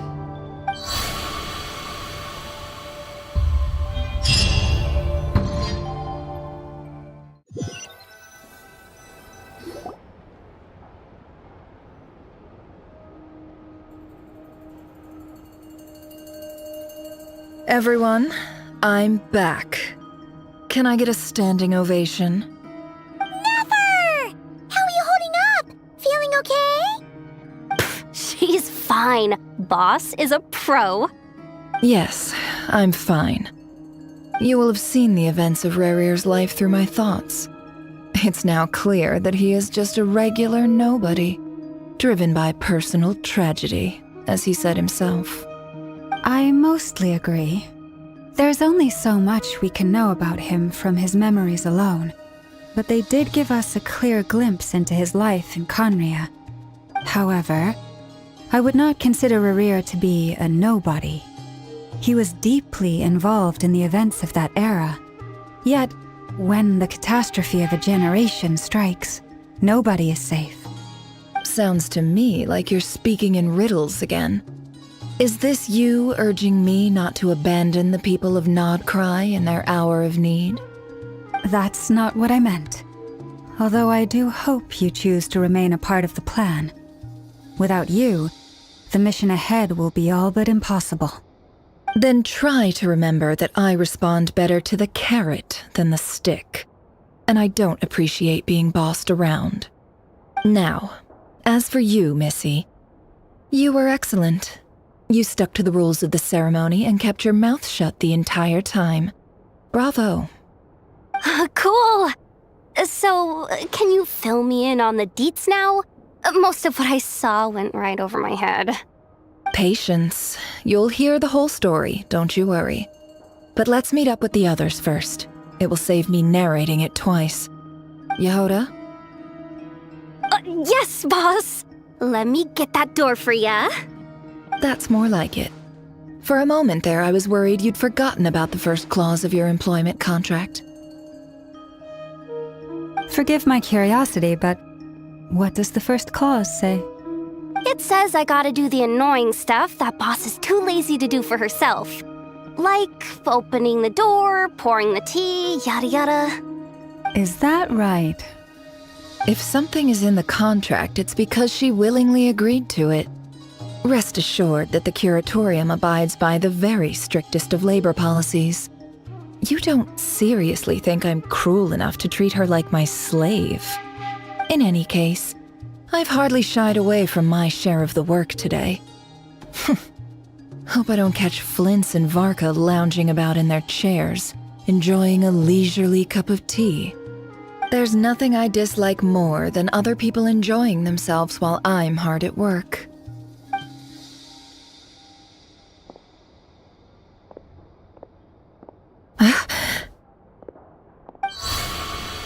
Oh no.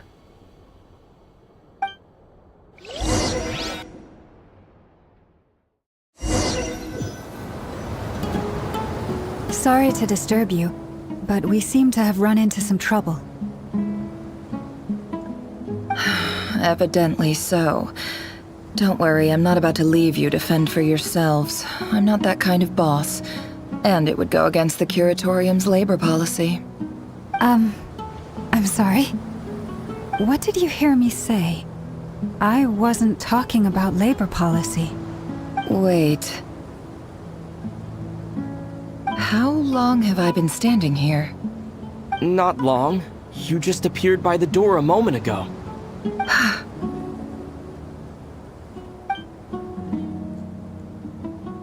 Boss, what's wrong? You look like you've seen a ghost. We've been tricked. We never left at all. Somehow I hallucinated that whole scene back inside the office. Hallucinated? But how? How indeed. This place should heed my will alone. All thoughts and actions that occur in here are just a result of pawns moving across the chessboard in a carefully calculated manner. And nobody has access to this chess set but me. So you control everything in here? More or less. But yes, it's a special technique of mine. Has anything like this ever happened before? Only once. It was the first time I used the chess set. Is there any similarity between what happened then and what's happening now? I suppose my thoughts are a little turbulent, which was also the case my first time. Is there anything I can do to help? The first clause of your contract clearly states that I only need your help with things that I'm too lazy to do myself. Meaning, you're not feeling lazy right now? Meaning, this is not something Yehoda can help with. The chess set is a personal treasure that I alone understand. I must be the one to find our way out of here. Boss, it's fine. Really. Let me do something useful. Oh, listen to you. Whatever would I do without you, Yehoda? What? Really? Yes, really. Where would I ever find another employee as obedient and servile as you? God forbid anything ever happens to you. Oh, okay. Well, anyway, I was thinking of fetching some water. There's gotta be a source around here somewhere. I suggest everyone finds someplace comfortable to take a rest. We gotta conserve our energy. Even though all this chess malarkey doesn't exist in a physical sense, mentally speaking, it's all real. And so is our tiredness and fatigue. You don't want to dismiss mental fatigue. Just because it isn't physical doesn't mean it's any less serious. But anyway, I got your backs, so don't worry about a thing. Don't I have the best employees? Jealous much? If we can find a suitable time, I'd love to borrow Yehoda for a day to help out at the Frost Moon Scions. Would you be amenable to that, Boss Nefer? Oh, Lauma. Have I ever told you just how pretty you are? Beauty runs from the tips of your antlers to the depths of your imagination. Time to rally, everyone. Follow me. As we continue our journey, the same rules will apply. That means stay focused and no talking no matter what we encounter. And don't disturb the chess pieces. You have my word that I will get us all out of here.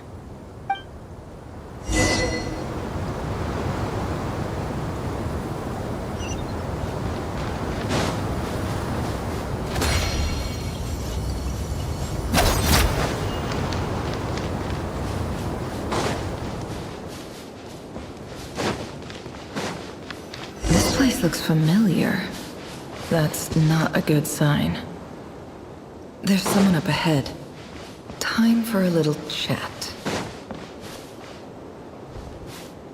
I wasn't expecting visitors at this hour. Wait, is that? Oh, it's him. There you are! Sinue's been looking for you all day. I think he has some news for you. Oh yeah? What were you doing just now, Uncle Retinue? Hiding away some more loose change? I know I saw some Mora. What do you mean loose change? Oh, come on, I'm too old for this. Just pretend you saw nothing.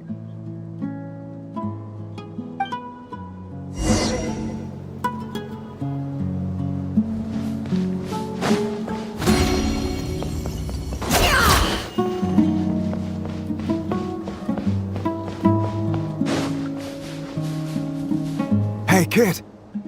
Mind telling me what Sinuhe's been up to recently? I'm trying to get in his good books and I need a way in. Get in his good books? Why? What do you want with my dad, Uncle Apepi? I've written a new song. I was hoping to showcase it at the next festival, but I'll need his approval. A new song, huh? I'd love to stay and listen, but unfortunately, Uncle Retinue says my dad's looking for me. Well, there's plenty of time and I'm not going anywhere. See that pile of stones? I'll be sitting there warming up my vocal cords. Come find me when you're done. Pile of stones. Got it.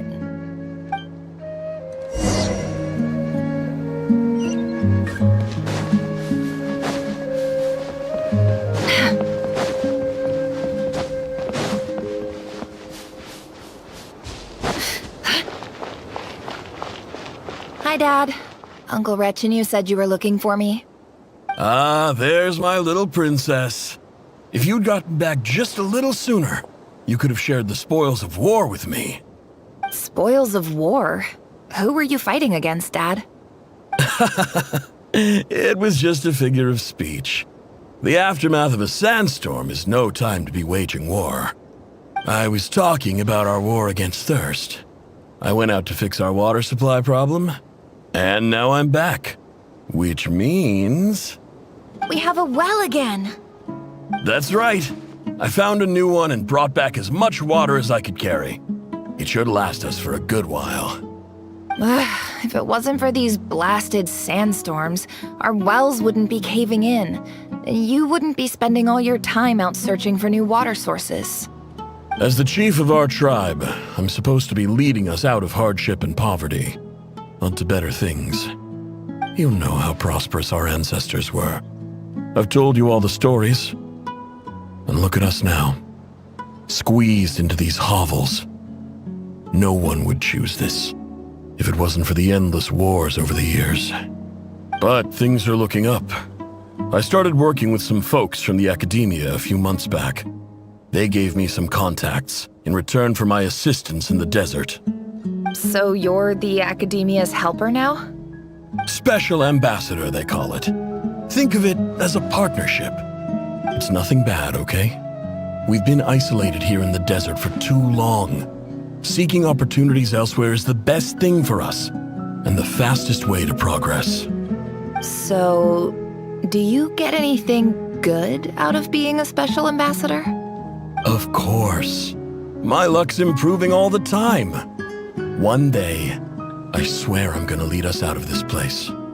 We'll find somewhere new. Somewhere better.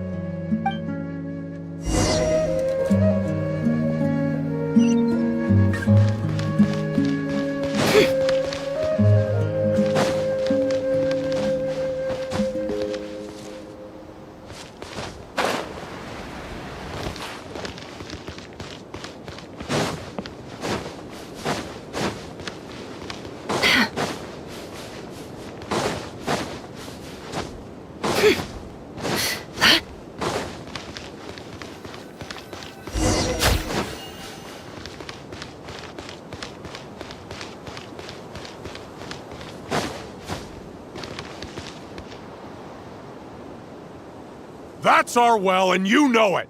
You stole from us! Well, you've gone from chief to thief, and now you have to face the consequences! Did you really think you could take our water without permission and get away with it? You're either brave, stupid, or both. And that special ambassador act? Yeah, nice try! We spoke to the academia. They said it was all news to them. You're a liar and a cheat!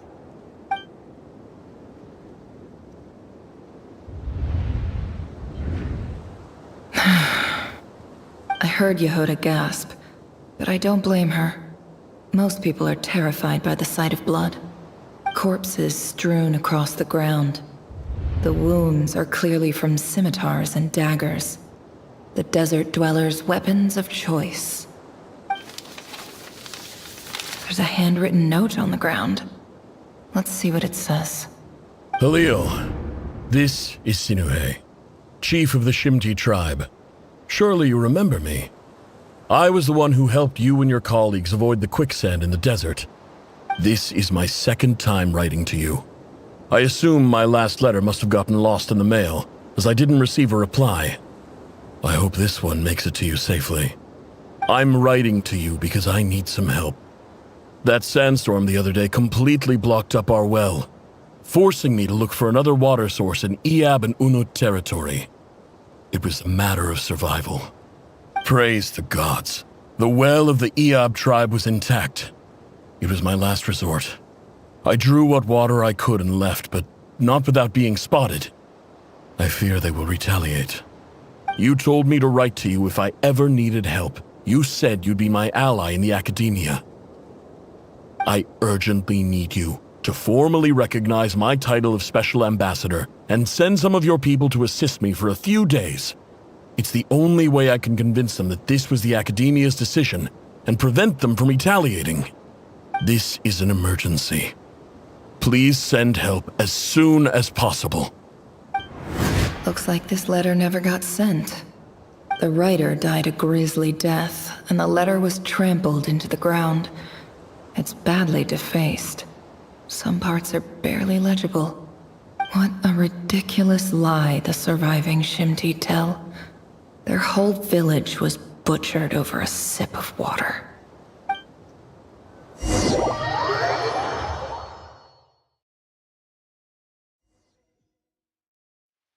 Ah, officer. Welcome. Welcome to our humble village. I thought you would at least have the courtesy to provide some respectable libations. This is the finest wine Aru village has to offer. I promise.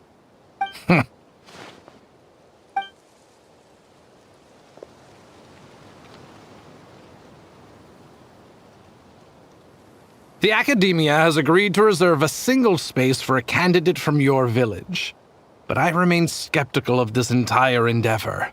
I highly doubt anyone in this desert possesses serious academic potential. Please, have faith. If not in us, then in our god. The child we found shows great promise. I beg you, take her away from this place. Give her a chance. Don't let her talent go to waste. I don't recognize her. New arrival? She showed up here a few days ago and we took her in. She's a really bright kid. Please help. I'm begging you. So, where are you from? Nowhere special. Just a sand dune. What about the rest of your family? How many of you are there? Just the one. It's only you? Correct. So, no brothers, no sisters, no mother or father? Any who have slept on a bed of sand, I call my brothers and my sisters. Apart from that, I have no family. All right. Get over here. Sign your name on the form.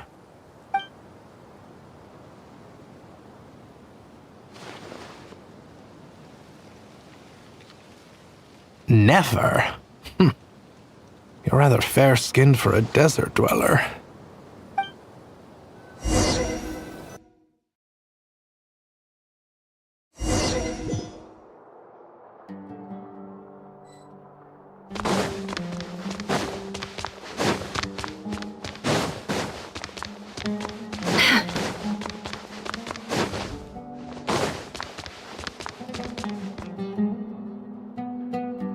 Nefer, this term's assignments have been issued already. Please read through the materials thoroughly, conduct your own additional research, and then write an essay on the topic. Yes, Professor, I'm aware. I just had a couple more questions I wanted to get your perspective on. Oh? Please, ask away. Well, I saw the other students' problem sheets, and I couldn't help but notice that my assignment is much easier than theirs. Do you really think I'm a weak student? A weak student?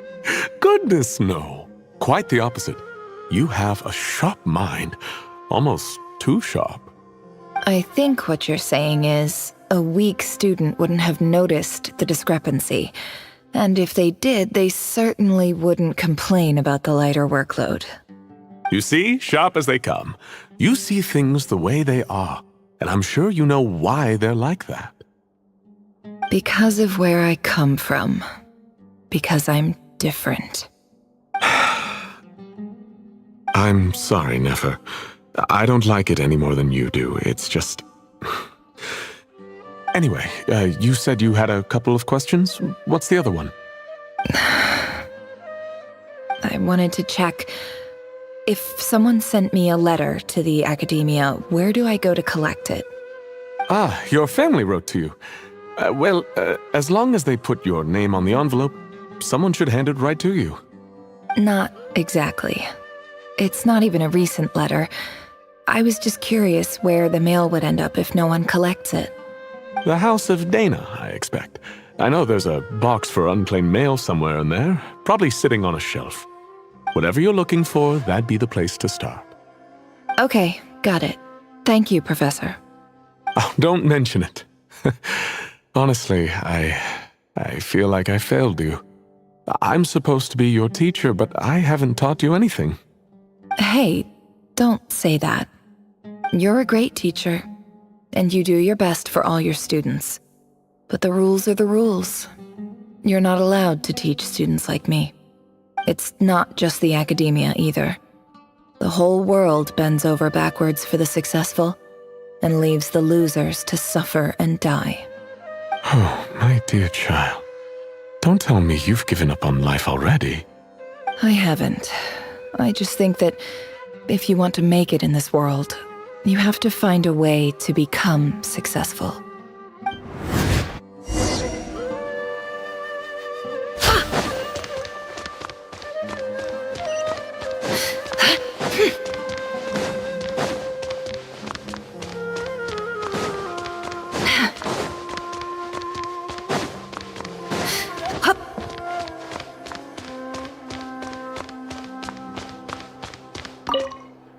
This must be it. A big cardboard box full of unclaimed mail. And probably some letters that ended up here by mistake, too. Let's take a look.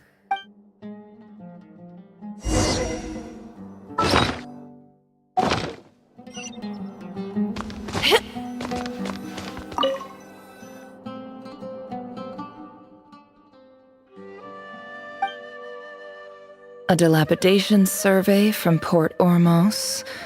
Looks like it's from a Core of 30 representative. What a strange thought. A bunch of mercs losing sleep over rundown buildings. This one was never even opened. I guess the recipient didn't care what the Core of 30 had to say about anything. Who was it addressed to? I don't recognize the name, but it must have been a Kasharawar professor.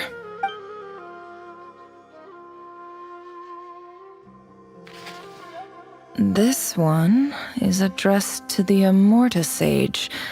The title is Changes Observed in Satyavada Life Symptoms. Why do all these letters read like full-blown dissertations? Guided by the incense, we became lost somewhere in the forest. All the barriers between levels of consciousness disappeared as our minds soared around in circles, looking for a branch to seek refuge on. In clinical terms, these symptoms fit the description of incense poisoning.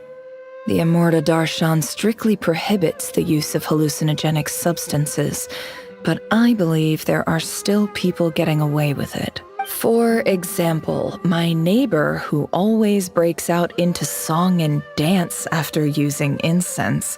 This seems like something the academia would want to know about. Why wasn't it collected? Wait, what's this written on the back? It's so small. The note says, "The sender authored this letter while under the influence of mushrooms. I would send it back, but no return address was provided. Stamped by the Grand Conservator of the House of Dana." This next one is addressed to Grand Sage Azar. A few words of protest regarding recent changes in Sumeru's educational policy. In recent years, the academia has taken on a small number of students from the desert region, as per the policy to this effect. However, it appears to me that these students have not, in fact, been provided with educational opportunities that are, in any meaningful sense, equal to those enjoyed by their peers, as well as receiving dumbed-down assignments and perfunctory tutoring. They do not even have full access to the Akasha system.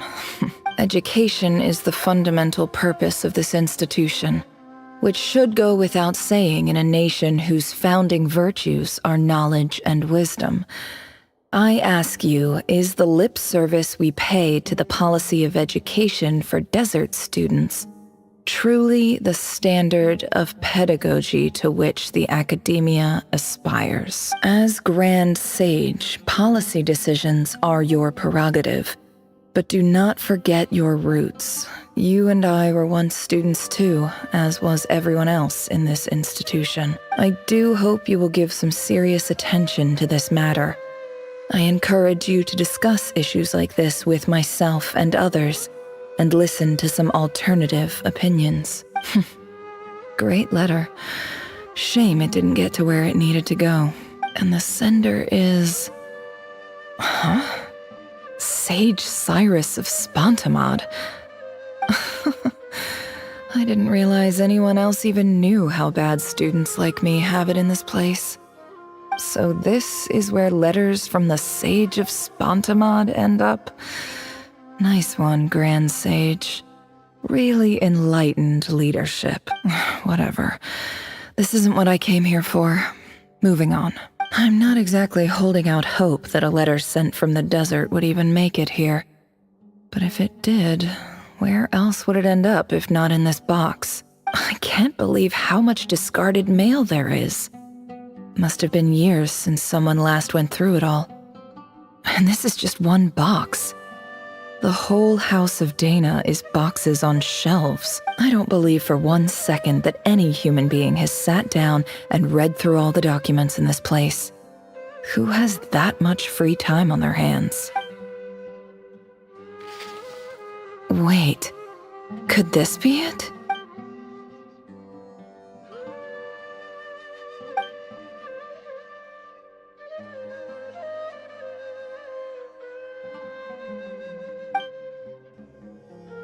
Greetings, Halil. My name is Sinue, chief of the Shimti tribe. I was the one who came to you and your colleague's aid when you ran into trouble in the Great Red Sand. I don't know how well you remember it now, but I brought you to safety and gave you some water and other supplies. You seemed very pleased and told me your name. In my tribe, learning a person's true name is serious business, and I therefore see you all as friends. You were kind enough to leave your contact details so we could stay in touch. The Shimti tribe lives a harsh, nomadic existence in the desert. You were sympathetic towards my plight, promising to make me a special ambassador of the academia and help us find a way to make a better living. This brings me to my reason for writing. Our tribe has fallen on particularly hard times, and I would like to ask for your assistance. There was a terrible sandstorm a few days ago, which blocked up the well in our land.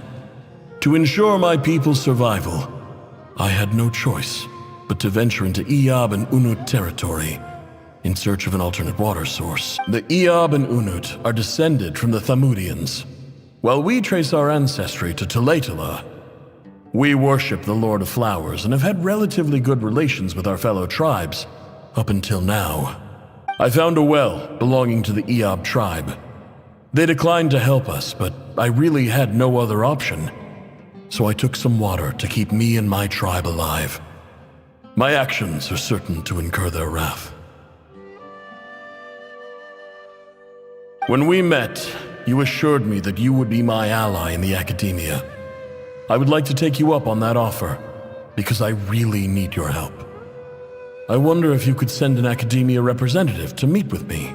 That aside, the last time you were here, you mentioned that the academia had started accepting students from the desert, and I told you a little about my daughter, Nefer. We have next to no resources here in the desert, and my power and influence are limited. Would you consider enrolling my daughter at the academia? She is a smart girl. I know she won't disappoint you. From the outset, the academia never took you seriously. Those things they promised were just empty words. I doubt they even remember the name Sinue.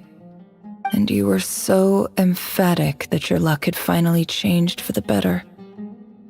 You swore you'd lead us to a better place one day. You spoke with such conviction, like you were the most powerful chief in the whole desert. You liar. You lied about everything. You promised the world and delivered on none of it. And who fell for it? Just me, by the looks of it. Despite your best efforts. Which makes you a pathetic liar. You weren't even any good at it. I think I'll take over from here. Let me show you how it's done.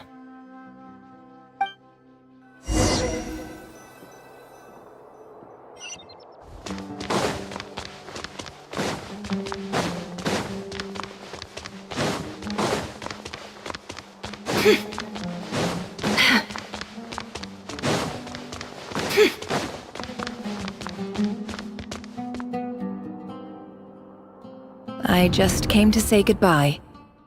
Thanks for everything you've done for me in my time here. Nefer? You packed your bags. Where are you going? I'm quitting. Something's come up in my hometown.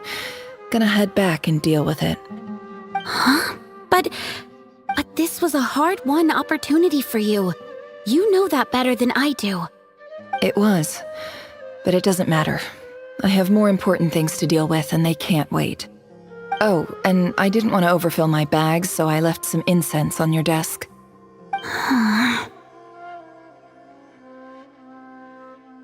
What's wrong? I thought you liked incense. Although, I did read somewhere in the House of Dana that it has hallucinogenic effects. Don't use it all at once, all right? Isn't this the stuff you brought from your hometown?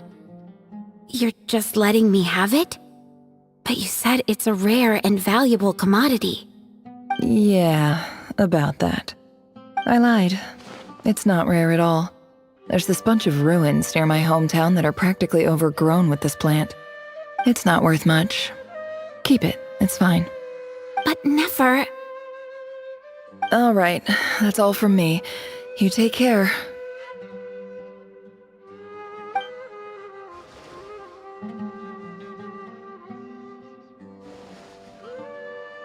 Don't forget me, okay? I mean, we're more than just classmates, right? We're friends. Yeah, I'll remember you. I lied again. That incense is worth a fortune, and it's a rare find even in those ruins. And as for remembering her, I have far too much to do when I get back. No time to reminisce. I'll be lucky if I even make it through this alive.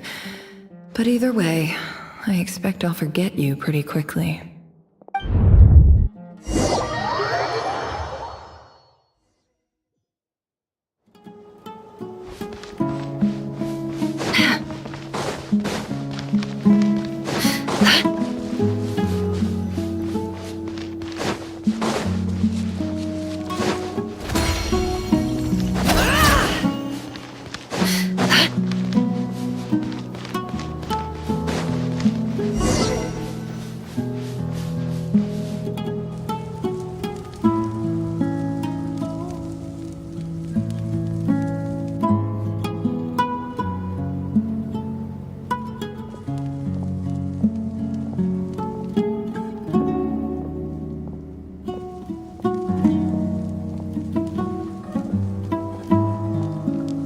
It's a pleasure to meet you, Mr. Arif.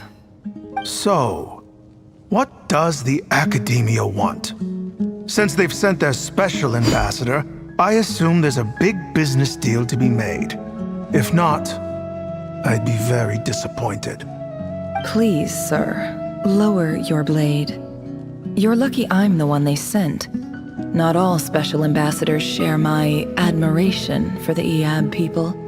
The ever-shifting balance of power in the desert reduced the once great civilizations of this region to rubble and sand. But the story of the Iab has a very different trajectory.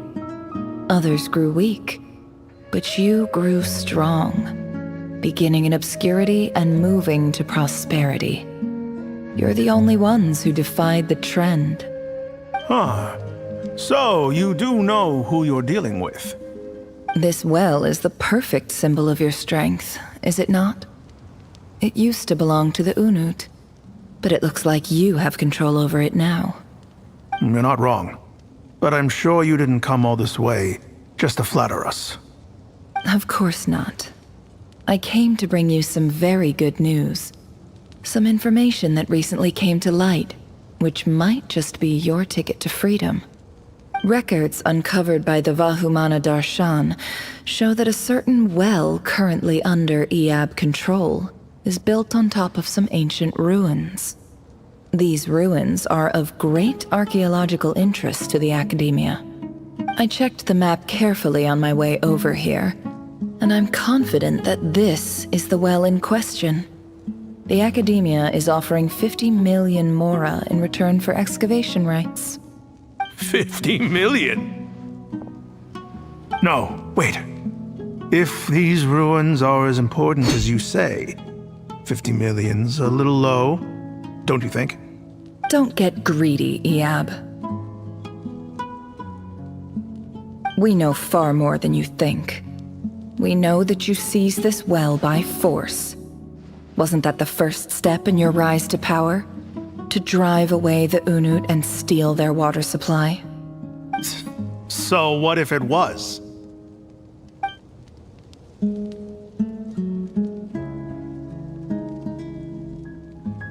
Don't worry. As unscrupulous as it was, it's something we're willing to overlook. The Academia is only interested in dealing with the de facto power holders in the region. I hope I am making myself clear. And I hope your words are the truth. If I find out the Academia is trying to play me, I'll hunt down every one of your people and make you watch as I cut their heads off one by one. I assure you, Chief, that would not be in your long-term interests. You don't want to make an enemy of the Academia. You see how I'm dressed, don't you? I appreciate that you've never been to the rainforest, but surely even you recognize an ambassador's attire when you see it. And what does a barbarian like you have to lose anyway? You really think the Sumeru Academia would bother to come all this way just to lie to you? We have more important things to worry about. All right, I take your point. The Academia is the highest authority in the land. I'm sure you're trustworthy people. In that case, we have a deal. We will sell you the excavation rights. I'd like to thank you, Ambassador. This is good news indeed. Excellent news. In fact, it calls for a celebration. Would you do us the honor of staying a while and enjoying some Eab hospitality? Gladly. I am partial to wine myself, and I trust you are as well. So let's indulge in a few drinks together, in celebration of this momentous occasion.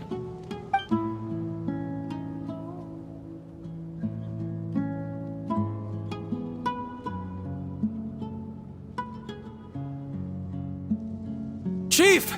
Chief, it's an emergency! It's the Unut. They've taken the well. What? Well, don't just stand there. Take it back. Yes, Chief. I have every confidence in the Eab's military superiority, and yet... Well, what is it? The Unut's response was alarmingly fast. The day after we reach a deal, they seize the well. This can't be a coincidence. Perhaps there is a traitor in your midst. I don't think so. I am obliged to remind you, Chief, that the Academia will only deal with the de facto power holders. If you cannot regain control over the well, I'm afraid you won't see a single mora of that 50 million. No! Please, Ambassador, just give me some time. I swear the Unut will not get away with this. That well is ours, and so is the mora. Glad to hear it. I will wait here for an update. If there is a traitor, I will find them. In the meantime, make yourself at home. I'll report back as soon as I have an update.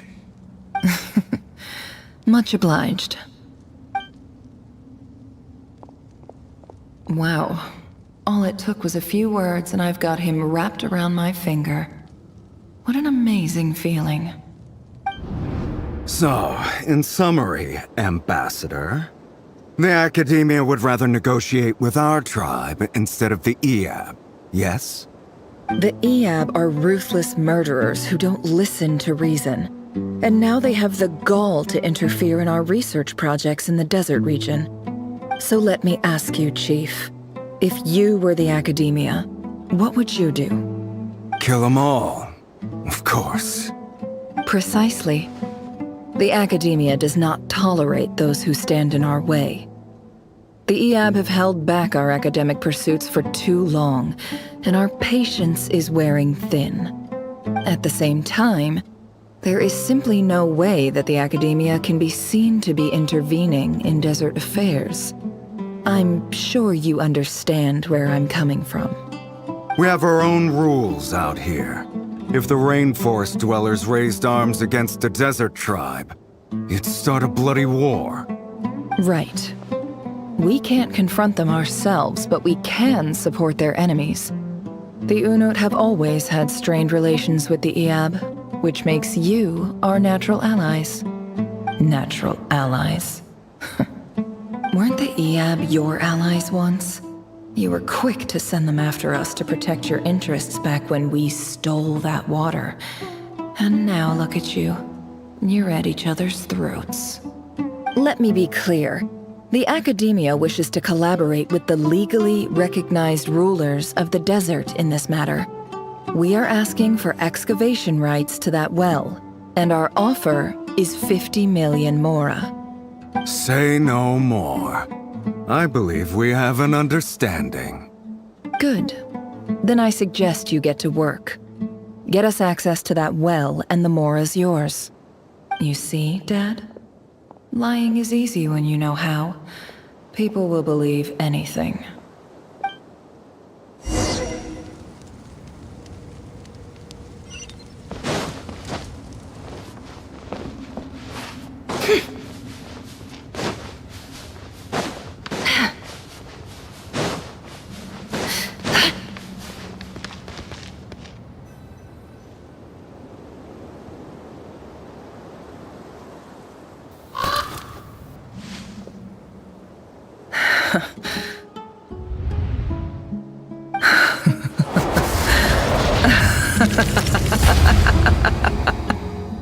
Look at yourselves. You may be vile, savage monsters, but your butchered bodies bleed like any others. You're no different. You're nothing special at all. The monsters who destroyed my home, they're just ordinary, petty human beings. What a joke. I think we're even now. Maybe I've even done the desert a favor. It's a better place without all these people around. Oh, Sinuhe, my gullible fool of a father. Perhaps if you'd been as ruthless as I was today, our tribespeople would still be alive. In this dog-eat-dog world, a chief needs to be tough to survive. But you couldn't do what had to be done. So I did it for you. Nefer, it's okay. All of this is in the past now. I believe I remember you promising to remain silent. Yeah, but even so... Yehoda, is there anything you can do to ease the tension? Alright, time for a sharp turn onto a completely different topic. So, anyway, that's enough of that. When are we getting out of this place? Feels like we've been walking forever. I'm getting pretty tired. Oh, Alma, you tired? Yes. If we can find somewhere to sit down, I could certainly do with a rest. It's not far now. There should be a temple just up ahead. Yes. Really? A temple? That's where this story ends? I guess that's how things go in the desert.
Desert dwellers can never escape their destiny.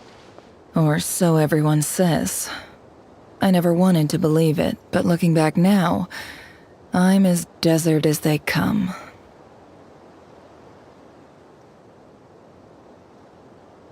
You mentioned a temple.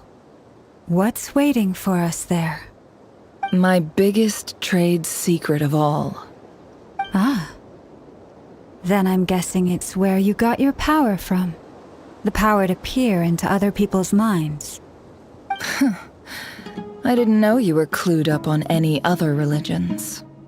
I'm no expert in the history of Sumeru, but since you come from the desert, I would imagine it has something to do with King Deshret. Sounds impressive. Ah, I know who you mean. General Mahamatra Sino. The spirit of Hermanubis dwells within him. That's Boss Neff for ya. She knows everything. Sino's hardly a figure of obscurity, but I know about Sethos too. What about him? Is he a big deal or something? Well, he's not a small deal, let's put it that way. Please, this is the bare bone basics. Save the flattery. Thanks for your patience, everyone. I'm sure it's been a lot to take in. With any luck, that's our exit just up ahead.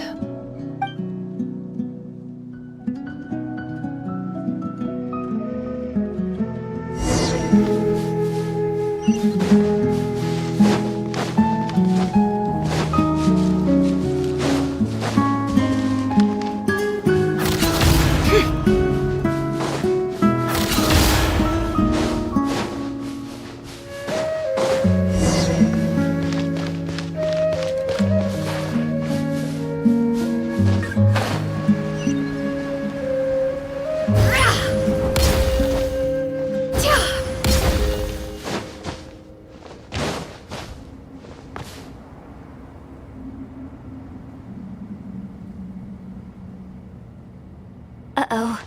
Uh-oh. Uh-oh. I'm totally out of my depth here. I don't have anything to add about any of this stuff. Like, look at that statue, for instance.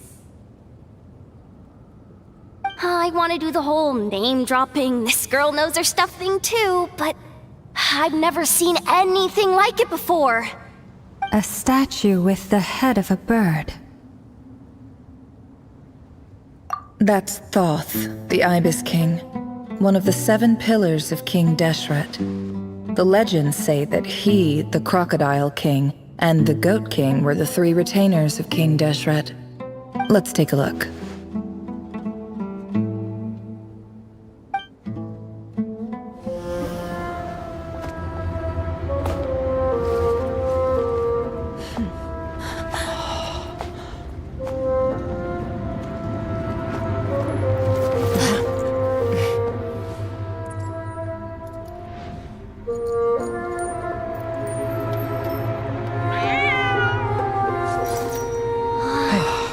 It's just Ashru.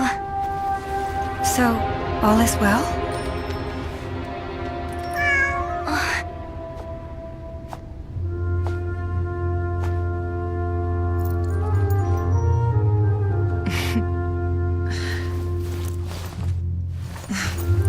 Typically speaking, at this point, the world disintegrates.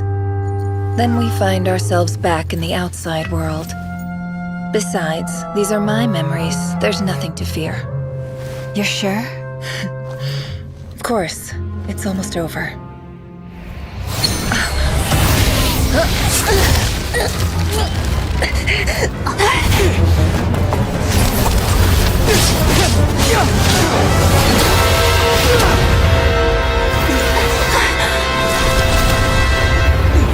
Never! Hey! Hold on!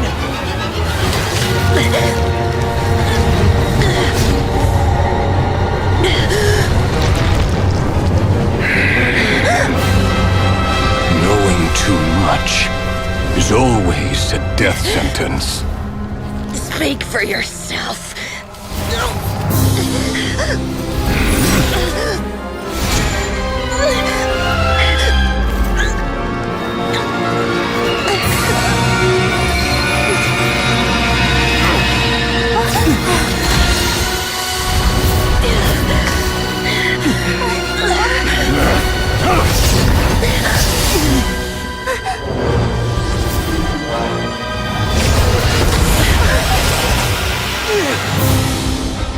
How repulsive.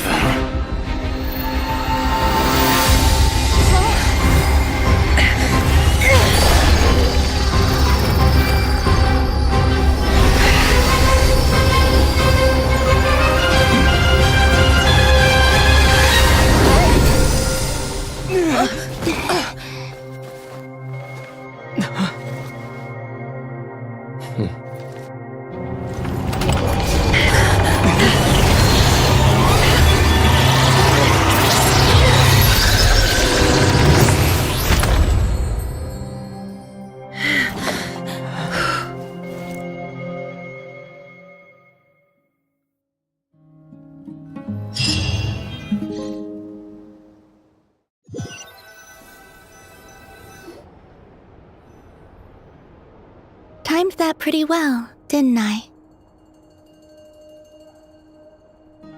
It's okay. I'm just glad no one was hurt. Paimon noticed you doing something too, Dainsleif. Were you helping get them out? Of course. When I asked Nefer to conduct this investigation, I was not naive to the dangers involved. I had a duty to ensure your safety. Good to know your sense of justice is still intact after all these years. I take that to mean that you saw the truth. That comes as a great relief. I certainly did. And thanks to your help, I also managed to trap Rerir inside the chess set. Whoa, really? How'd you manage that? Well, to be honest, I sensed that something was wrong long before we made it to the temple. By using this fragment to probe into Rerir's past, well, the monster formerly known as Rerir, it seems I alerted him. I was tracking him, then he caught on and started tracking me too. Can't say I'm surprised. But how did he track you through your thoughts alone? That shouldn't be possible. Rerir was a secret agent who reported directly to the Vinster King. He is an expert at finding a trail and hunting down his pursuers. No wonder. He infiltrated the chess set, read my thoughts, and built a new virtual chess set inside of it. That's why we weren't able to leave at first. Speaking of your chess set, it's quite a remarkable item. Would I be right in thinking you have some connection to King Deshret? You overestimate me. I only have a connection with one of his underlings, the Ibis King. You all saw how this came to be.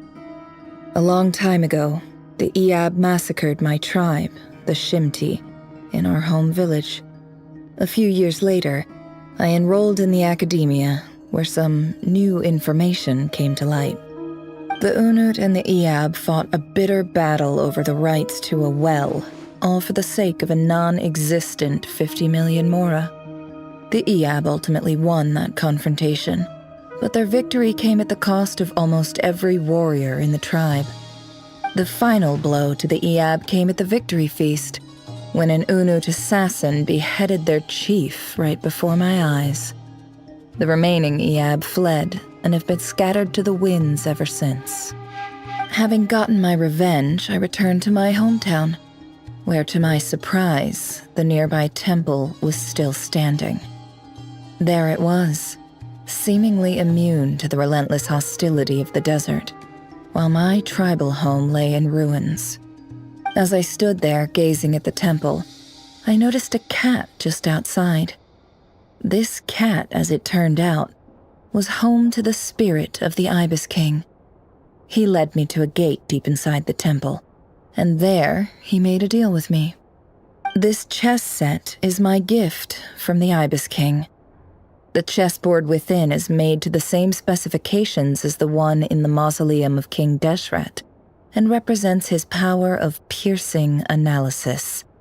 With this chessboard in its container, I gained a certain ability to perceive hidden secrets. Now, you could conclude that the Ibis King simply wanted to give the people of this world the power to seek the truth, but I don't believe that's the full story. Every god plays favorites. Their hearts are as fickle as any human's, full of secrets, perversions, egotistical tendencies. But precious few gods are willing to admit this. It is the same with all powerful forces, including fate itself. Their gaze falls preferentially upon a select few. As you rightly point out, this is an act of favoritism. If you're alluding to the Abyss, then yes, I agree. Gather the others. It's time to share everything I've learned.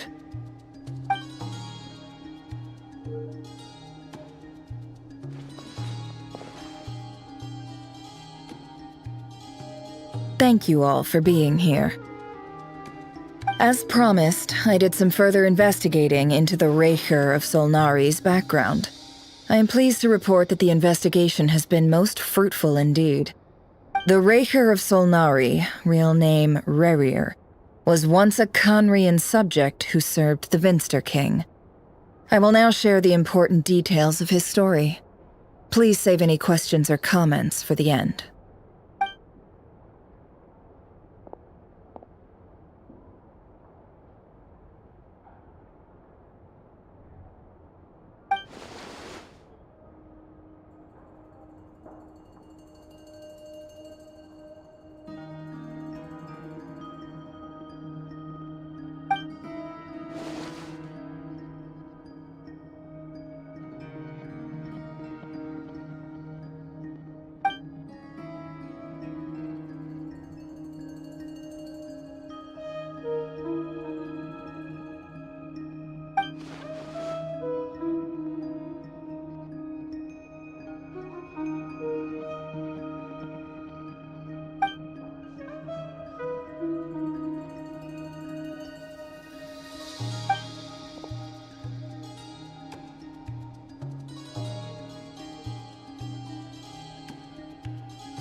So that's why he's so obsessed with the moon. A tragic tale, to be sure. But it does not excuse his many transgressions. No matter how much Rerir suffered in the past, the fact remains that he is what we know today as the Wild Hunt, wreaking havoc upon innocent lives in Nodcry. He becomes more dangerous with each passing day. If left unchecked, it is simply a matter of time before all of Tevat suffers the consequences. This is a threat that the Knights of Favonius cannot ignore. A question for Miss Columbina. Forgive me if this is presumptuous, but have you ever seen the spatial gateway that appeared in Rerir's memory? Never. But I have heard stories of something called the Moon Gate, and this seems to fit the description. Miss Lama, any thoughts on this? In the lore of the Frost Moon Scions, the moon is believed to hold many secrets. Some sources speak of ancient knowledge, others of a gateway to the unknown.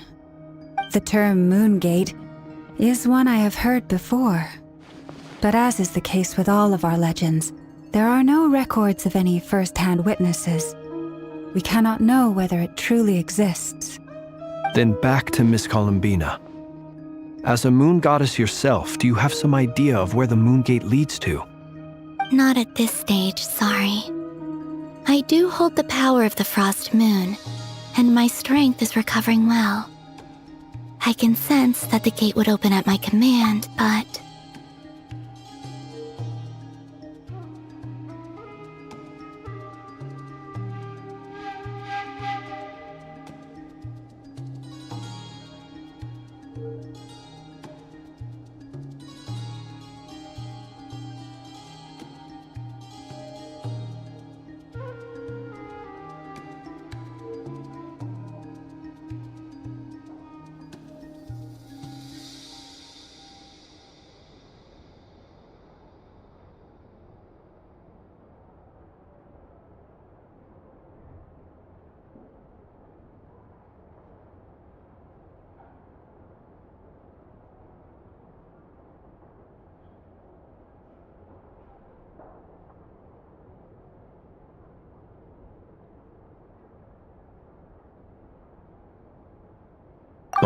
there's more to the power of the Frost Moon than that? Not at this stage, sorry. I do hold the power of the Frost Moon, and my strength is recovering well. I can sense that the gate would open at my command, but... But there's more to the power of the Frost Moon than that? Yes. A moon goddess has the right to open the moon gate, since it is a path to the moon. But as Nefer mentioned, holding open a spatial gateway takes a huge amount of power.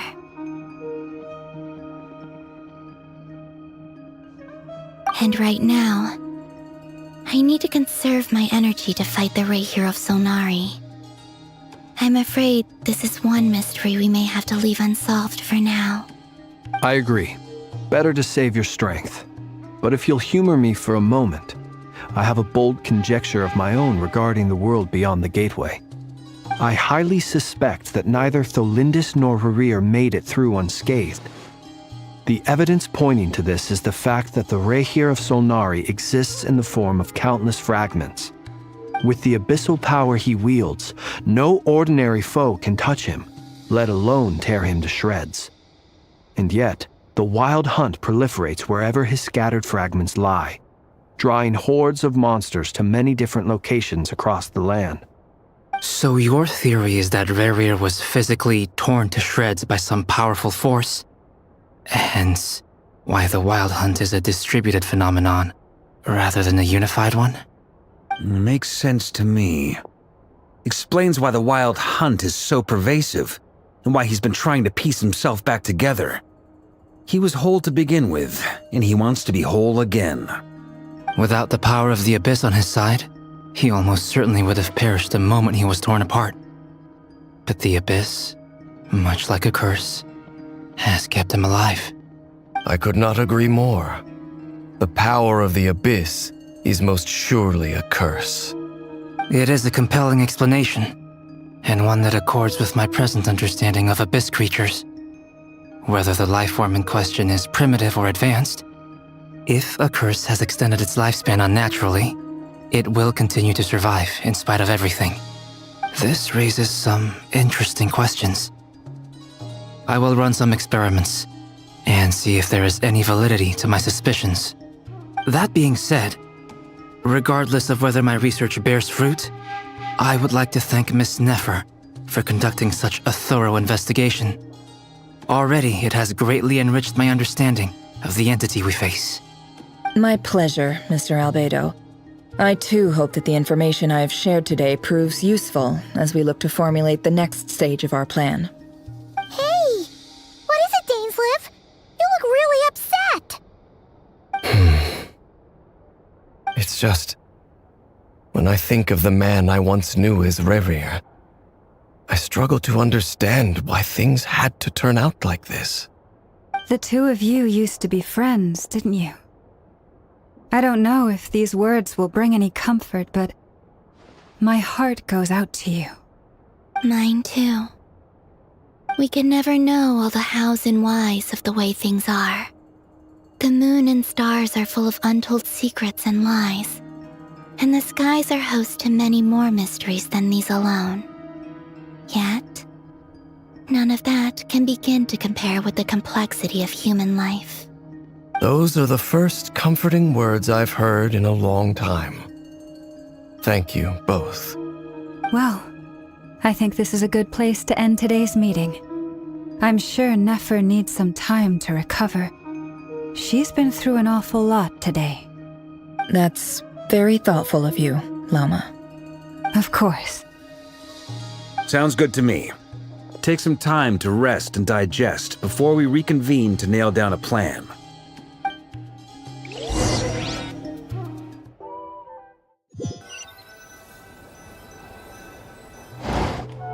Hey, is this a bad time? Hope I didn't kill the conversation.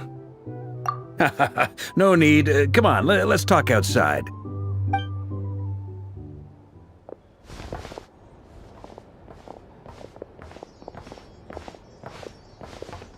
Anyway, Nefer went back to the curatorium to get some rest. But before she left, she shared some things with me that I thought you should be aware of. Firstly, Although she managed to trap the Raker of Solnari inside her chess set, there's no guarantee that the power of the Ibis King is any match for one of the 5 sinners. Their powers are beyond our comprehension. It's only a matter of time before he finds a way to break out. We have to come up with a plan and take care of him before that happens.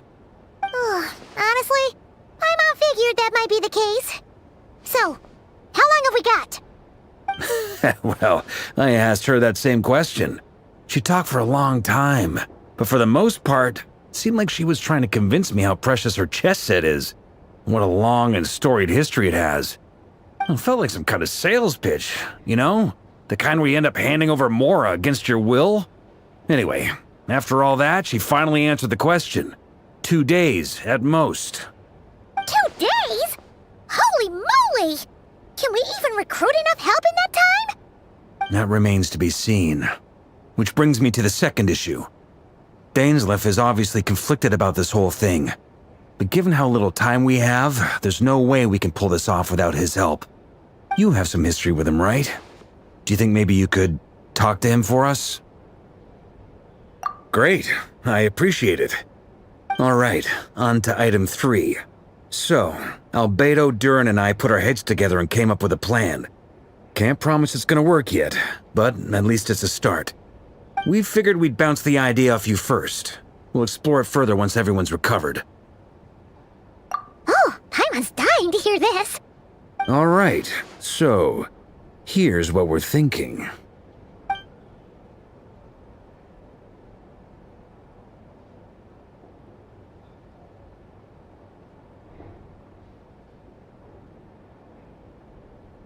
We felt a little uneasy about roping you into this. I mean, firstly, you're not locals, and secondly, none of us are your boss. You're well within your rights to refuse if you so choose. Roping us in? Why would you even say that? We know the stakes here. It's all of us against the Rayher of Solnari, or none of us stand a chance. I choose my words very intentionally, I'll have you know. I like to think there's an art to striking a down-to-earth tone even when the stakes are through the roof. Sir Varka, I have a few thoughts about this plan. I'm all ears. I think we can be more flexible with how the roles are allocated. In my view, the most sensible lineup would be like this.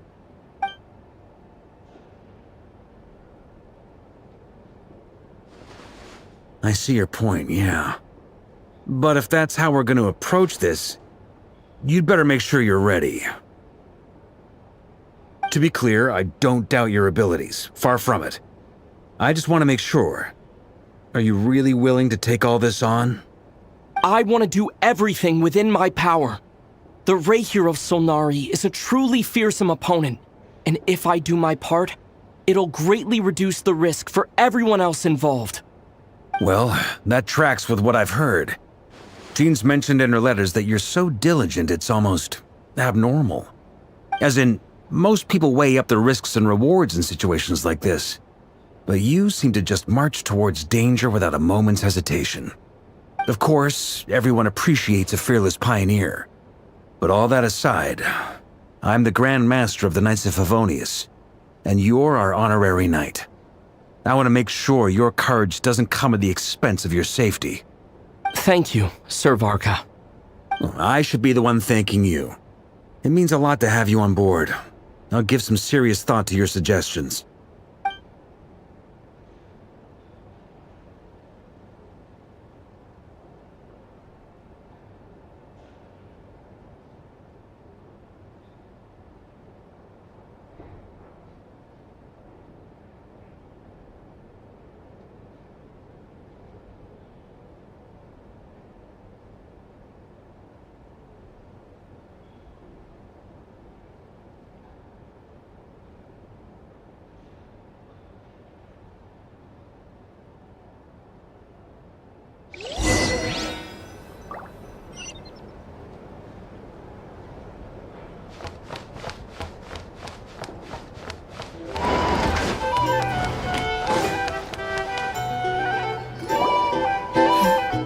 This is a thorough plan, but I do have one last question before we take action.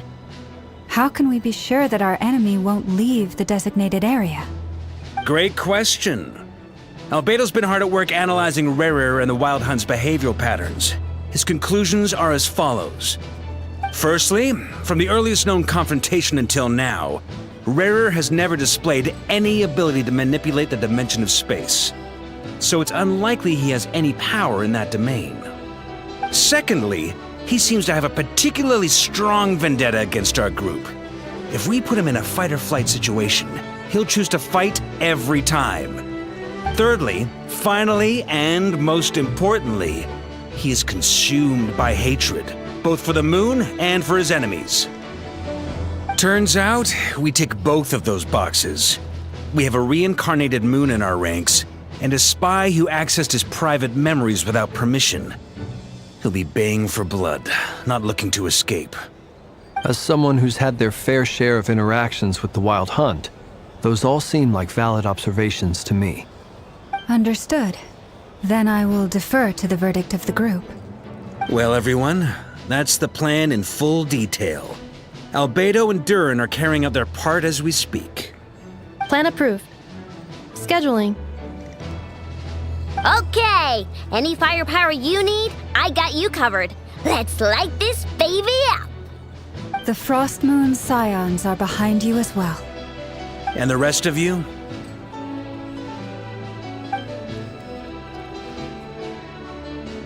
No objections? All right, then it's settled. This is the plan we're going with. Next up, an old tradition of mine. Anyone who wants to back out, now's your chance. Wait, we can still back out of this? Everyone says things they regret, right? I don't want anyone feeling trapped because their mouth said yes before their brain had time to think things through. A very people-first approach. I hear that's common practice in the Knights of Favonius. Heh. Who'd you hear it from? D-Luke? Shh. We don't use people's real names at work. This contact will be known only as Owl, please and thank you. This plan can only work if everyone does their part. Flint's and I will absolutely support it. We shall indeed. You'll be glad you accepted our help. Also, you are the last person I expected to see here, Miss Dory. It's not often I get called Dory in a work context. My peers usually call me Lord Sangamabe. So, the longer your name, the higher your net worth. Is that the idea here? In that case, Mr. Flint's here must be worth a fortune. That's right, I know your full name. It's... The walls are thin here. I'd appreciate you keeping that a secret. Okay, fine. I'm actually only here as a favor for someone else. Do you have any idea how much it would cost to hire me otherwise? Oh, does this mean someone out there actually has the power to boss Dory around? It most certainly does not. We have a long-standing and mutually beneficial business partnership. She's actually the mom of a friend of yours. Said mom supplied me with a great little trinket, but now that lady's ruined everything. If I don't start building a little goodwill now, my whole business in Notcry is gonna go down the drain! Okay. So what exactly is so special about this pendant? It's a lucky charm that a great mage made for me. We have a business relationship, and she was worried that something bad might happen to me. So, she wanted me to have something that can store power to protect myself with. I finally got it all fully charged up with Kovaki, and then never went and used it all up at once! Never lost so big in my life! You're right. It was all my fault. I didn't mean to drain all the Kuvaki in the pendant, but I'll make it up to you. You will? Well, in that case, how about you give me your chess set, and we call it even? I knew you'd say that.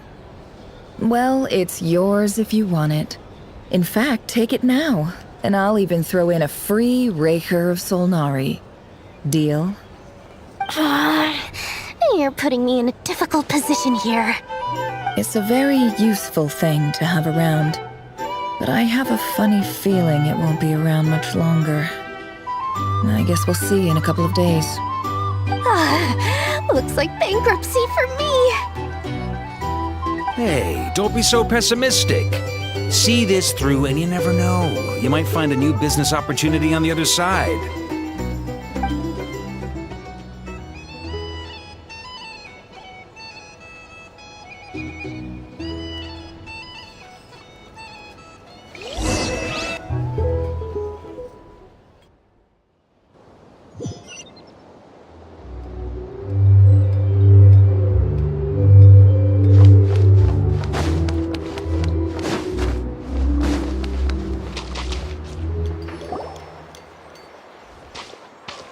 Tori! How are things going? Feeling ready? Oh, I was born ready. We only have 2 days. You think Lord Sangamabe would let an opportunity like this slip by? Don't forget, when something's in high demand, the people with the goods on hand get to charge the highest price of all, even higher than the sellers taking advance orders. Ta-da! See? It's right here. Ah, it's so pretty. Did you make it? No, I have a supplier. We go way back, so he made me a very attractive offer. Aha! No wonder you were talking about Lucky Charms at the meeting. You've been getting Kave to make them for you. That's not the full story. It actually started a while back as a project between me and the Dendro Archon. Mage Alice once warned me that this world won't stay safe forever. There may come a day when everyone faces a great crisis. I passed this on to the Dendro Archon, and she secretly brought together a research team made up of Sumeru's top scholars to invent a technology that could keep people safe.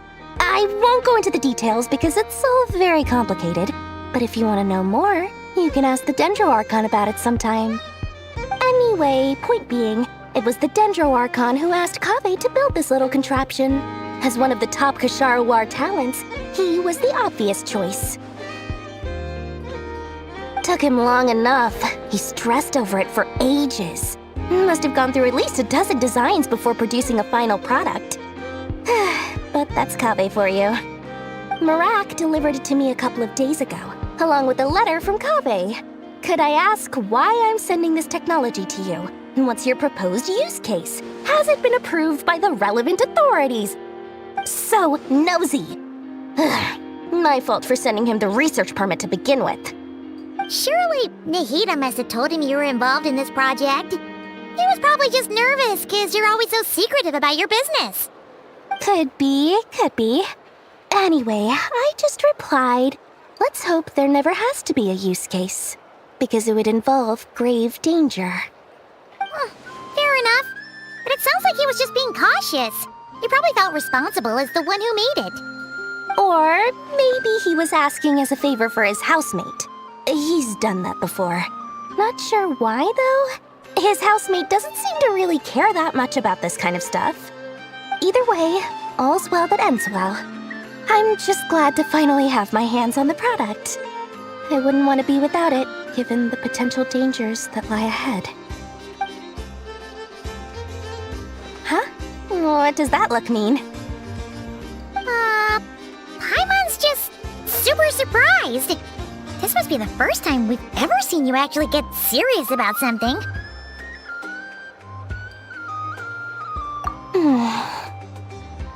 Well, a long time ago, I made a promise to myself. I promised that I was gonna live every day of my life with a big beaming smile. Obviously, Mora plays a big part in that. But there are always gonna be times in life when you have to give something back. That could mean paying back a debt, returning a favor, or showing some kindness. Alice has been a huge help to me over the years. She was the first investor I ever had. And I want my investors to know that Lord Sangamabe is the best in the business. And more than that, no one knows what the future will bring. Whatever happens, I want to make sure the Dendro Archon and all of Sumeru is prepared to face whatever comes. Oh, that? I was just making sure Nefer and I are square. Don't be thinking it was some sort of benevolent act. I'm no saint, so don't treat me like something I'm not. My priority is doing the business that I want to do. So long as my conscience lets me, but it usually does. That's the Lord Sangama Bay business model. All right, if you say so. I do say so, and that's the whole point. I'm a businesswoman. Don't go trying to figure out what kind of person I am. You'll exhaust yourself. Much easier for everyone involved if you just take my word for it. Oh, and could you two help me get this stuff where it needs to be? Thanks so much. You're my favorite assistants.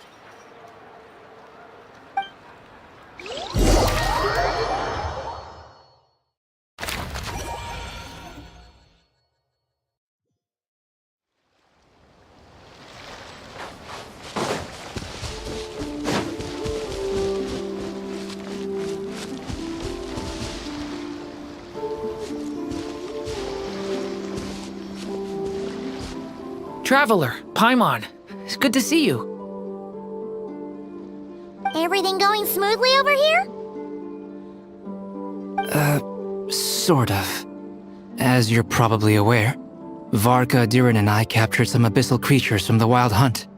Per the plan, we dissected and analyzed some samples of these creatures. The process went very smoothly. The findings, however, come with some troubling implications. What? You can actually dissect the Wild Hunt? That depends on your definition of Wild Hunt and dissection. Harmless, lifeless. These words are accurate descriptions. The Wild Hunt is an interesting phenomenon.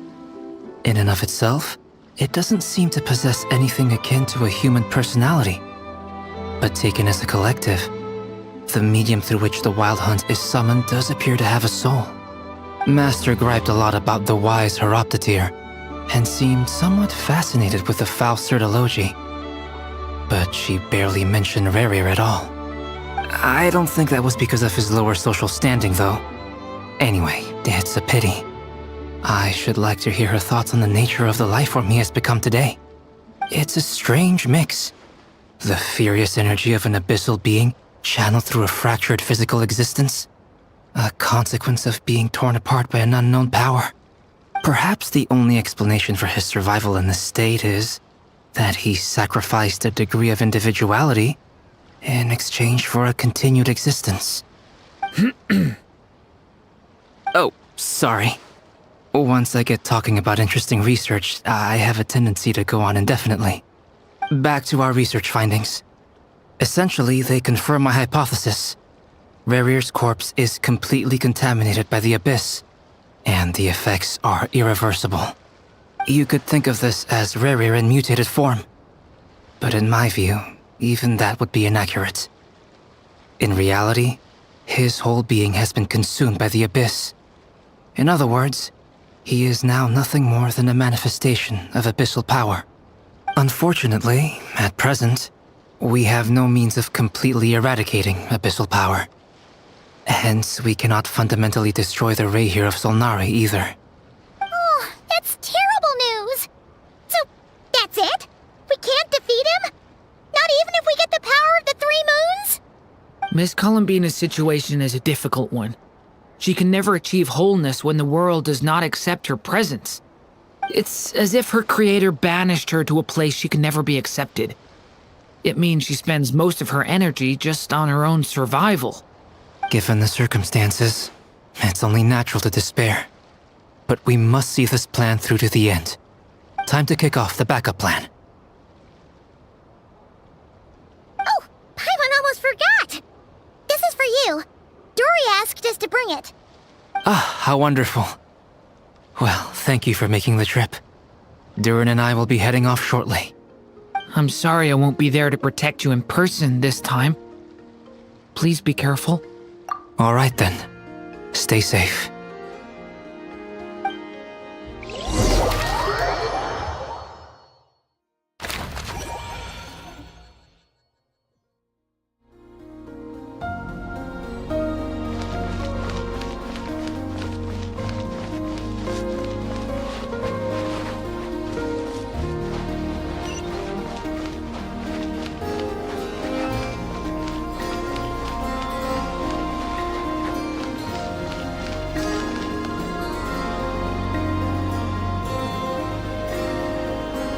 Miss Lauma, is everyone here? Yes. The fate of my flock is in your hands, Grandmaster Varka. Please keep them safe. My lady. What are you saying? Within the next 24 hours, we will face the biggest crisis the world has ever seen. This is not a burden that we deserve to bear, but I believe that we reap what we sow in this life. So I intend to act. I must do what I think is right. For me, that means fighting for the future of Nodcry. This gentleman is the Grand Master of the Knights of Favonius, Varka, Knight of Boreas. In my absence, please follow his lead. Hey, everyone. Guess I should introduce myself. Well, to start with, I know my way around a battlefield. Biggest strengths are honesty and hard-workingness. Anyway, point is, I don't intend to let Lauma down. I'm gonna do everything in my power to keep every last one of you safe and sound.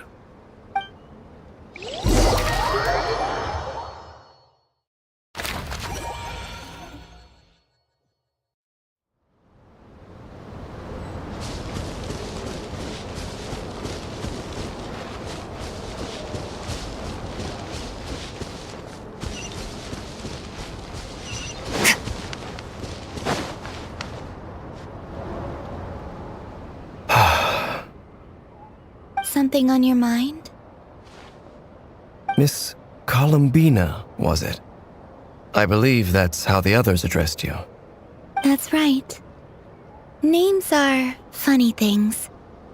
Have you always been called Dainsleif? Yes. I take it your own name has a more complicated history. I have a different relationship with names than other people. To be honest, I'm not even sure that Columbina is my name. At least, not in the same way that Dainsleif is yours. But it's what everyone calls me, and I go along with it. A lot of my life has been that way. I get so used to things that I forget to question why they are so. I never used to think much about where names come from, or what they mean to people.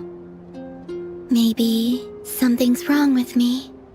You're different from other people. I sensed it the first time we met. You're more perceptive than most.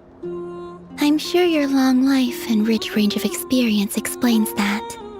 Do you ever find yourself missing Conria, Mr. Dainsleif? Difficult to answer. I have dreamed of the past many, many times. Sometimes I'm fighting tooth and nail. Other times I'm lying on the ground, defeated. I don't recall any happy moments from that time. It has been too long. Is that because hatred survives longer than love and affection? That would not be for me to say. I make no excuses for the grudges I bear. But whatever the reason, I remember little that was beautiful or sentimental. Thank you for your help with the Rerir situation. Without your efforts, I never could have learned the hidden truth of his story. You're welcome. I know he's your friend. Friend? He betrayed me. And I never really understood what he was going through in life. Some friendship, that is. Okay. So, do you plan to fight him with us? You see, you're torn. Now you know what really happened. You see the things he's done in a new light. I need some time. Of course. I completely understand. Anyone else in your position would feel conflicted too. Actually, I went through something similar myself recently. Something happened that changed my perspective on a situation. A situation I took for granted at the time, but now I feel very grateful for it. You mean the Harbingers who still support you, even though you've left the Fatui? Yes. I always thought they were only helping me because Harbingers are forced to work together. But then I abandoned them. A warrant was even put out for my arrest. And even now, they still support me. Which means I was wrong about them all along. Clearly, they view you as a friend. I feel a little guilty now. I regret not seeing her help for what it was, and not treasuring it. I see the guilt that you're feeling now, because I feel it too. Hopefully, talking about it will do us both some good. Have you noticed that the Traveler and Paimon are over there? I think they've been listening. Huh. Shall we say hello? Sure. Hello. Ah! They caught us!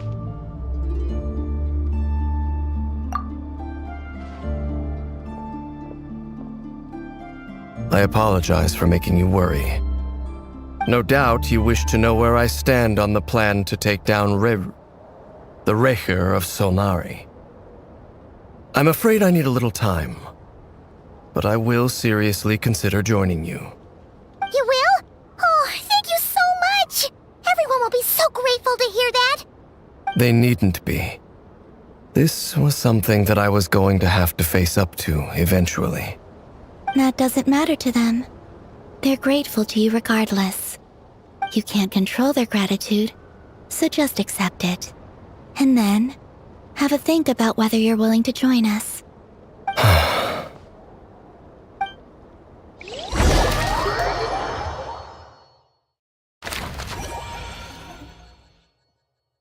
It's nearly showtime! Let's go rendezvous with the others. You know the place.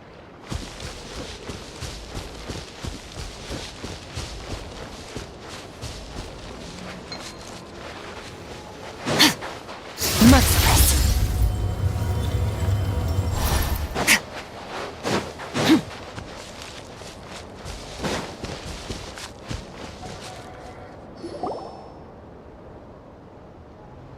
Ah, you're earlier than I expected. Hey, Flint's! Been waiting here long? Not too long. I came a little early so I'd have some time to think. Are you nervous about the battle? Quite the opposite. I'm reminiscing on my past battles. When I was awakened by the Radniki, I had not touched a weapon in many years. I felt like the battlefield was not where I belonged. But after waging war against the Wild Hunt for so long, I came to realize something. A life of absolute peace is simply not a possibility for me. My restless flame indicates that somewhere inside of me, there is a deep yearning to root out the evil in this world. Oh, that doesn't sound like such a bad thing.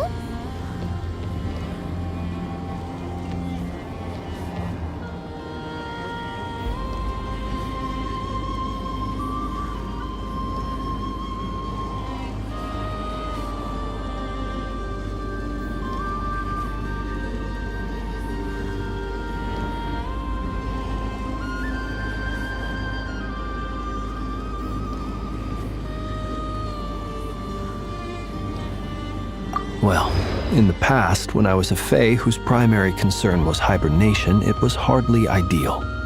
But it certainly serves me well here in the present. And I am delighted to be able to join forces with you in this endeavor. Looks like I'm not the first to arrive. Ah, Miss Lauma. Did you sleep okay last night? I struggled to settle down at first, because of the nerves. But don't worry. I got enough sleep in the end. I'll be just fine. Please, I'm just doing my part. Never! Over here!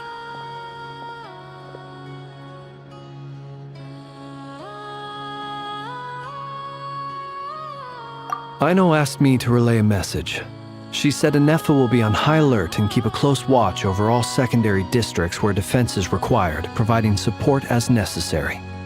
Meanwhile, Aino herself will provide range support to us directly, using her latest invention. Excellent. My thanks to all involved. The chess set's looking a little unstable. It won't hold him much longer. We should be prepared to engage at a moment's notice. No sense sitting around waiting. Let's make the first move while we still have the option. I agree. Paimon, find a safe hiding place. Got it! Be careful, Traveler! I will.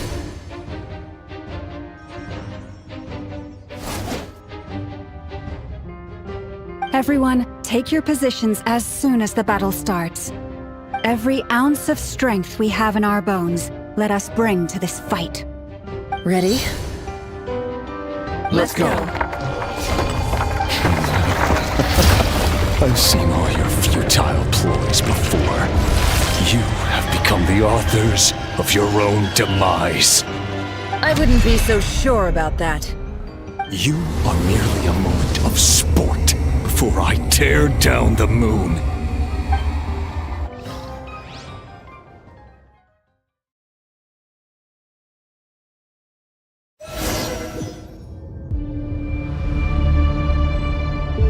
Stay on your toes. Yep, you too. No! Forest, protect... Be silent. Let me help you guys! Futile.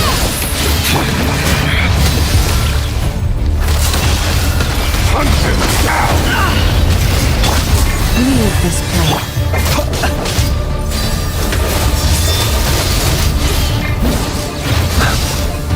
Close your eyes. Moonlight. Steady now. By the frost moon of old, lush as the moon. The deception ends here. No more lies. It all adds up. Go!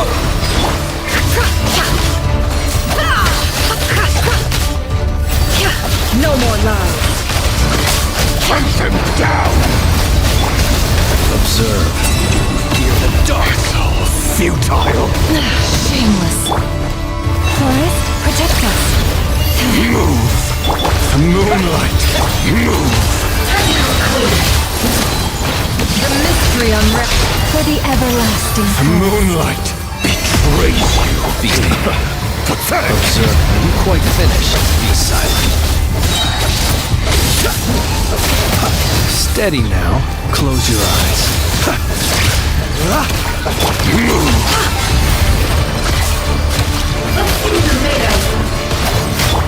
Wipe out! Moonlight betrays you. Be silent.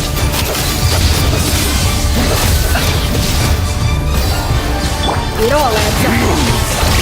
No more lies. Seek within. It began with the moon, and so shall it end. The moon will protect you.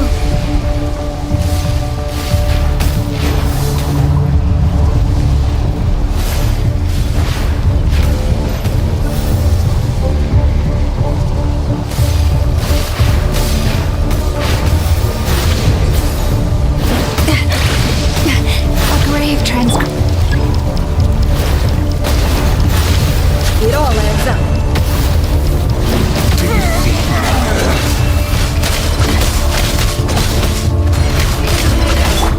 Close your eyes. From here, when great will it be as you foretold?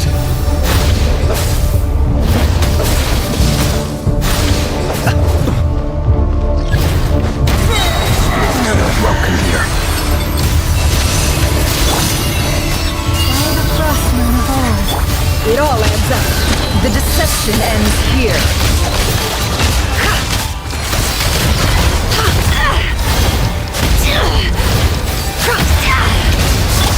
Lush as the moonlight.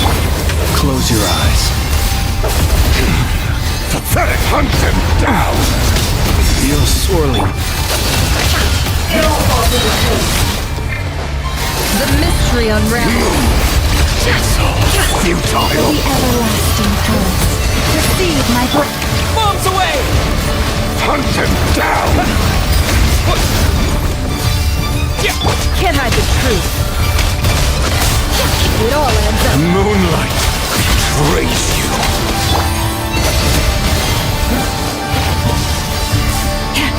Seek within.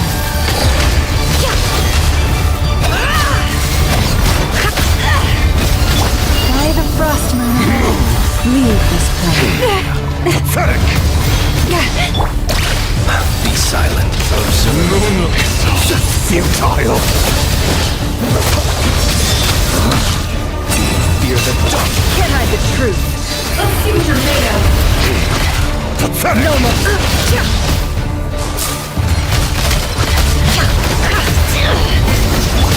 Go! Move! The deception ends here. How? It all adds up. Pathetic! Can't hide. Moonlight! Break your little game of heroics is over. Move! Who wants to go first? No. Get out of my sight! No! We've been separated! For the take! You okay? Never! Where are the others? Stuck outside the barrier. I guess he really doesn't know. I told you before. Knowing too much is always a death sentence. Be careful what you wish for.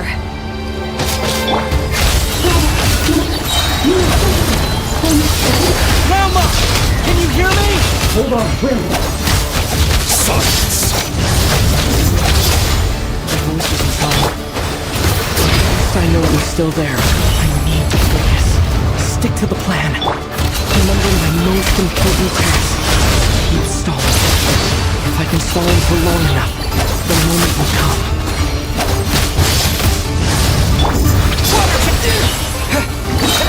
Bombs away!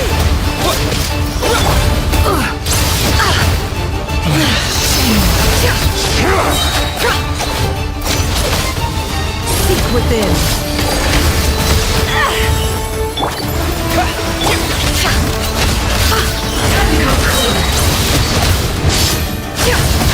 It all adds up. The deception ends here. No more.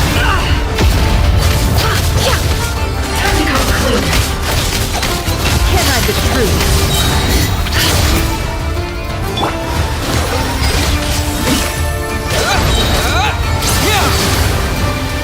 Seek within.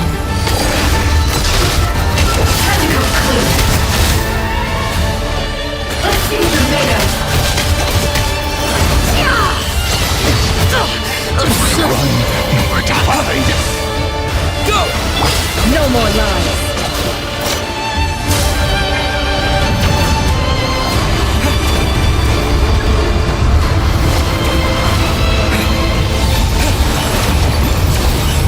I've got this!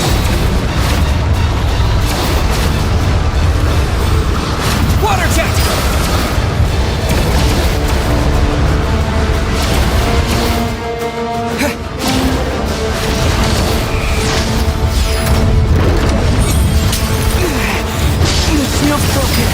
I can't keep this up! Don't push your luck. How much power will it take? How farcical.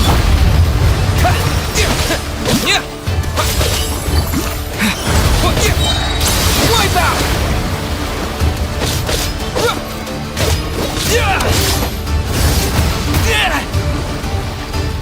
Your death is within my grasp!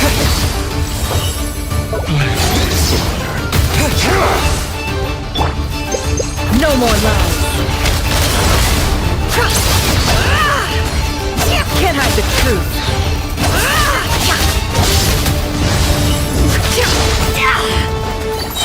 No more lies. The mystery unravels.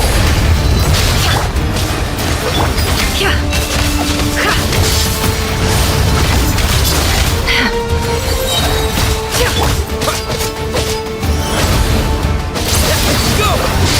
The deception ends here. It all adds up.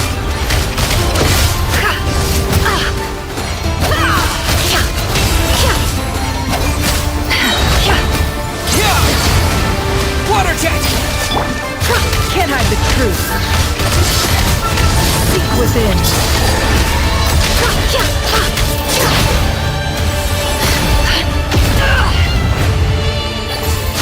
No more lies. It all adds up. The mystery unravels.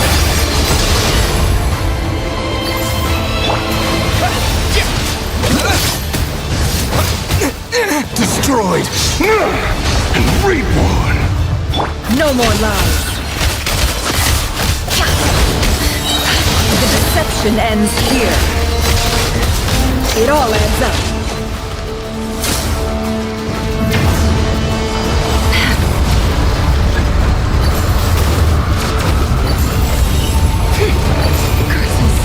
There's no other way.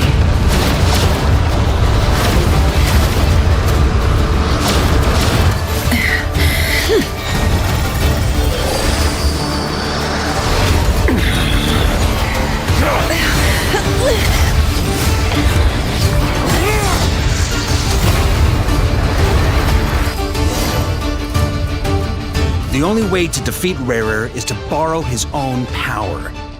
That means Columbina will have to disappear while you two bear the brunt of his attacks. You have to hold on.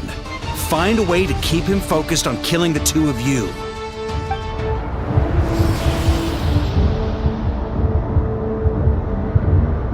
Nefer, your eyes are bleeding. Soon you will be powerless to resist. And then, I will reduce you to dust. But that dust will plague your memories. Come on, keep holding on. Any other tricks up your sleeve? Let's see them. As entertaining as they are. You've backed yourself into a corner. You don't fool me. I see your fear clear as day. I have to stoke his rage. Make him unleash everything. You fear what you could never defeat. You fear the thought of never being able to save your beloved. You cannot win the fight against fate, Rarir. Is that what you think? Well, now it's your turn to feel afraid!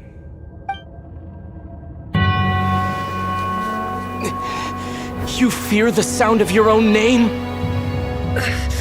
Is it us you hate? Or is it what you've become? Let's see what becomes of you!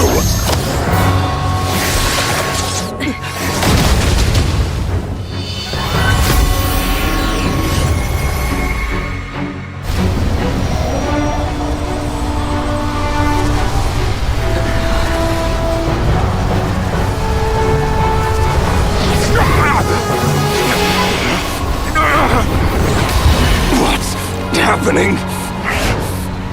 That power. I've seen it before.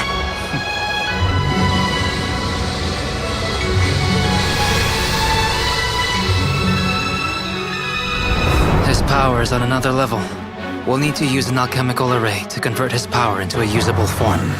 Then quickly channel it into Columbina, rendering her powerful enough to compete with him. I'll join you. I can help. If I release enough abyssal energy into a confined space, it'll create a potential difference, allowing us to extract a huge amount of elemental energy. Next, I'll synchronize with everyone's minds using Pyro, then give you temporary access to their abilities and fields of view. But it won't last long. Can you see? Well enough. So, we have a student of Gold Rhine-Daughter in our midst! How about that?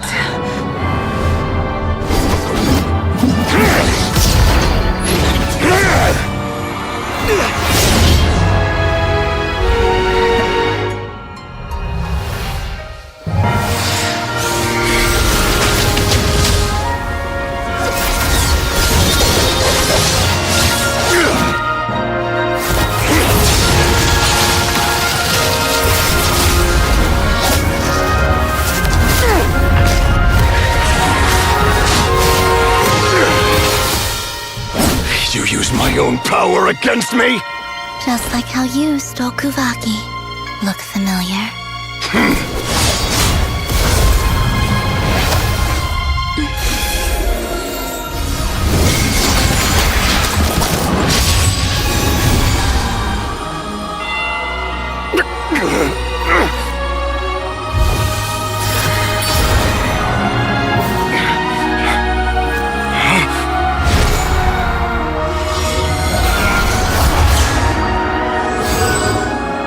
Don't you realize? You don't have the power to hold that gate open! I don't, but someone else does.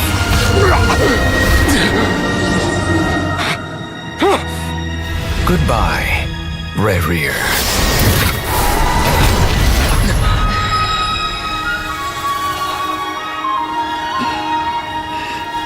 We won.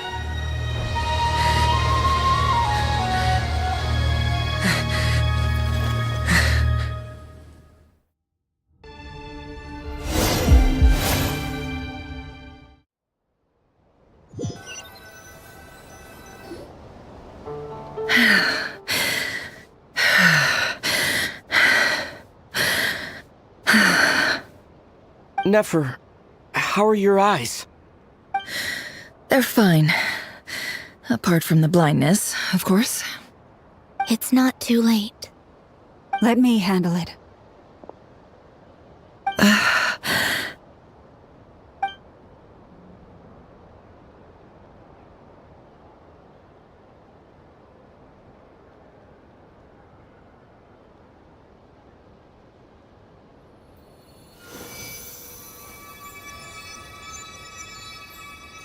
Miss Nefer, it's not like you to lose your composure. That was the most reckless thing I've ever seen you do. Reckless how? The situation was critical. Our lives were at stake. We had to do something. Even so. Okay.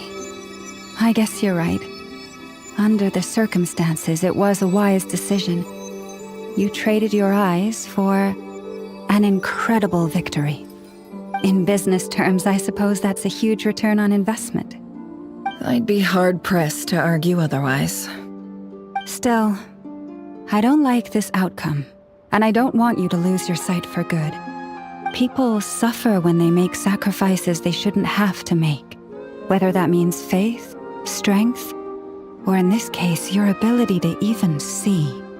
I had hoped you could win without sacrificing so much as a single hair on your head. Thank you. Really. All done. Don't try and open your eyes just yet. We'll see how you're doing in a couple of days. Until then, please follow your recovery plan to the letter. I'll send full details through Yehoda. For now, just get yourself home, relax, and rest. My dear friends, we have fought bravely and achieved a spectacular victory. A dark cloud has been lifted from the skies of Nodcry. All in this land will be grateful for what you have done. The moon will remember this day. Thank you both.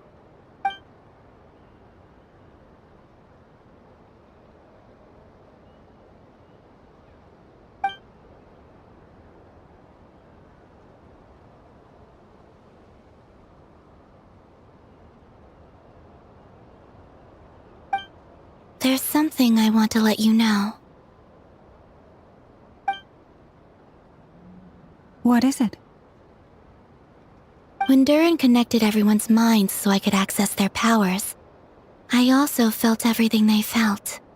And since Nefer's eyes were injured, my eyes are hurting now too.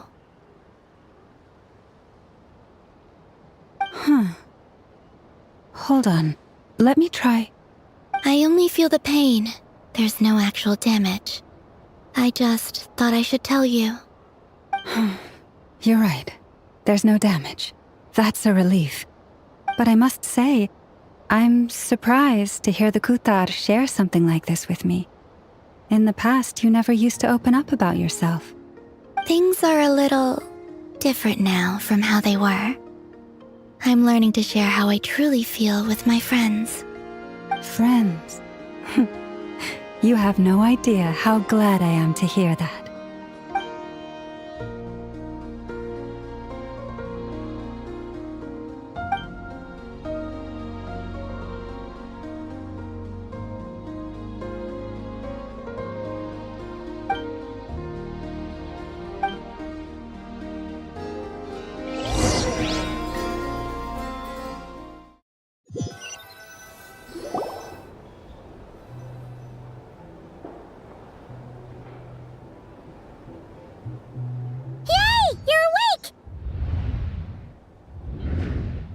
How are you feeling?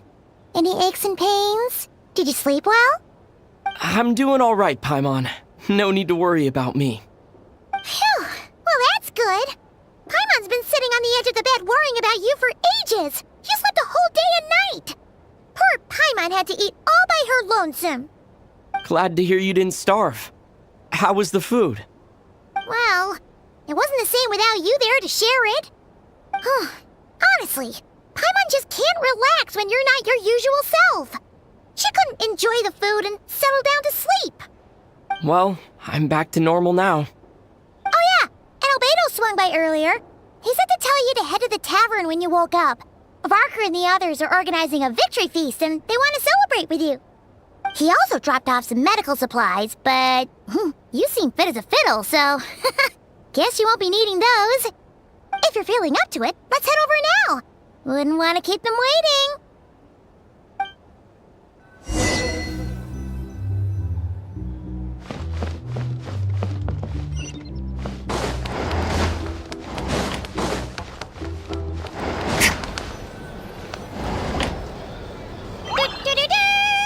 We're here!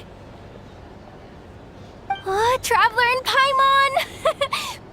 Perfect timing! We were literally just saying how there's no way we're holding this victory feast without you any longer, and we would have postponed it till tomorrow. How are you feeling today?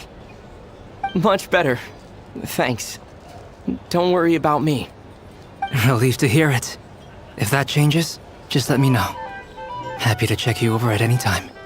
Yep, we're here for you. Anything you need, just let us know. Oh wait, where's Nefer? How are her eyes doing? Nefer's right over there. I'm sure she'd love to catch up with you.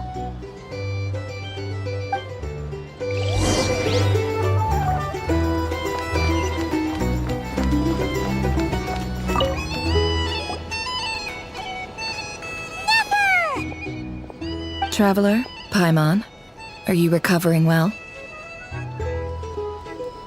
Turns out that moon chanter has some real talent after all. My eyes were mostly recovered after just a couple days' rest. I can actually open them again now. Yeah, but you gotta be careful. Lauma says not to strain your eyes while they're still healing. Yes, thank you. I'm well aware. Yehoda, could I borrow you for a moment? I could do with an extra pair of hands. Oh, sure. Coming. Did you hear that? I gotta go help Lauma for a second. You guys chat among yourselves. I'll grab us some drinks on the way back. Paimon, you still like 'em sweet? You bet. Make it extra sweet, because Paimon's earned it. Sure thing.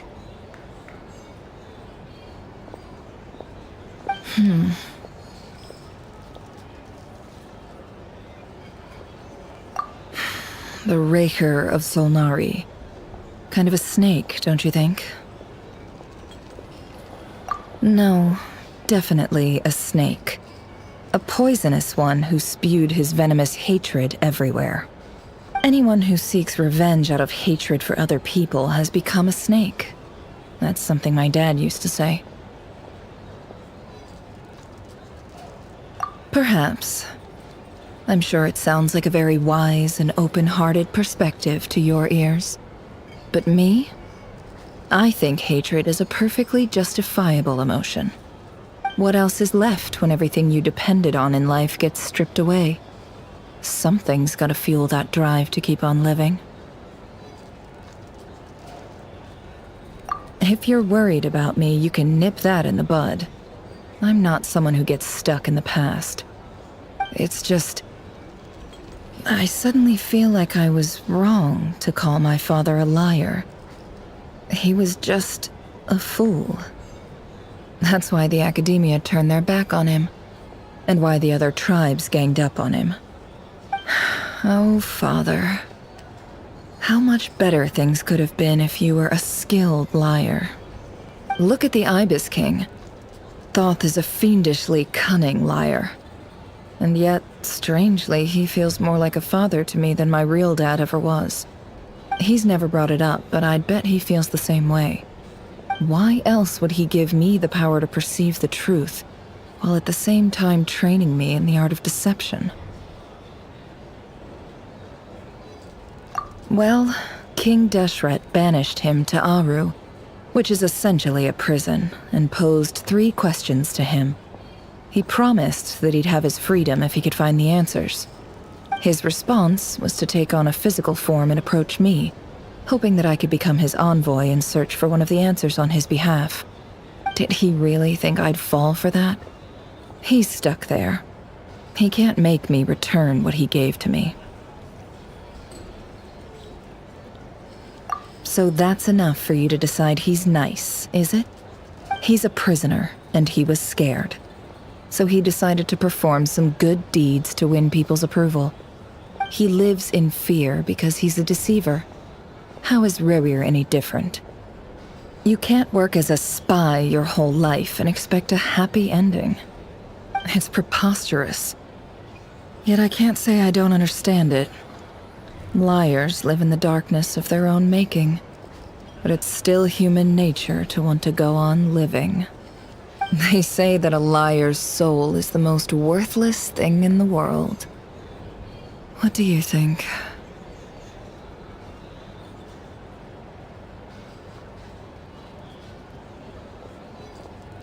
Good.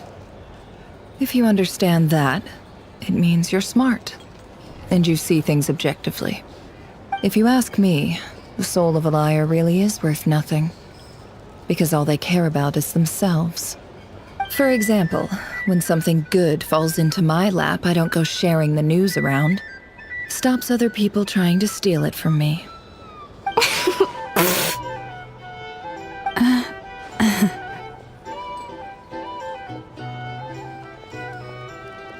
So be it. They have sharp ears. I can't keep anything from them. Oh, is that what it looks like?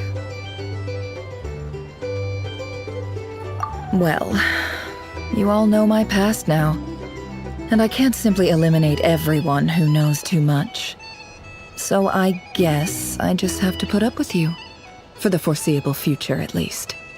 When you find yourself in a situation you can't control, the safest play is to keep calm and start monitoring everyone involved like a hawk. In the intelligence world, you need to have a sense of perspective and play your hand accordingly. If you understand what's at stake, please ensure my secret is safe with you. I trust you'll respect my wishes as a friend. But don't forget, I will also be watching you like a hawk. Very good.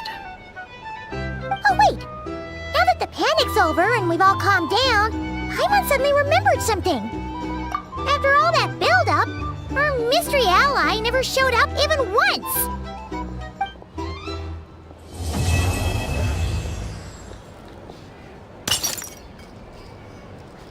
Huh? Am I imagining things?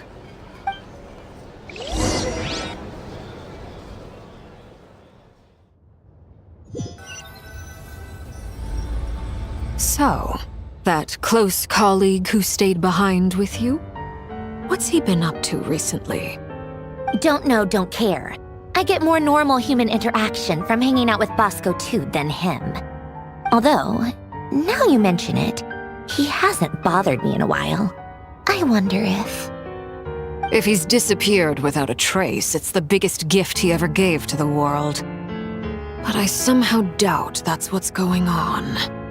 He won't lie low forever, so we'd better stay on guard.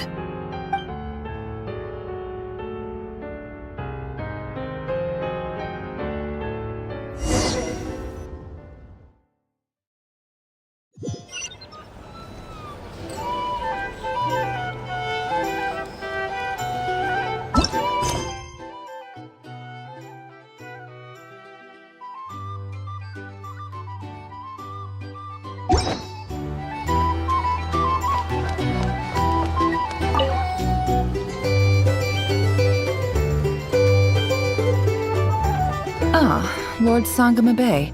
How lovely to see you. I must thank you for the device you provided. It was an enormous help. Would I be right in thinking that it was developed by the Academia? Why come and ask me when you clearly know already? I mostly came to thank you.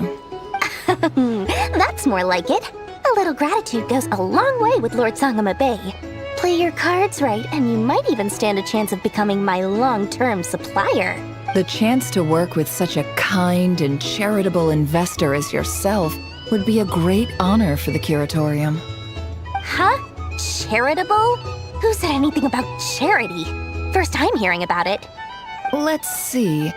The first plot of land you purchased in Nodcry, your desert interests, and... Stop! What do you think you're doing? Exposing my investment history! It's nothing to hide from. They're all perfectly legitimate investments. And some of the land you purchased was with the intent of building a sanctuary? Yes, I heard about that too. How did you... You're a curious case, Lord Sangama Bay. You don't like people finding out about your good deeds, do you? But I'm afraid no matter how hard you try to keep things under wraps, where there's a will, there's a way. You did it for Sumeru, didn't you? It was empty land that was gonna go to waste otherwise. I figured if I built something there, it might at least get some use in an emergency. Disasters are capricious things. They strike without any warning. I've lost family to a disaster before, and I don't want to lose any friends or business partners if I can help it. My elder sister used to dream of finding a sanctuary. Somewhere with plenty of food, water, and medicine. Where everyone could live happy lives. It was something I looked into, but after discussing things with the Dendro Archon, I decided on a more effective strategy. The tech people handled the tech, and Moneybags provided the Mora. It just made the most sense. It's a pity that so few people know the truth about you. Everyone says that you view everything in terms of Mora, and all you care about is growing your own wealth. So, what's the problem with that? Everyone wants to be rich. It's human nature. So yes, I love Mora, and it's nothing to be ashamed of. But surely you have dreams of your own beyond just making Mora. You don't get it, do you? My dream is to invest in other people's dreams. And, you know, make a nice little slice for myself along the way. Just thinking about it makes me happy. That sweet, sweet sound of Mora. Thank you. For the device? And the pendant. Oh, that. I was just returning a favor. Don't worry about it. Seems like we've both been away from home for a very long time. Yeah. So long that I barely remember what my family even looked like.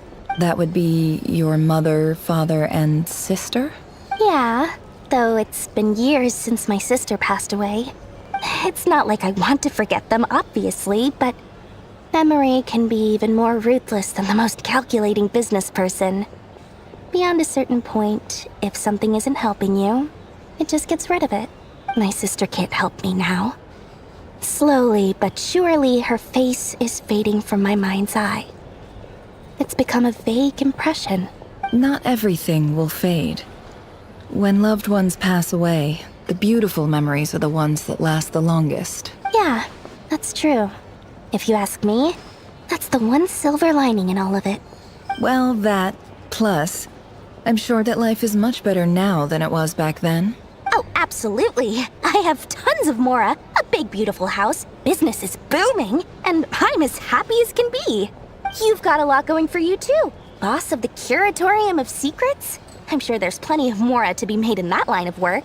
I appreciate the vote of confidence.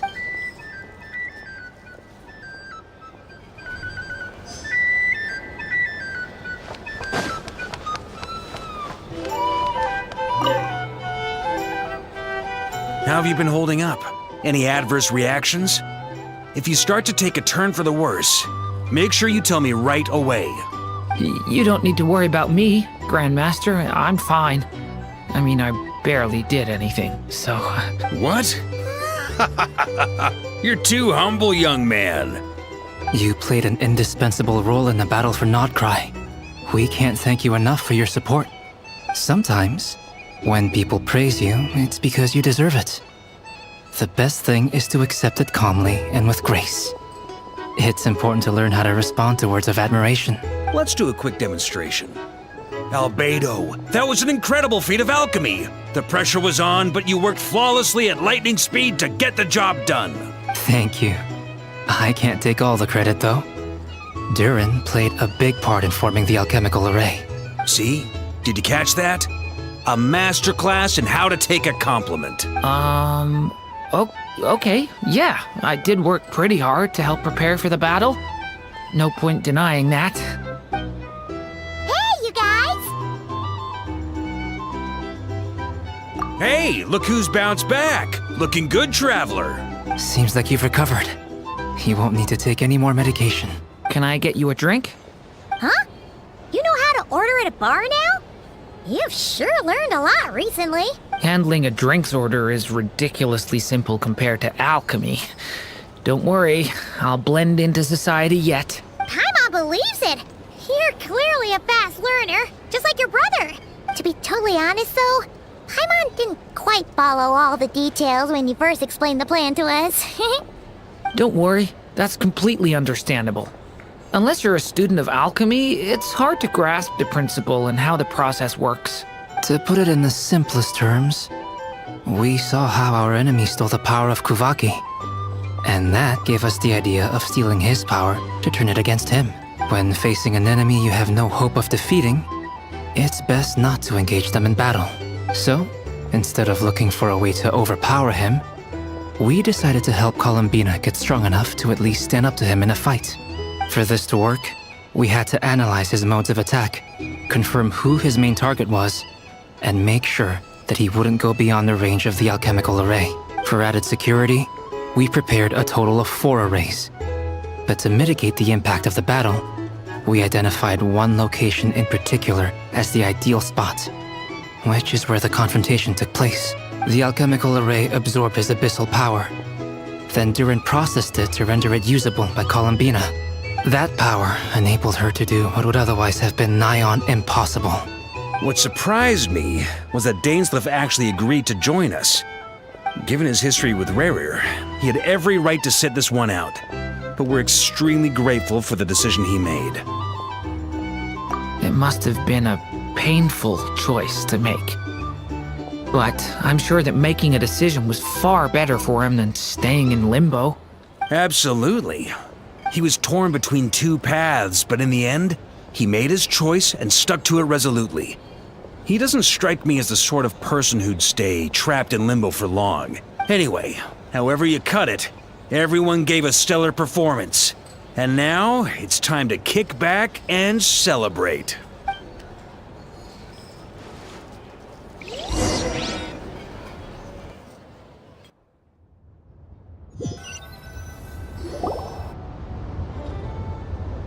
That's the only reason you're here. Yes. I've thought a lot about it. And I've realized that you, me, and Arlecchino should be friends. I think this is very important. So I felt I had to come and tell you.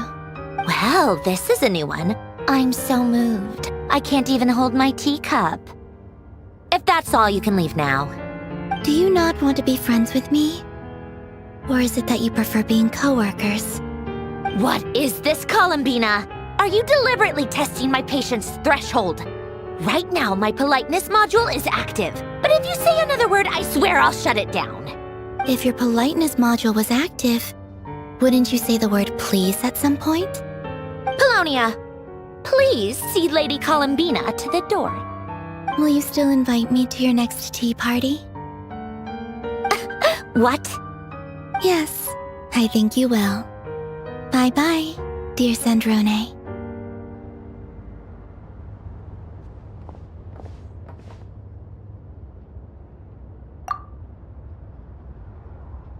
Last time, the Wild Hunt escorted you out. Would you rather I handled it myself this time? We just wanted to, see how you were doing now that it's all over. Why? Out of concern for my safety? I hope you didn't seriously think that the Rahier of Solnari would be able to lay so so much as a finger upon me, given how prepared I was. Mostly because you kinda helped us out, so we just wanted to check you were okay. Looks like all your robots are fixed, huh? Oh, don't you worry about that. Tea time is already a write-off. The visitor before you managed to kill my appetite. If you're in the mood for tea, go ahead and help yourself. Otherwise, it's going to waste. My coasters are still missing in action, though. Use this notebook instead. Whoa! Pretty hefty notebook.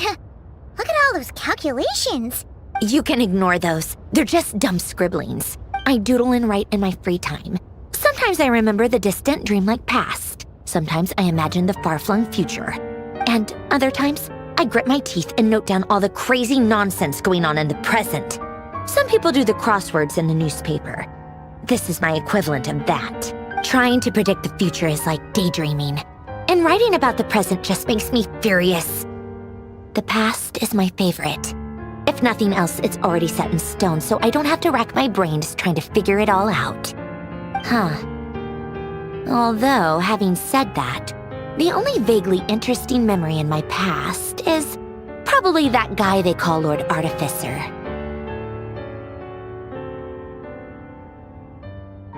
Who else? Pretty much all the mecha and Fontaine are his personal handiwork. Wait, are you saying you know him? Like, personally? As a friend?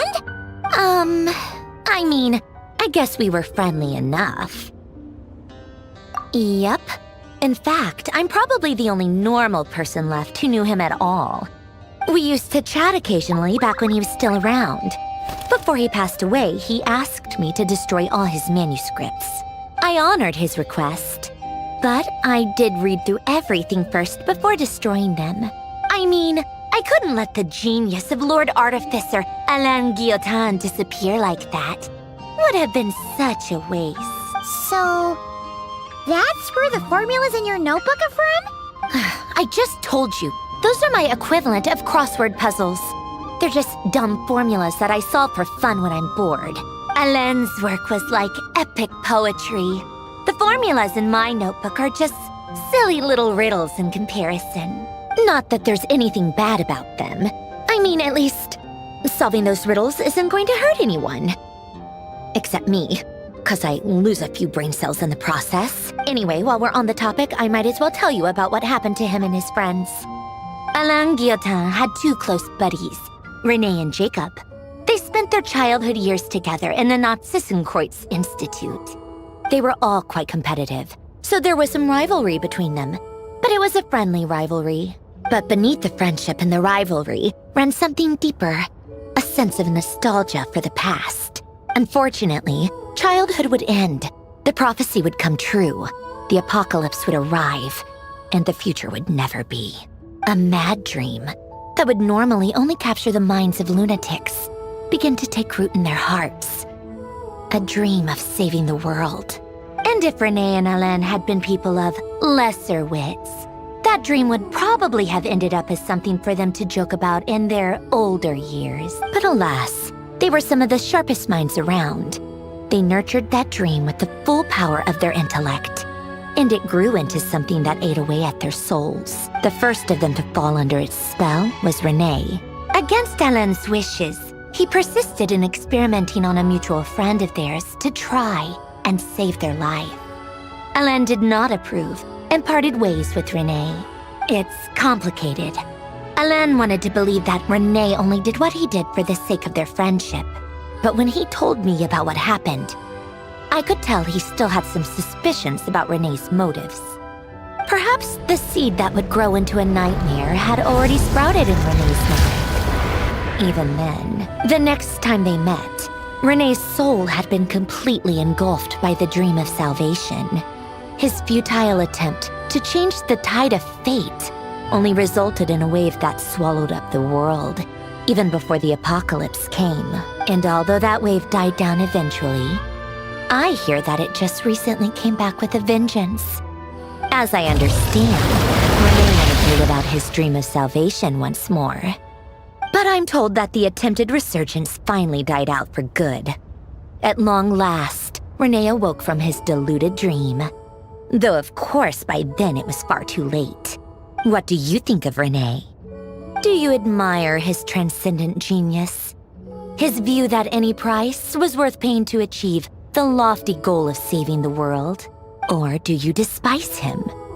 Dismiss him as an evil madman who wrought havoc on the lives of everyone around him as he pursued his delusional dream. Same difference, really. Just a matter of perspective. What a cop-out. But I suspect you'd have a more incisive and insightful answer if we dug into it further. I don't like fanatics who give up their whole lives for their ideology. Nor do I like fools who let their delusions take control. Maybe I could understand if Renee had just been an ordinary person. But he had a sage-like intellect.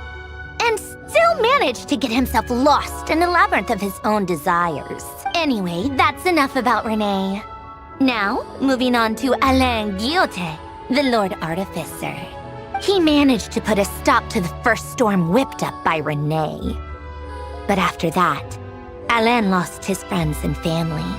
To his credit, I suppose, the loss of his family and friends was purely a tragic accident. It's not like Alain sacrificed them for his cause or anything. After that, the only thing supporting his work was the same dream that had dragged his closest friend down to the abyss. But although the desire to save Fontaine drove him to found the Fontaine Research Institute, Alain continued to reject any form of transcendental knowledge or power. He was suspicious and fearful of it, having seen the way it had affected his closest friend. I think that formulas and machines derived solely from human intellect were the only thing that gave him a sense of spiritual comfort. Yet Alain's intellect was simply too great. It barely left him space to breathe in his lifetime. Once he realized that the end of his life was approaching, he finally accepted the truth. The Nazissenkreuz Institute needed someone, and a human being, to see its story through to the end. He quit working on his formulas, trading them in for the fairy tales that had played such a formative role in his childhood, but which he barely touched in his adult life. He told me that the director of the Nazissenkreuz Institute used to read those fairy tales to the children as bedtime stories. Apparently, they worked wonders at sending kids off to sleep. I think that all he wanted at that time in his life was to be able to sleep deeply without being plagued by depression. By that point, nothing else really mattered. At the very end, he laid down to rest in the ruins of the former Nazissenkreuz Institute orphanage, while the Fontaine Research Institute he had founded continued tirelessly with its work. Many years after that, tensions over competing dreams would once again cause a rift, this time between members of the Fontaine Research Institute. But the actions of those fools had nothing at all to do with Alain. And that is the story of two people from the Nazissenkreuz Institute who both wanted to save the world. One went all in on his fantasy of salvation without ever looking back, and ended up calmly sinking to the bottom of the deepest sea. The other sought desperately to burn bright in his life, even though he wasn't sure where he was going. I do sometimes wonder, why is it that people like them have such grand hopes of saving the world? Even the grandest tree starts as a tiny seed. So perhaps, for each of them, their mission to save the world began with a very simple desire: to save themselves. They were young children with friends and family who mattered to them, desires to explore the meaning of life, ambitions to have a successful career. They didn't want to see all of that taken away in one fell swoop. Or maybe they just wanted to find something to anchor themselves within the chaos, to stop them getting quietly swept away by the storms of life. But instead, the search for their own salvation took them down the rocky road laid out by fate. Do you think the desire to save oneself is enough of a justification to try and save the world? The way you said that sounded just like Alain. I asked him the same question back when he was in his prime, putting all of his energy into his work. He gave the exact same answer as you did. No elaboration, just a quick short answer before getting right back to his work. He was always that way. All right, tea time's over. I owe Arlecchino a favor for telling me these stories. I'll have to bring a whole sack of gifts the next time I visit the House of the Hearth. I'm gonna go tinker with Polonia now. You guys can do whatever you want, as long as it doesn't involve interrupting me. Polonia, exit hibernation mode. Begin diagnostics.